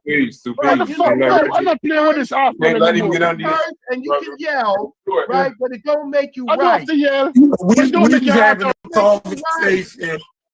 Hold on, Reggie. I pull back. Hey, Reggie. Give me a second. Why Reggie, give me a second. Hey, Reggie, hold on. Reggie, hold on. Please, hold on. Chef ain't got a fight to talk on his own channel. Go ahead, Chef. Look, hey, y'all, everybody, we're having a good conversation. We ain't doing the arguing shit. We ain't cussing each other out. Y'all make y'all points. Y'all can disagree, but we ain't cussing each other out today, y'all. All right, go ahead. Okay, so can I continue? Okay, so, well, once you have institutions that are corporations, right? So the AME Church is our first corporation. So that means it is recognized in law. Then you have the African Lodge. Then Founded by the Masons. Say what? I said founded by the Freemasons. Go ahead. Yeah, but okay, fine, but we're talking about the African Lodge, right? Yeah, it's founded by Freemasons. Founded by who though, Reggie? It's founded by Africans who are Freemasons. you can throw whatever label you want on it all you want, as long as it ends. I'm just glad you added it in the Freemason, bro. But go ahead, brother. Right, but we're not talking about Freemasonry right now. Yes, we are. If you talk about founding the lot, yes, we most certainly are. If you talk about you bought up AME Church, you bought up. I mean, what you can't leave us out of it. No, but we're talking about people. Don't let them get you in a trick bag, Reggie. Don't. That's a fact bag. Yeah, that's a fact bag. That's the problem. That's the culture vultureism. Because the fact of the matter is, I'm saying that in law there is legal institutions with the word African in it. So it is recognized. That's a fact. And there's thousands and thousands, there's at least 10,000 people within all these recognized organizations that have the word African. So it was recognized in law. The red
appreciate you coming in and contributing, Reggie.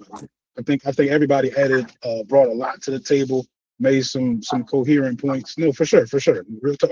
But I think that this leaves a lot of dialogue for us to have. I think we got quite a few things that we can round out on each side of the topic.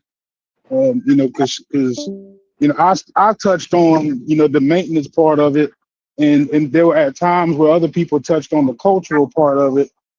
And even when we look at the cultural part of it, where we would say how much cultural cohesion that we don't have, but then there's other parts of the argument where we would all acknowledge that none of us consider ourselves Negroes. We collectively understand that, right? We're definitely, thank goodness, we're not to the point where we would accept Negro being as a compliment, right? We do have some form of collective cohesion on those kind of things.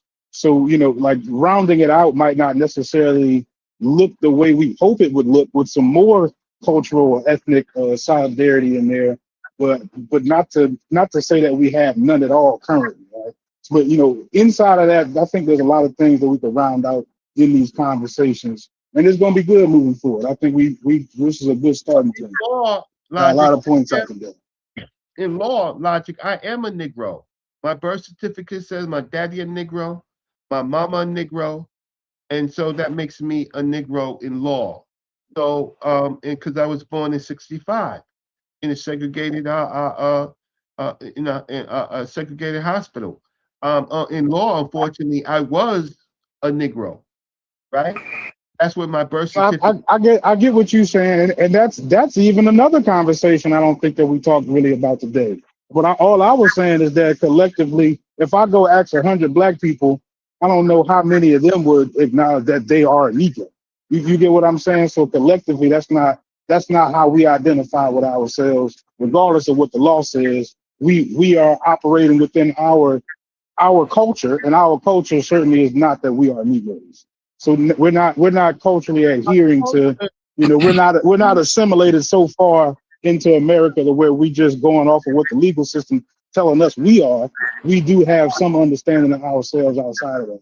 That's what I was speaking to. I don't disagree, but let me just say it like this: a culture does not mean anything in American law. It doesn't mean anything. It's just a talking point. Law is law, and definitions of race in America is still the same. We can feel however we want to feel and call ourselves whatever we want to call ourselves, but it's the American legal system. That's the hurdle that we haven't fixed yet.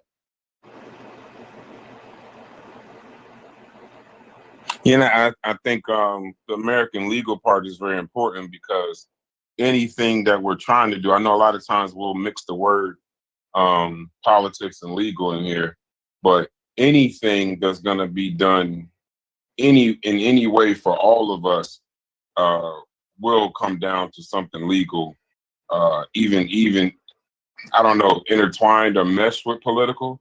But there's going to have to be some kind of legal aspect that has to be crossed first, because I know that the buzzword is reparations, but even that, we're going to have to come up with something, because they can literally just throw the whole damn thing out, because they'll just ask who the hell is it that's supposed to be getting these reparations, and then just move on to another conversation. Well, it's moved to harm-based. It's actually moved to harm-based reparations instead of anything tied to enslavement, because we can't get past the hurdle on the reparations case, and law controls politics. So in politics, when there is some a contradiction or something that's not conclusive, then they go to the legal, whether it's a Supreme Court case that decides it.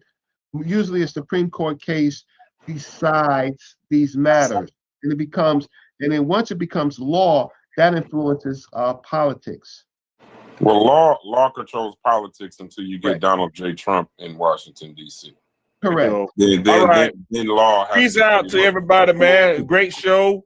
And so if y'all finna do the Donald Trump stuff, then that's cool.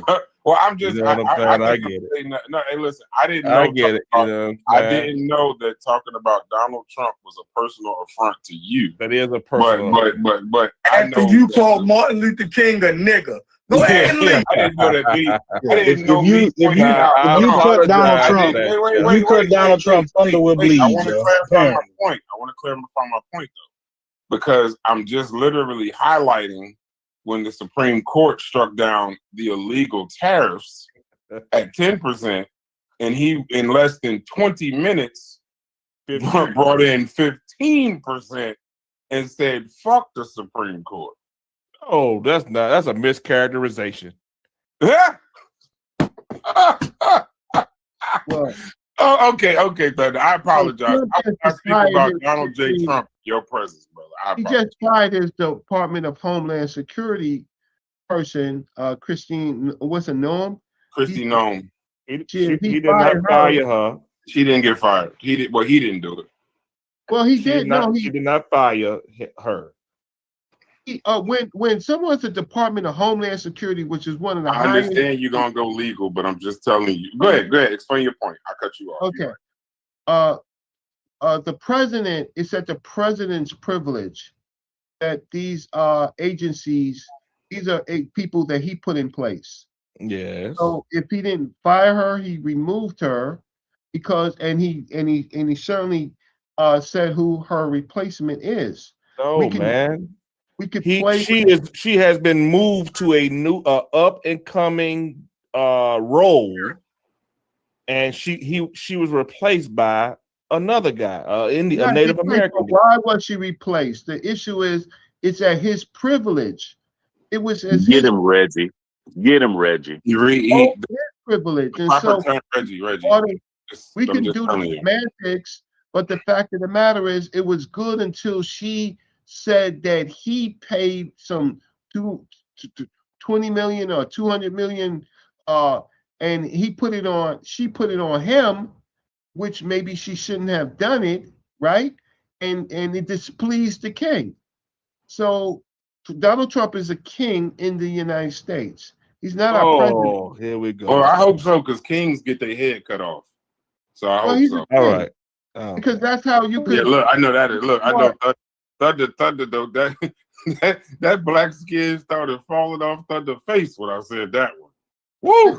But the problem in politics is when you have laws in place and you have the Constitution, and there is a workaround, and the other agencies or groups or structures can't compete with the executive, and it moves past what you call a democratic process.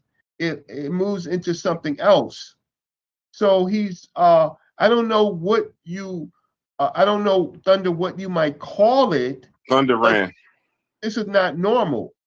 No, it wasn't normal, but she was reassigned. So she was fired.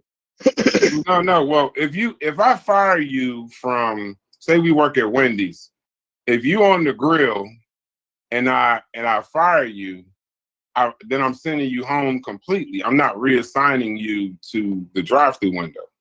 She's reassigned. She still works in the United States. What position? The position, he created a whole nother position for her. Yeah, is that something new? Is that like a new thing that you? That's not new. Well, no, but what I'm just trying to say is that we can argue semantics, but she's not in that role, and she was removed. She was eliminated. She was replaced. But the problem is, I can't say fired. So the McDonald's example ain't a good example because like you don't move. If somebody fuck up on the grill, you just fire them. You don't. Correct. Right. She fucked up because right. Right. But listen, in executive, right? So like if you have an agreement, you have a contract, right? So in my job, right, I agree that if they don't like the job that I do, they don't fire me. They just move me back to my tools, right? So essentially, if I was replaced, essentially that would be firing me, right? Essentially, right? But it's an agreement that, you know what I'm saying, I still maintain some employment with the company. But she doesn't have an agreement. That's Yeah, the problem. that's the difference. No, she doesn't have an agreement, right? But I'm saying essentially she was fired, right? I mean, like I'm just again, all I'm saying is we can play like she wasn't fired. He still worked for the United States government, Corey. That's all I'm saying. Y'all can y'all could call it fired. The reason why I'm being very specific is because when you go out into the world and you tell the average person she was fired, that's like when a cop shoots down or has some police brutality, and then the whole town is calling for this person to be fired and removed, and then there's a big hubbub and we're gonna burn this down. That's cool. But then when he's fired, everybody celebrates until you find out that he just works in Charlotte now instead of Tampa. Right, that's what I'm trying. That's how he would be in the same role now. If he was the sheriff, and if he was the sheriff, and now he has a job in the fucking mailroom at the county fucking office. Right. Listen, that's again essentially he was fired. Now, is he still employed with the county? Yes. Yes, he is. But is he the fucking sheriff? No. He was fired from that position. Yeah, I agree. It's a I don't want there's a case because that hold on. I don't agree. Because here's the problem. Here's the challenge that you're gonna have. Because I don't think lying about $143 million in a damn ad campaign, no bid contract. I want her fully removed from governmental work.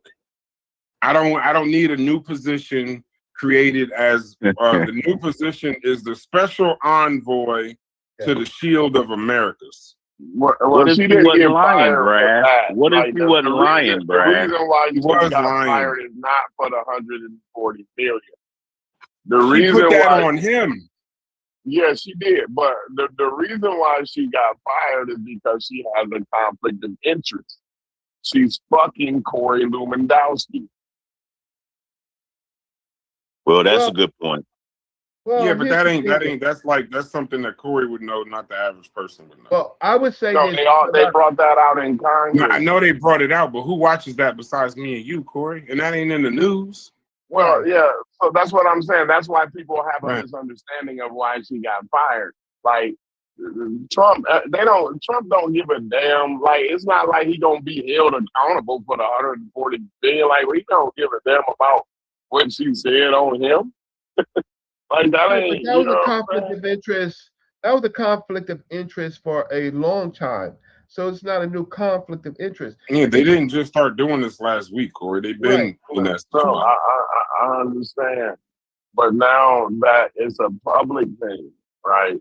It has been a public thing for a long time. It has been a public allegedly. Thing. Somewhat. Yeah, look, allegedly. I know that here comes political correctness. I was waiting on one of y'all to do it. Yeah, allegedly. But the well, issue maybe it is. Maybe I'm wrong. Then maybe it is. No, it's not that you're not wrong. It's just what it is just like this war. This war is not a war. It's what is it? It's a some special action. It's regime change is what it is. It's a coordinated attack. No, it's a special. They have a new word. They created a new word. I'm not listening to all of that. That's what I'm saying. I'm not listening to whatever word they made up. Right? I'm a cement mason from Indiana. So like I don't deal in all of that I don't deal in bullshit. Yeah, but you do because what's happening is that's what's being sold to American people and young Americans of all or like Barron is not going to fight this war. Like no, Barron ain't going. He ain't. But our sons and daughters is going to go to fight this forever war. That's why it's a regime change war because again, it's a world war. Because in order to do regime change, you need boots on the ground. Yeah, and essentially that's what it'll amount to. Exactly. I mean, it's starting out as a regime change war, but essentially what it's going to amount to is a world war. Yeah. It is because you got more than 15 countries involved, right? So you got intersea, you got intersea ship sinking, right? And Absolutely. this is but they have a new word. So what we're gonna watch today, the Senate already is not gonna do anything with this action, this action. But we're gonna see if Congress is able to do something to reel in the powers of this president. Schumer already then capitulated. Say what? Chuck Schumer has already capitulated. To a war. Yes. Yeah. So if he did, that means Hakeem Jeffries and Cory Booker. That means, and so but it's not gonna. It's gonna be our children. You know. That's gonna be in this. That's in danger for this forever war, right? Until it hits America. Until it hits America. So what the crazy thing is that So when it's gonna hit America, and it don't have to be a bomb when it hit America. That's what people don't understand. But go ahead, Chris. what happened was when this thing started, they basically told Americans who were overseas, you got to get back on your own dime. We're not going to not the MAGAs that he flew on his private plane home, though. Oh no, they got Oh yeah, I just want to make sure you was aware that there was about 36 MAGAs that were personally flown out on a governmental private plane, and everybody else was told because no, because they don't identify as MAGA, so you know what I mean. Remember we was having that conversation. So I'm trying to figure out who was on this private plane that were taking pictures with "Make America Great Again" hats. The title is MAGA influencers were flown out on a governmental private plane, but nobody identifies as MAGA. Ain't that right, Steve?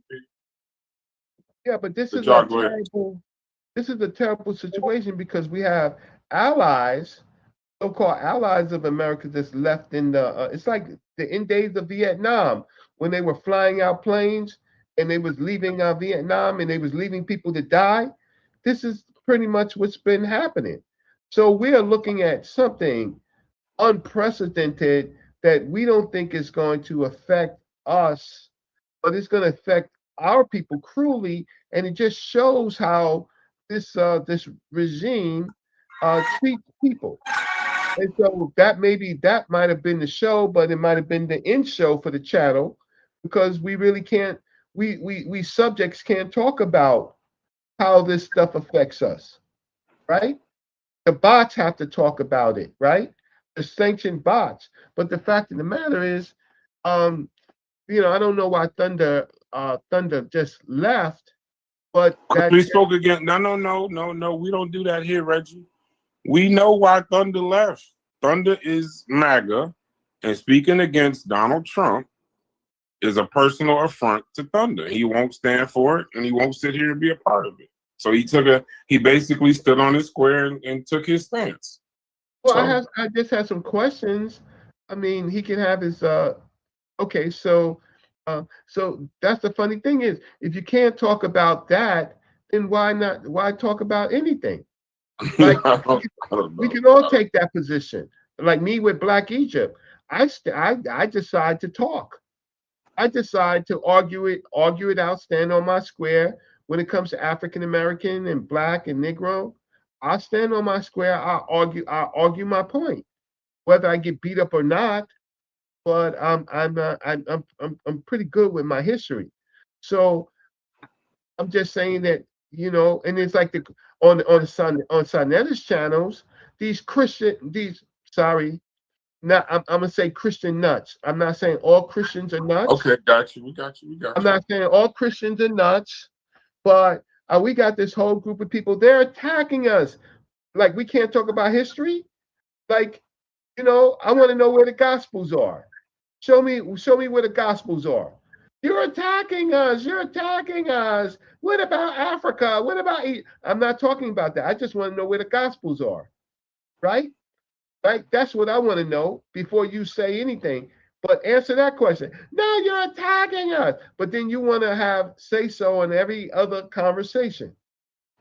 Right? So look, y'all think I'm bad on this channel. Actually, most of y'all are my friends. Even though I disagree and we occasionally call each other names, but I think that y'all are reasonable. On them other channels, those people are nuts.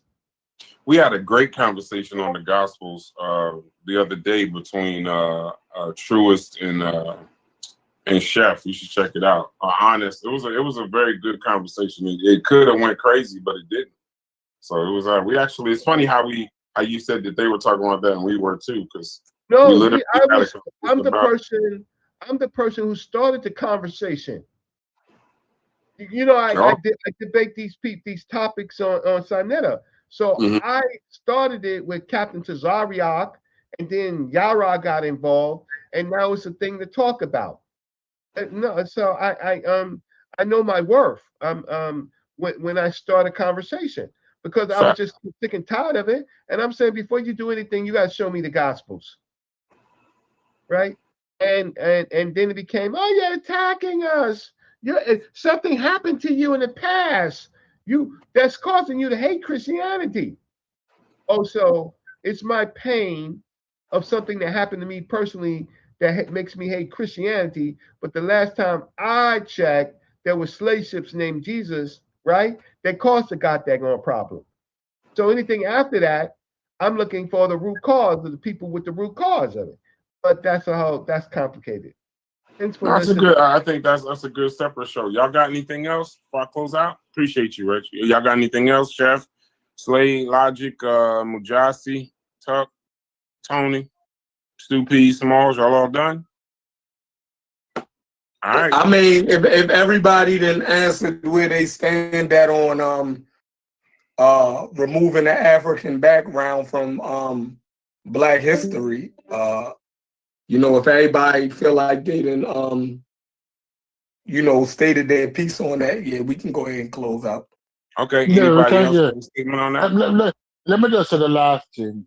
I don't know how you tolerate thunder. My thunder toleration done. I am done. I am done with that Negro peon, that colored man. I am done. That's all I'm saying. Have a wonderful day. Hey, Smalls, what I say? Remember I said that Smalls, where Smalls at? Remember I told you how that conversation was gonna go, Smalls? Oh, and I didn't get my take on it. Yeah. You missed it, Tuck. I already apologized to Logic, so I owe you an apology too. My bad, bro. You were absolutely right. Yes? Something wrong with that nigga. Yeah, he disingenuous. I already knew it. He ain't trying to have a conversation. And I told you, every time you ask him something, he gonna answer it with a question. He gonna never answer your question. So what I'm gonna end up cussing him out. But why do y'all call him disingenuous if he's the only way he could be being disingenuous is if y'all think he's trolling. And I think y'all actually letting him off the hook by saying he's trolling, because I think he actually No. Listen, Brass. The parts when we get at first he's not trolling. He will troll during the course of a conversation. So there's no way to get an honest what is it? It's no way to get a full honest conversation out of him, because during the course of it he's gonna start trolling. So that's why I say he disingenuous. Reggie, he definitely trolling, y'all. If he ain't trolling, he's slow, and I ain't gonna call that brother slow. We all know, so I'm gonna just say he's trolling. We all know that trolling is deadly, right? But hey Reggie, I have an article in this chat right here from PBS. Yes. If you want, could you pull that up and could you kind of read that article, some of that article, because it was some relevant things in this article that I wanted to see what was your opinion on this article? Okay, let me just take a look at it right now. I'm not going to watch the video, but let me just look at it. No, I don't want you to watch the video. I just want you to look at the article, to read the article. Okay, okay, so it's the PBS article I put in. No, I'm looking at it. I'm looking at it right now. One second. Okay. It just give me a second. It says when I clicked on it, okay, Trump says he's not mulling a draft executive order to seize control over elections. Here's what we know. So he's not considering declaring a national emergency around the midterm elections as a draft executive order. Well, I have to read the But you have to click the blue letters, like so the blue letters. You click that, and that'll take you to the article.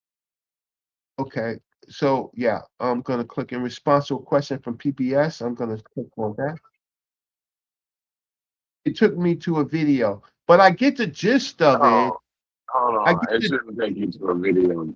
It says the U.S. Constitution makes clear that state administrative elections, while Congress has limited. You might have to scroll, so it took you to a video, but you got to scroll up, though, right? No, I scrolled down. The president cannot seize control over state-run elections by declaring an emergency. Right? The proposed executive order also requires that voters national must hand-mark paper ballots, etc. The president has power to take change. The president, the problem, Corey, is not this. We have a president who is going to test constitutionally everything that he wants to do. So what happens is like the tariffs. He's going to test it, and then by the time it goes to the Supreme Court, he's already made headway, right? And then when it goes to the Supreme Court and then they disagree with him, then he's going to double down. Yeah. Well, here it says the 17-page proposal, a working document reviewed in full by PBS News, will give him extraordinary power over the 2026 midterm election.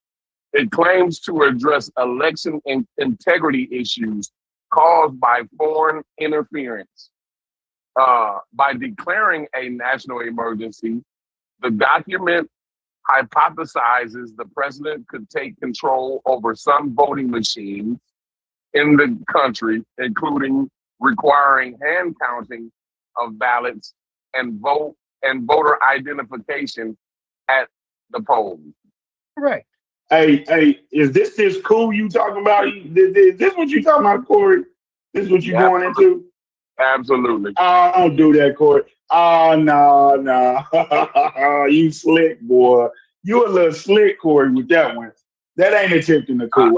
You got to. So you know like we got 1,000 on. We got 1,000 on that, Corey. So this is what I'm talking about.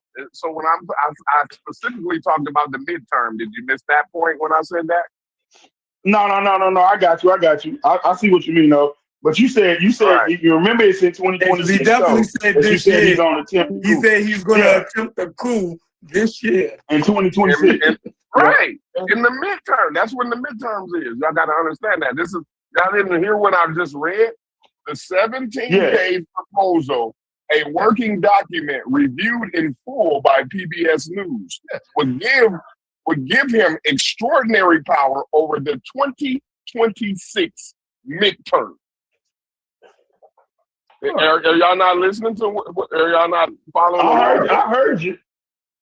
Okay. Absolutely, it's a possibility that there is a proposal out there that someone has access to, and basically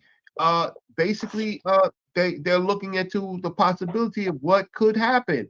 And so what we're doing right now is we're looking at the primaries for the Democrats, and some of the Democrats are winning in states that he needs. And so to subvert that, he could come up with something, this working document that's going to say that somehow foreign which would be a coup attempt. And so because they don't run up in there with bombs and guns and shit, right? Don't mean that they ain't trying to pull off a fucking coup here. Like, if y'all are mistaken about it, just like everything else he's been doing that we said, oh no, he's not really doing that. But then he slapped you niggas right in the face with what he really been doing the whole fucking time, because he been saying it the whole fucking time, right? Then we looking like, well, we didn't know. Now we're in the middle of a World War III. We are. But no. He ain't gonna do what he been saying he gonna be doing. Where's the Okay, so wait, Corey. Hold on. Stop. Let's get some right. But let's get some clarity for the audience and the people in here, Corey. Who wrote the document? I don't know who wrote the document because he didn't write it. Doesn't mean Right. Yeah, he don't have the ability. So it his wasn't. allies. No. But I'm asking. Hold on. That's all I know. That's all I know. Is it the government? Trump allies. Is it a government? Is it a governmental document or is it from outside? No, it wasn't. Look, here y'all go trying to I'm just asking a is this a question. legal document? No, it's not a legal document. Okay, that's not no. Because listen, Corey, if anybody know what you're talking about, I know exactly what you're talking about. So I'm not fighting you on it. I'm just saying when you just say that, I'm kind of trying to be a little bit more correct when we saying certain things, so that when people leave, at least watching our shows, they leave saying. Said it was not. I said it's a clear headline. I got the source right here. I'm reading. Yeah, but nobody can see the source. Corey, we in the Discord. Can't nobody see the source in the chat? It's 30. It's like 30 watching. Oh, I thought y'all was done with the live. No, it's like 30 people watching. I'm also clarifying because the show they're asking what's the document. So I'm just trying to be clear. That's all. Oh. This was a 17-page memo, a proposal, right, written by Trump allies. It's a what? A think tank. So this is Trump's agenda comes from these think tanks, right? Right. And so this is just one of the documents that seems important because it seems to be very plausible, right? About what could be actually be happening. And so what was the head of the CIA, Reggie, doing at the Georgia, taking 700 boxes of election ballots? Well, allegedly, and the head of the CIA, who ain't supposed to be nowhere near no shit like that. But go ahead, explain to me what they were doing. That's why I say allegedly, was to say that the head of he wasn't done personally by the head of the CIA. No, she was there. She was on the scene watching them take 700 boxes of ballots from Georgia, from Fulton County, Georgia. The head of the head of the CIA. Okay. Trump's look, I mean, so is where I have to ask, okay, so Corey, this is where do we want to go from this? Because look, I'm a 61-year-old man. The shit be unbelievable. We don't be having no way to, you feel me? Like the shit be so unbelievable. It's like we don't know what the fuck to do. Just say that, Reggie. Yeah, because we ain't never I'll heard say shit this. like this before. I'm a 61-year-old. I'm a 61-year-old man, and when I crossed the line, I paid. You pay with your job. You pay with your businesses. You pay. You literally pay. I'm not where I am right now because of that. I'm not smart, that I'm not bright. Shit, I was an IT director for 16 and a half years in the law office. I damn sure am bright. But when you cross lines politically, right, you suffer. So I want to ask you where you want to go with this. I'm not going anywhere. I'm just saying there's a coup that's definitely pulled off right now as we speak, and people acting like that's not what's going on. Well, if it's just no, if it's just barbershop talk, and I'm not being disrespectful to Sheffrin, but he knows about barbershop talk, then fine. But if you want to make it a show or something like that, then guess what? You go into the analytics. Every one of us, and y'all gotta admit I have high level barbershop. Hold on. Y'all gotta admit I have high level barbershop talk. I'll admit it's barbershop talk, but my barbershop talk is a little bit more high level. Come on now, don't do me like that. Right. But that's why I said no disrespect to you. I was just saying in general. I'm saying when you start poking, right? Then what happens is, see, y'all don't understand what's going on, right? Like where we are in social media, you might have a small show, but it's tracked. Now, somebody like me, right? Somebody like me, I already have a FBI report, right? Now, if I'm involved, then guess what? Your name's going to Starting to sound like Smalls. Yeah, you start to sound like going out. Yeah, but we ain't doing I'm not. that. We I'm not. reading a post from PBS.org. You starting to sound like the spook who sat by the door, brother. No, I'm not. But Corey is starting to sound like he already attempting a coup. Is that what you're saying to me, Corey? He's already doing it. He's already doing it, and y'all just don't realize it. Corey, if that article is from before yesterday, you tried to play with me, and I almost just gave you a high school apology. You're still Corey. Tuck. The chances of you winning that bet is because I was already savvy. Corey, because I was already savvy on the information that counts against me. Hey, Corey. You still at about 95%. You had a 95% win rate. If I told you it was a 95% chance you was gonna get $1,000 next November, you take it. Do not give up on that. I'm still on it, but I can't believe Corey tried it. Attempting a coup. What I'm saying doesn't qualify. Crazy. So are y'all saying what I'm saying doesn't qualify? What do y'all think? I didn't say it don't qualify. I don't say it didn't qualify. So first of all, let's start here. What do you think a coup is, Tuck? What do I think? No, attempting a coup is different than what I think a coup is. No, so absolutely. What you doing right now is we do have to define what a coup is, right? So let's do that. You got to do that because you Corey. See, you got to do that because that's what you gonna do when you say you won the bet. So I should have did this. It doesn't matter what I think. You're right, Corey. It doesn't matter. No, it do. It definitely do. You the one said. No, nobody know what y'all saying. No, nobody know what y'all talking about because we wasn't live yesterday. At least explain what the hell y'all talking about. We're talking about a coup attempt, right? And what I'm saying is, I have a I can tell you what I think a coup is, right? But I want to know what you think a coup is. You understand what I'm saying there? January 6th. January 6th. That wasn't a coup. That was a coup attempt. That was a coup attempt. Yeah, but see, y'all bet. But here's the thing: when we start using the word attempt, there's a word in y'all bet as to why I didn't take it. It's because you said because he said attempt. No. Yes. No. I did say attempt. I did say attempt. Successful coup. No, I did not. I didn't say that, bro. I have it recorded, Corey. Well, go ahead. Go ahead. Play it back. Okay. Please. I will. I got you, brother.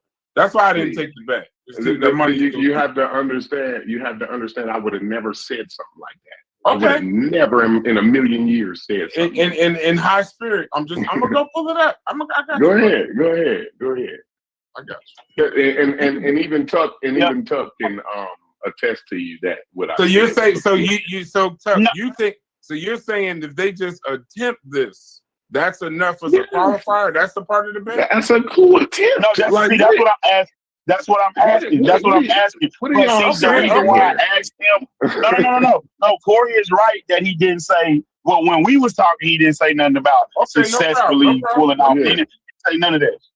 But that's what I'm trying to get to him. That's what I'm trying to ask now. You just went from 95% to 50. I'm just telling you. No, I'm all right with that because I'm being fair. That's why I'm making sure Corey being fair. I'm being fair because he ain't gonna just say, "Oh, I didn't take my shoes. I didn't take my shoes with me when I left. Then I attempted a coup." I don't want to do all I'm that. gonna cut to the chase. Then I'm just gonna explain to you what I think a coup is. Right? An illegal either stay or placement of somebody in public office.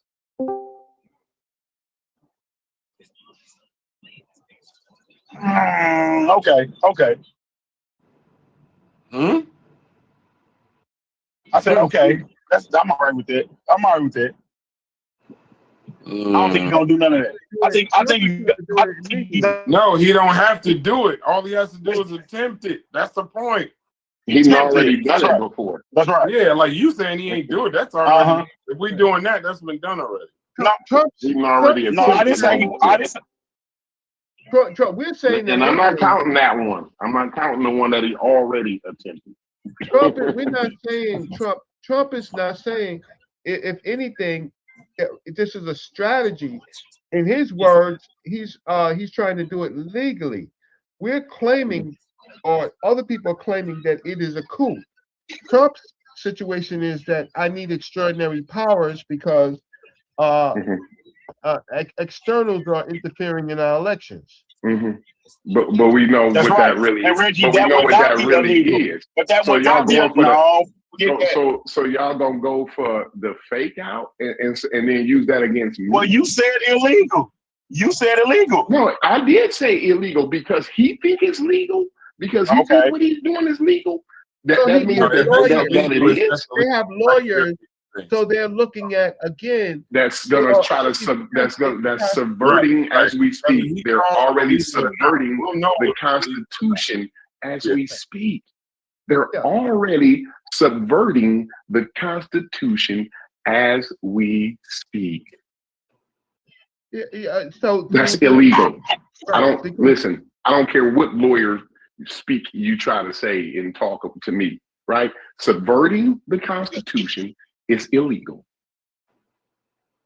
Well, the problem is that Corey, I agree with what you're saying. But what they're trying to do is y'all might well go to court for Trump. Y'all trying to do it better legally. than what his lawyer is going to do. I think y'all going to do better than what his lawyer. We go here. No need for slander, my brother. I think y'all doing. I think it. And this is how. So hey, listen. This is how the coup gets pulled off because we don't believe what's going on in front of our own eyes. That's how the coup get pulled off. The coup don't get pulled off by slapping everybody in the face. Y'all realize that, right? The coup get pulled off. So now you said it's gonna be successful. It's gonna be successful. No, I didn't say it was gonna be successful. So now you're trying to change my degree. So what is right? pulled off? What I'm saying, what pulled off mean? I'm saying this is how coups are pulled off. Right? Because the people, the general population don't realize. You understand that that me and Stu Pease was talking the other day.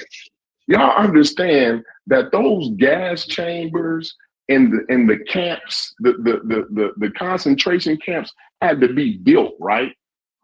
Before anybody went to any gas chamber, right? There were concentration camps and gas chambers being built, right? This was being done right in front of everybody's face. The thing is, they didn't believe what was going on right in front of their face until they was going right to them fucking camps that they saw all them cranes and excavators and shit building these motherfucking camps and shit like that. They all that shit that they was the railroad. They had a railroad system that serviced these concentration camps and moved the people. You got to build that infrastructure.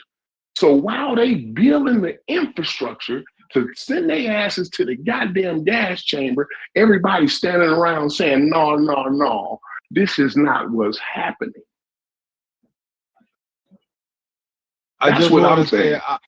I just want to say, I agree with Corey. I mean, there's no guarantee that it's going to happen or anything like that, but you could see the progress towards that type of a thing. And by the way, it already happened. So it's not even guesswork already, right? That's right. You had Jan 6 already. So it already happened. I didn't bring the most killer point up. And I said it earlier, but a lot of y'all didn't hear it, right? Don't y'all know that turning over the midterms is like turning yourself into prison? Actual crimes have been, y'all ain't been watching. See, this is what when I be putting these committee hearings and shit in the chat, you niggas pass over that and worry about what the Lakers is doing. You see what I'm saying?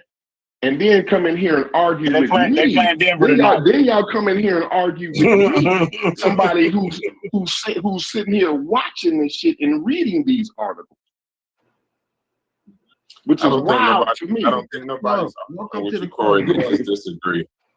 But the problem is it creates a enormous amount of powerlessness, because it's hard for you to convince or show or have other people understand what you're talking about, right? Mm-hmm. When if you believe in the Constitution, you already seen enormous attacks on the Constitution, and so this is just one more, but this one is really detrimental. Well, the war, it can't get worse than this war. Where our election integrity is the only thing that separates us from all other countries.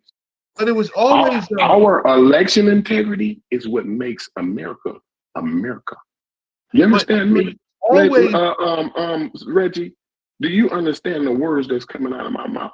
The election integrity Corey, let him is talk. what makes America I America. understand, but when was there integrity in American? We can't do that.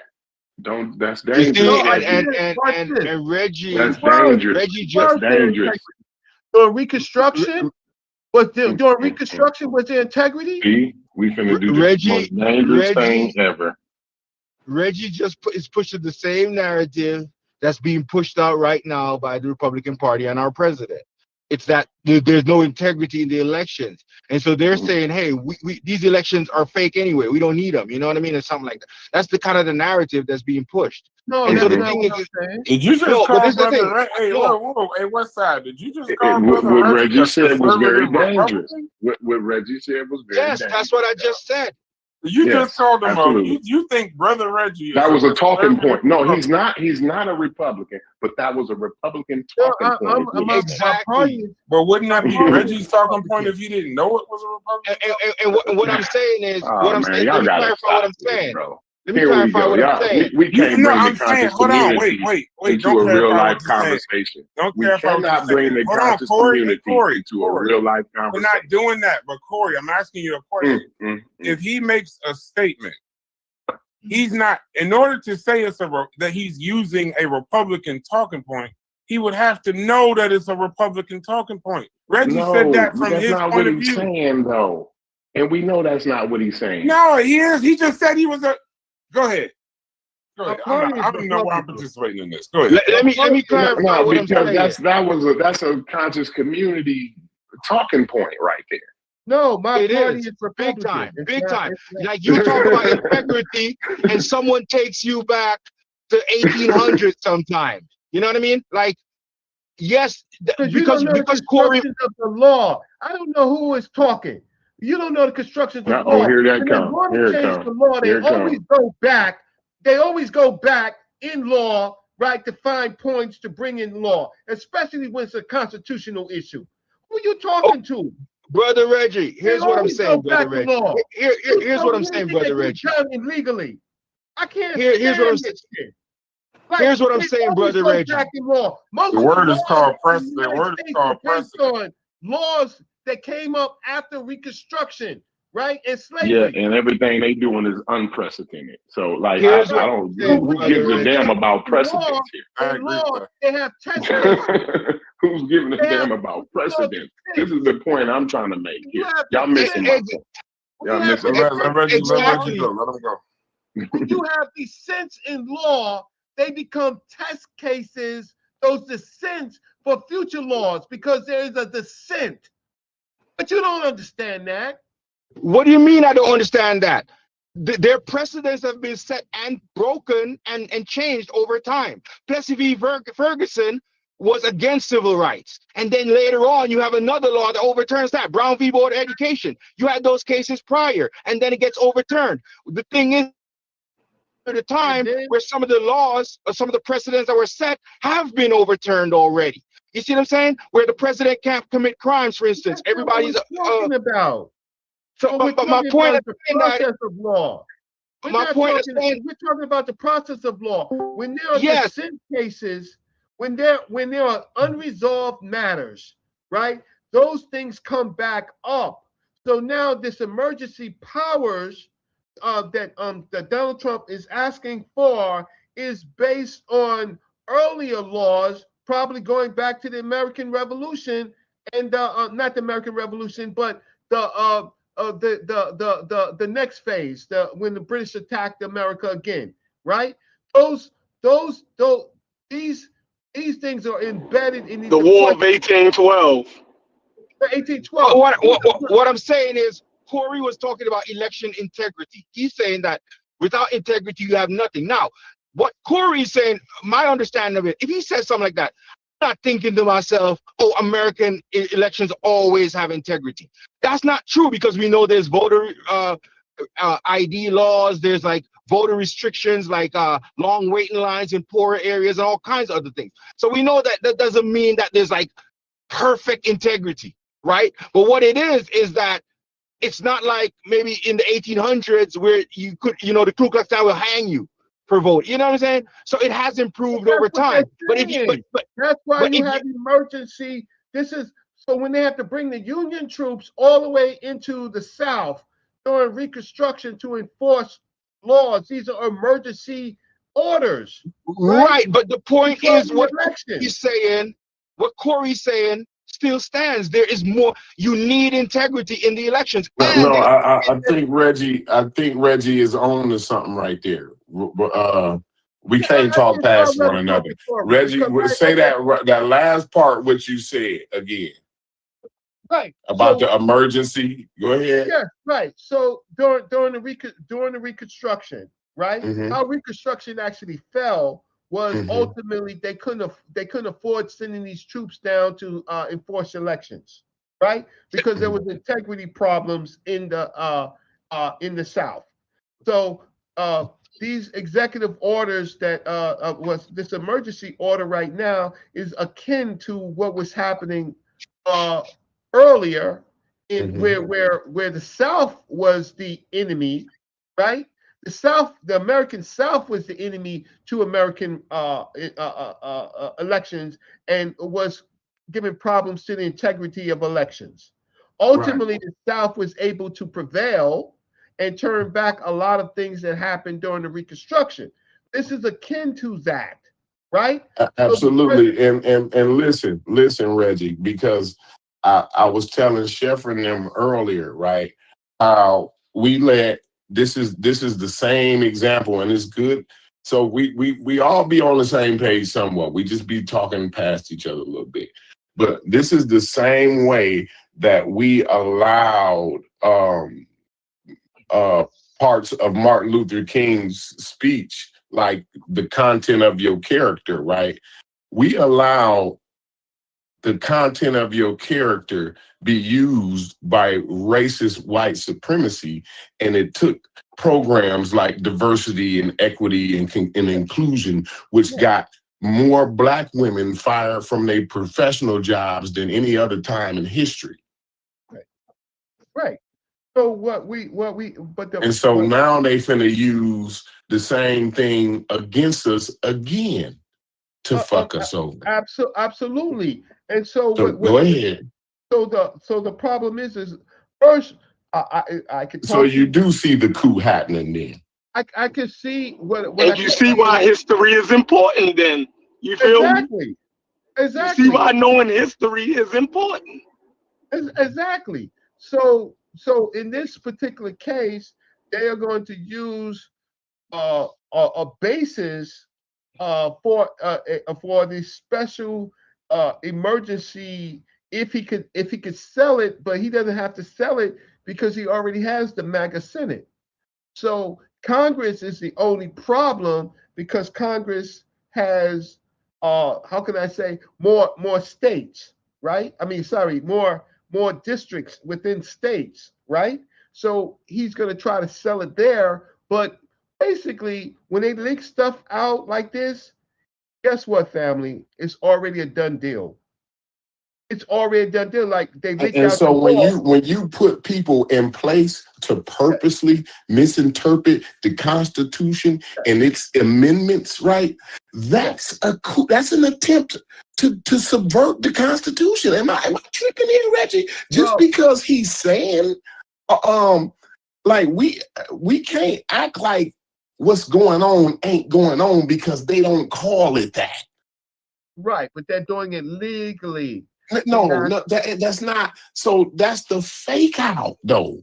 But they're doing it legally. See, I hope you holding up quotes. I hope you holding up quotes. That's not I hope legal. you holding up quotes. No. What it is once see, you gotta understand. That's illegal, laws bro. are made to change. Laws are made to change. When you put people in place, you see, the thing is, the question I have for Reggie. You purposely put people in place to misinterpret the Constitution and the laws of the land, right?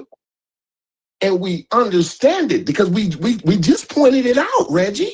We just got through pointing it out. Now we can't turn around and then act like we don't know what was happening is actually happening because that's what they calling it.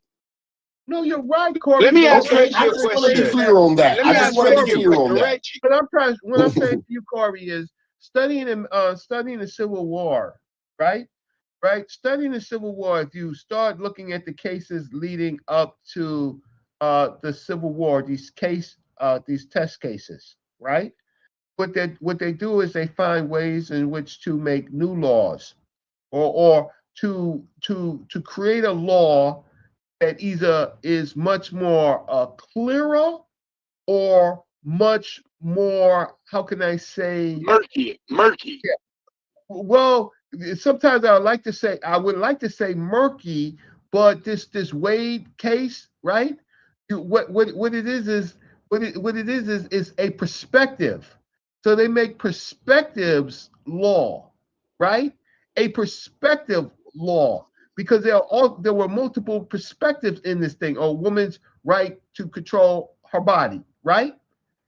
And what they do is they find a perspective and they make a perspective law. Sometimes they change a law, or sometimes they subvert a law, right?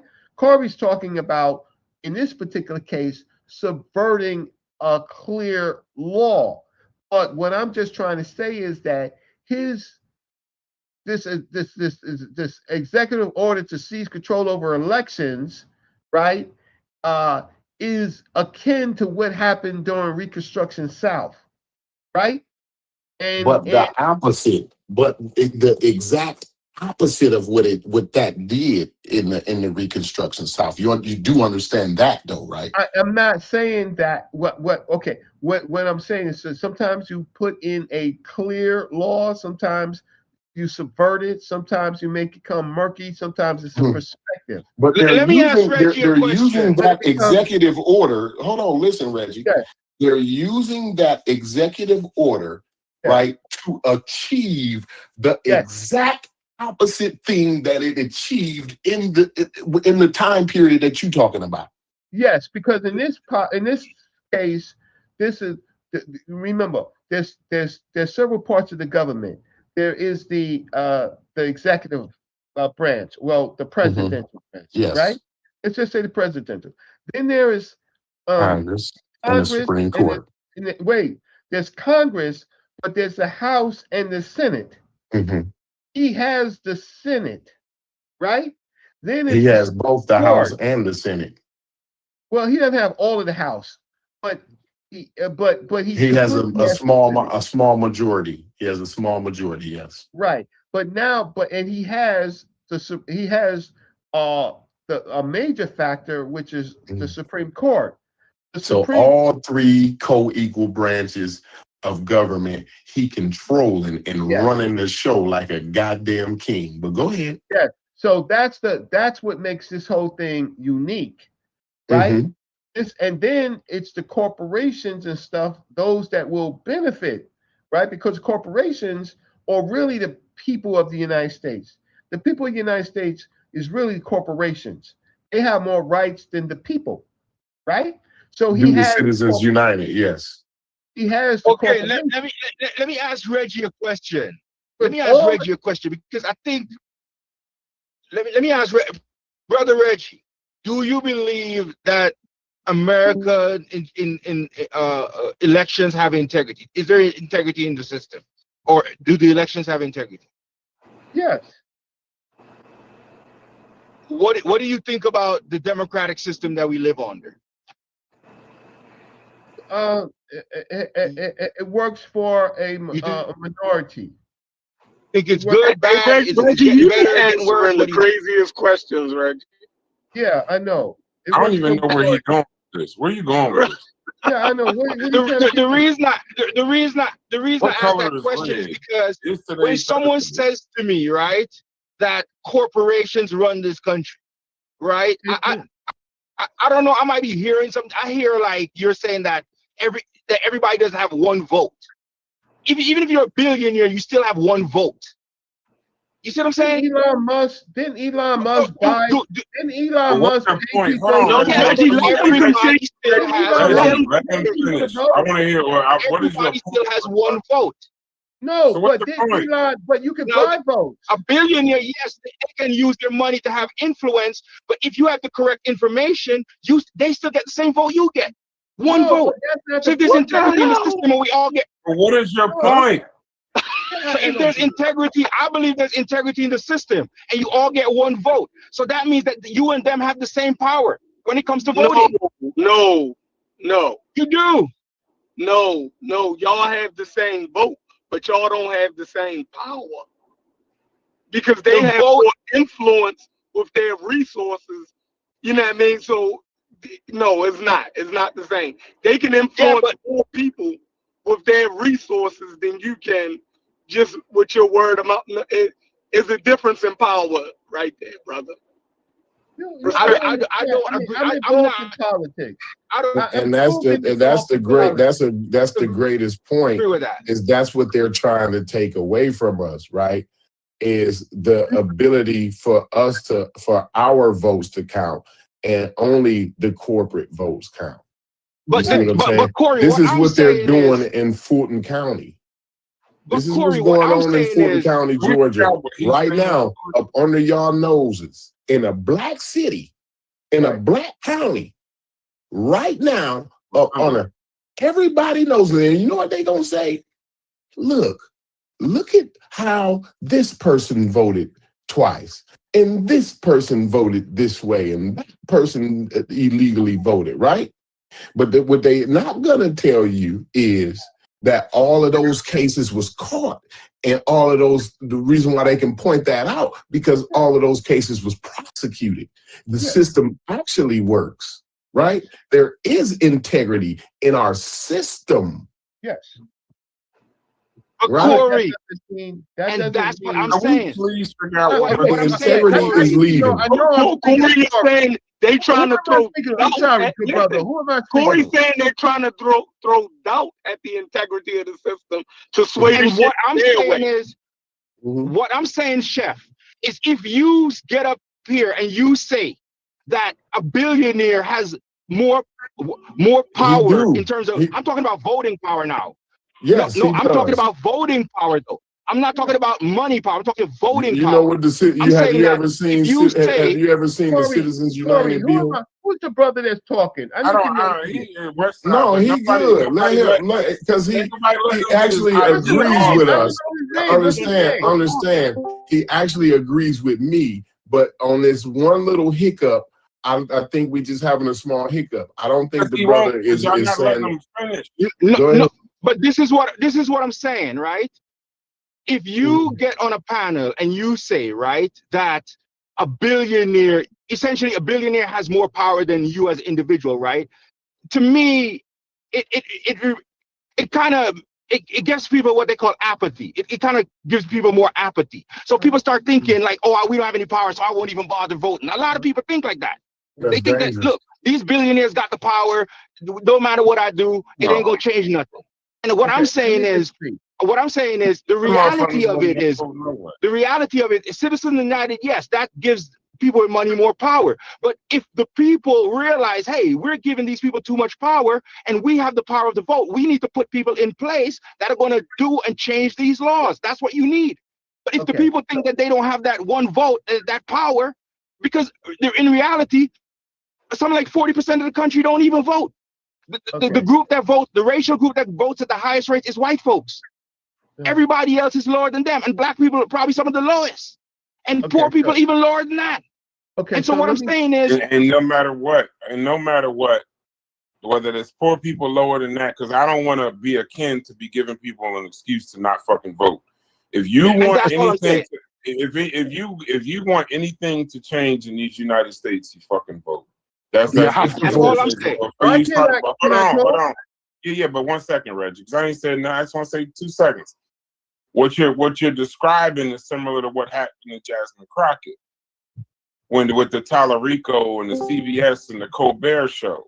The Tallarico interview was not played because of pressures from Paramount, corporations, billionaires, advertising, right? So because that interview was not played so close to the election, that story broke in social media, which roughly gave Tallarico roughly $5 to $10 million of free advertising about his election. And that young lady didn't lose by many votes, and she lost yesterday.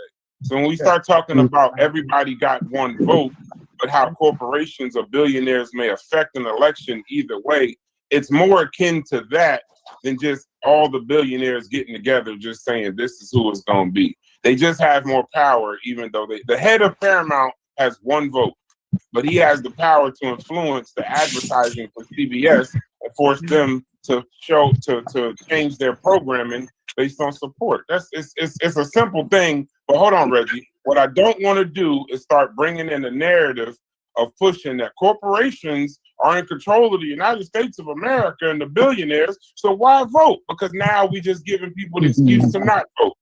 So if you want anything to change in these United States and you sitting on your couch playing video games, when it does come time to vote, get informed and get your ass, whether it's Fulton County or Texas, get your ass out there and vote. That's the power that you have. That's something that you've earned. That's something that people died for. So just still go vote, bro. Y'all go ahead. Absolutely. So, can I speak? So, I think I respect what Brass says.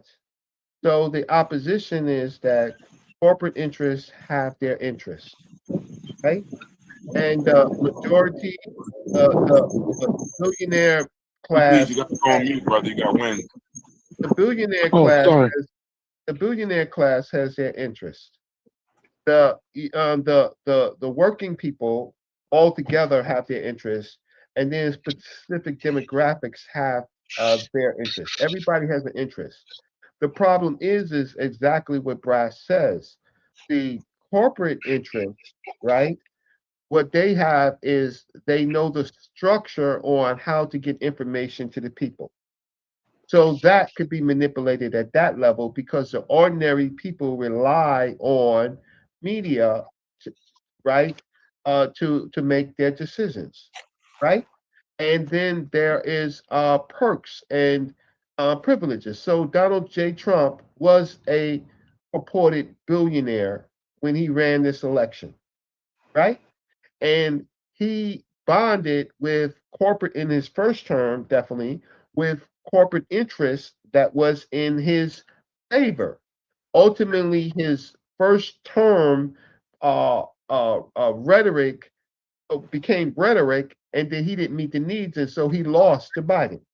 In this term, because of Biden's lapses, right? And he had enormous lapses, and the Democratic Party had enormous lapses, he was able to get through again. Now we're at a different situation. What lapses Biden had?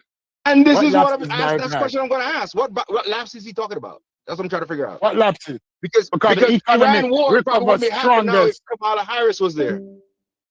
No, she was vice president. Doesn't have much. So they don't But have. what lapses Biden have? You made a statement. So what lapses did he have? Okay, Biden. One of Biden's lapses was is that when they gave Donald J. Trump, when they gave the president powers, right? The Supreme Court, he was the president. Sorry. So he was the president. He didn't use that against Trump. He was not strategic. Once the Supreme Court gave the president powers, right? He didn't use it against Donald J. Trump.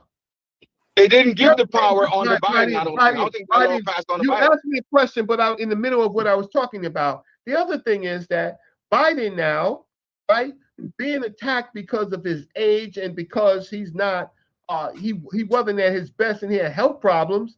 All Biden had to do was make Kamala Harris president of the United States. But he wanted to protect his legacy.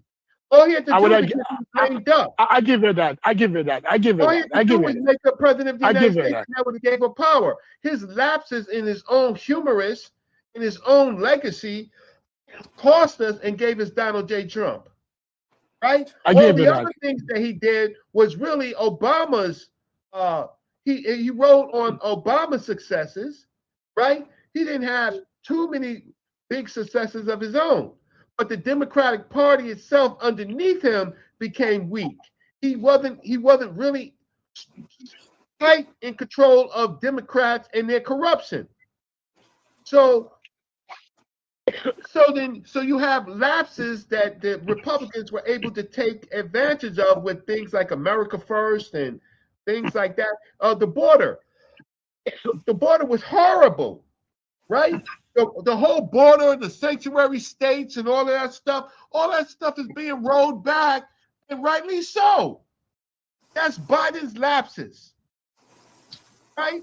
So Trump capitalized on it. But what Trump did is that all of his campaign promises were just promises. He had a whole nother agenda. But getting back to what we were talking about was the fact that corporations, when you pushing people when they don't have any health care, when they don't have any jobs, corporations come in and they act like they're your friends. They can manipulate you, right? Voting their way, right? They make it easy for you to get on their side. Take the sip, take the drink, right? And so then you have this formation of this MAGA. They're not benefiting. They're the ones out of work. Those are the ones destitute. Those are the ones without health care.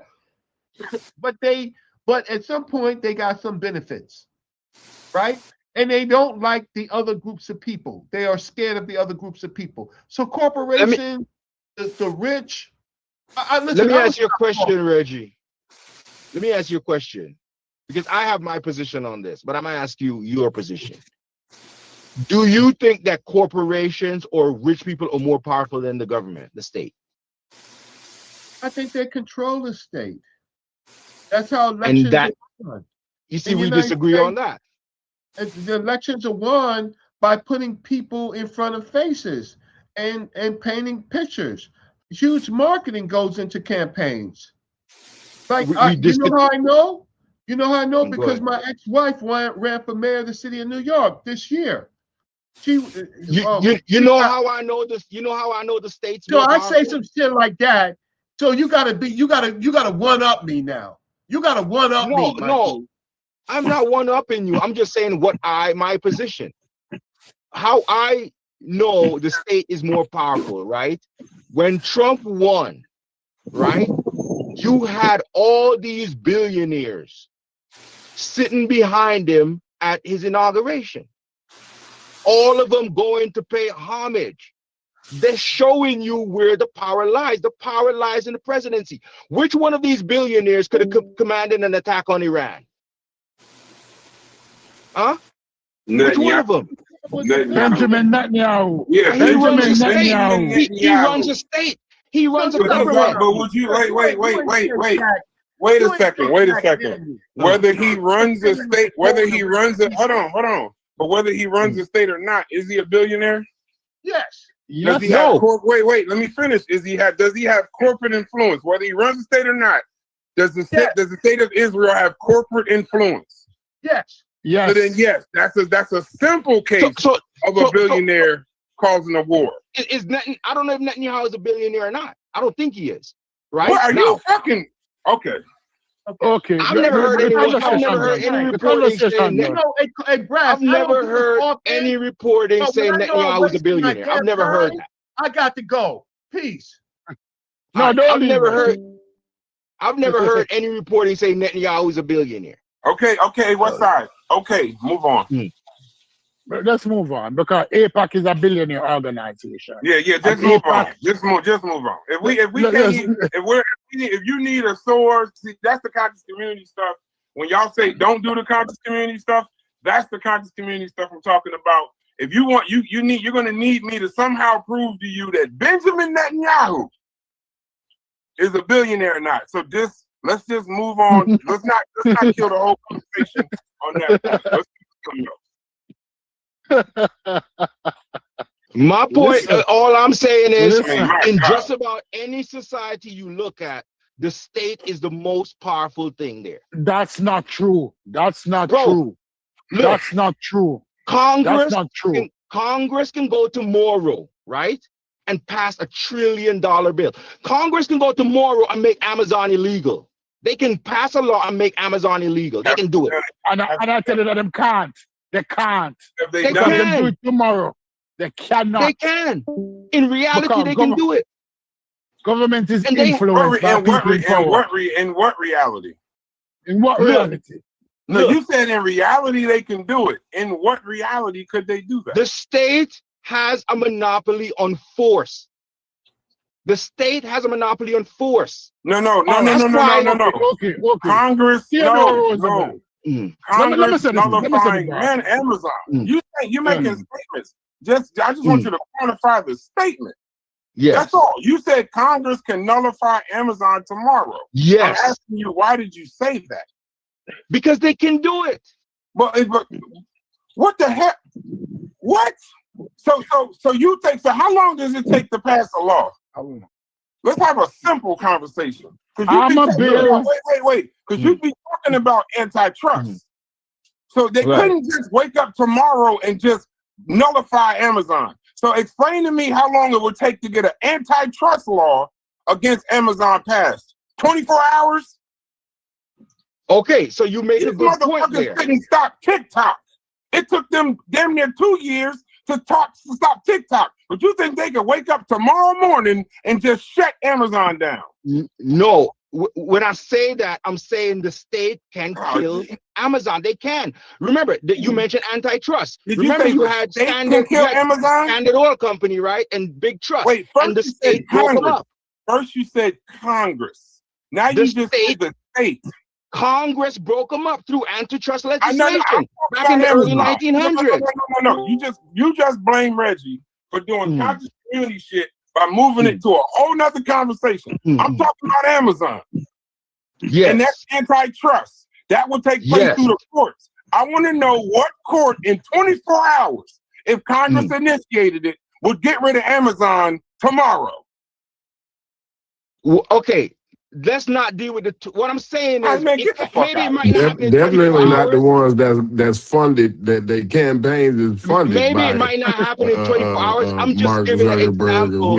Amazon, Mark Bezos, hold on. Bezos and Zuckerberg and these guys fund the majority of the government people's campaigns that would somehow have to decide in 24 hours to get rid of them. I'm not saying on what planet that makes sense. I'm not saying that the state is going to do it, right? But I'm saying if the state had the backing behind why are it, you going back to the state like I didn't hear you say Congress? When I once say y'all the iron this out, it's been ironed out. He just still talking. No, when I say the state, I'm talking about the lawmakers, your president, the state, the government. Hey, what's up? I'm saying the government. The government. I'm probably not the person that you could bring up a conversation like that with. There's probably some people in here that you could run that shit on. The government has more power than any individual. That's what I'm saying. The government. That's what I'm talking about. The government. All right, bro. They have the power of a force. Can you just say you misspoke? Can you say you misspoke so we can move on? But I misspoke then. I'm talking when I say the state, I'm saying the government. That's what I'm talking about. The government. Okay. They have more power than any individual, no matter how rich you are in America. And in America, the government is the people because we elect our representatives.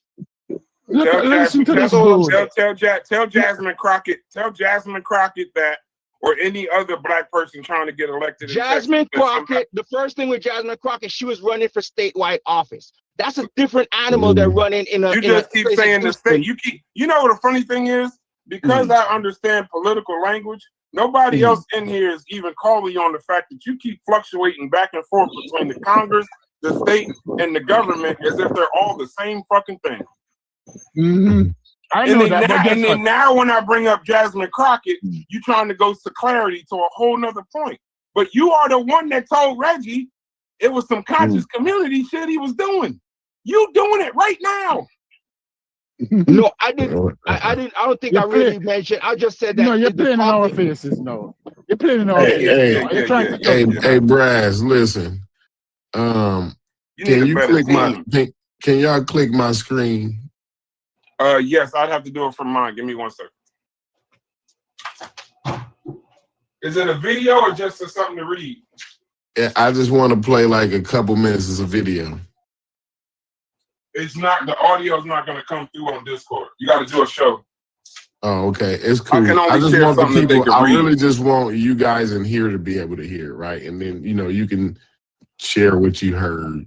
Okay, y'all click watch stream Corey and listen to it. But the chat, just listen. We listening to about 2-3 minutes of something Corey's posting, and we'll get right back to you. Yeah, we'll make sure that the Congress don't shut y'all down by tomorrow. Excuse me, chat. I just want, especially like Tuck and Brass, I really want y'all to hear this right here. Okay, go ahead. I'm watching it. Okay, it's on.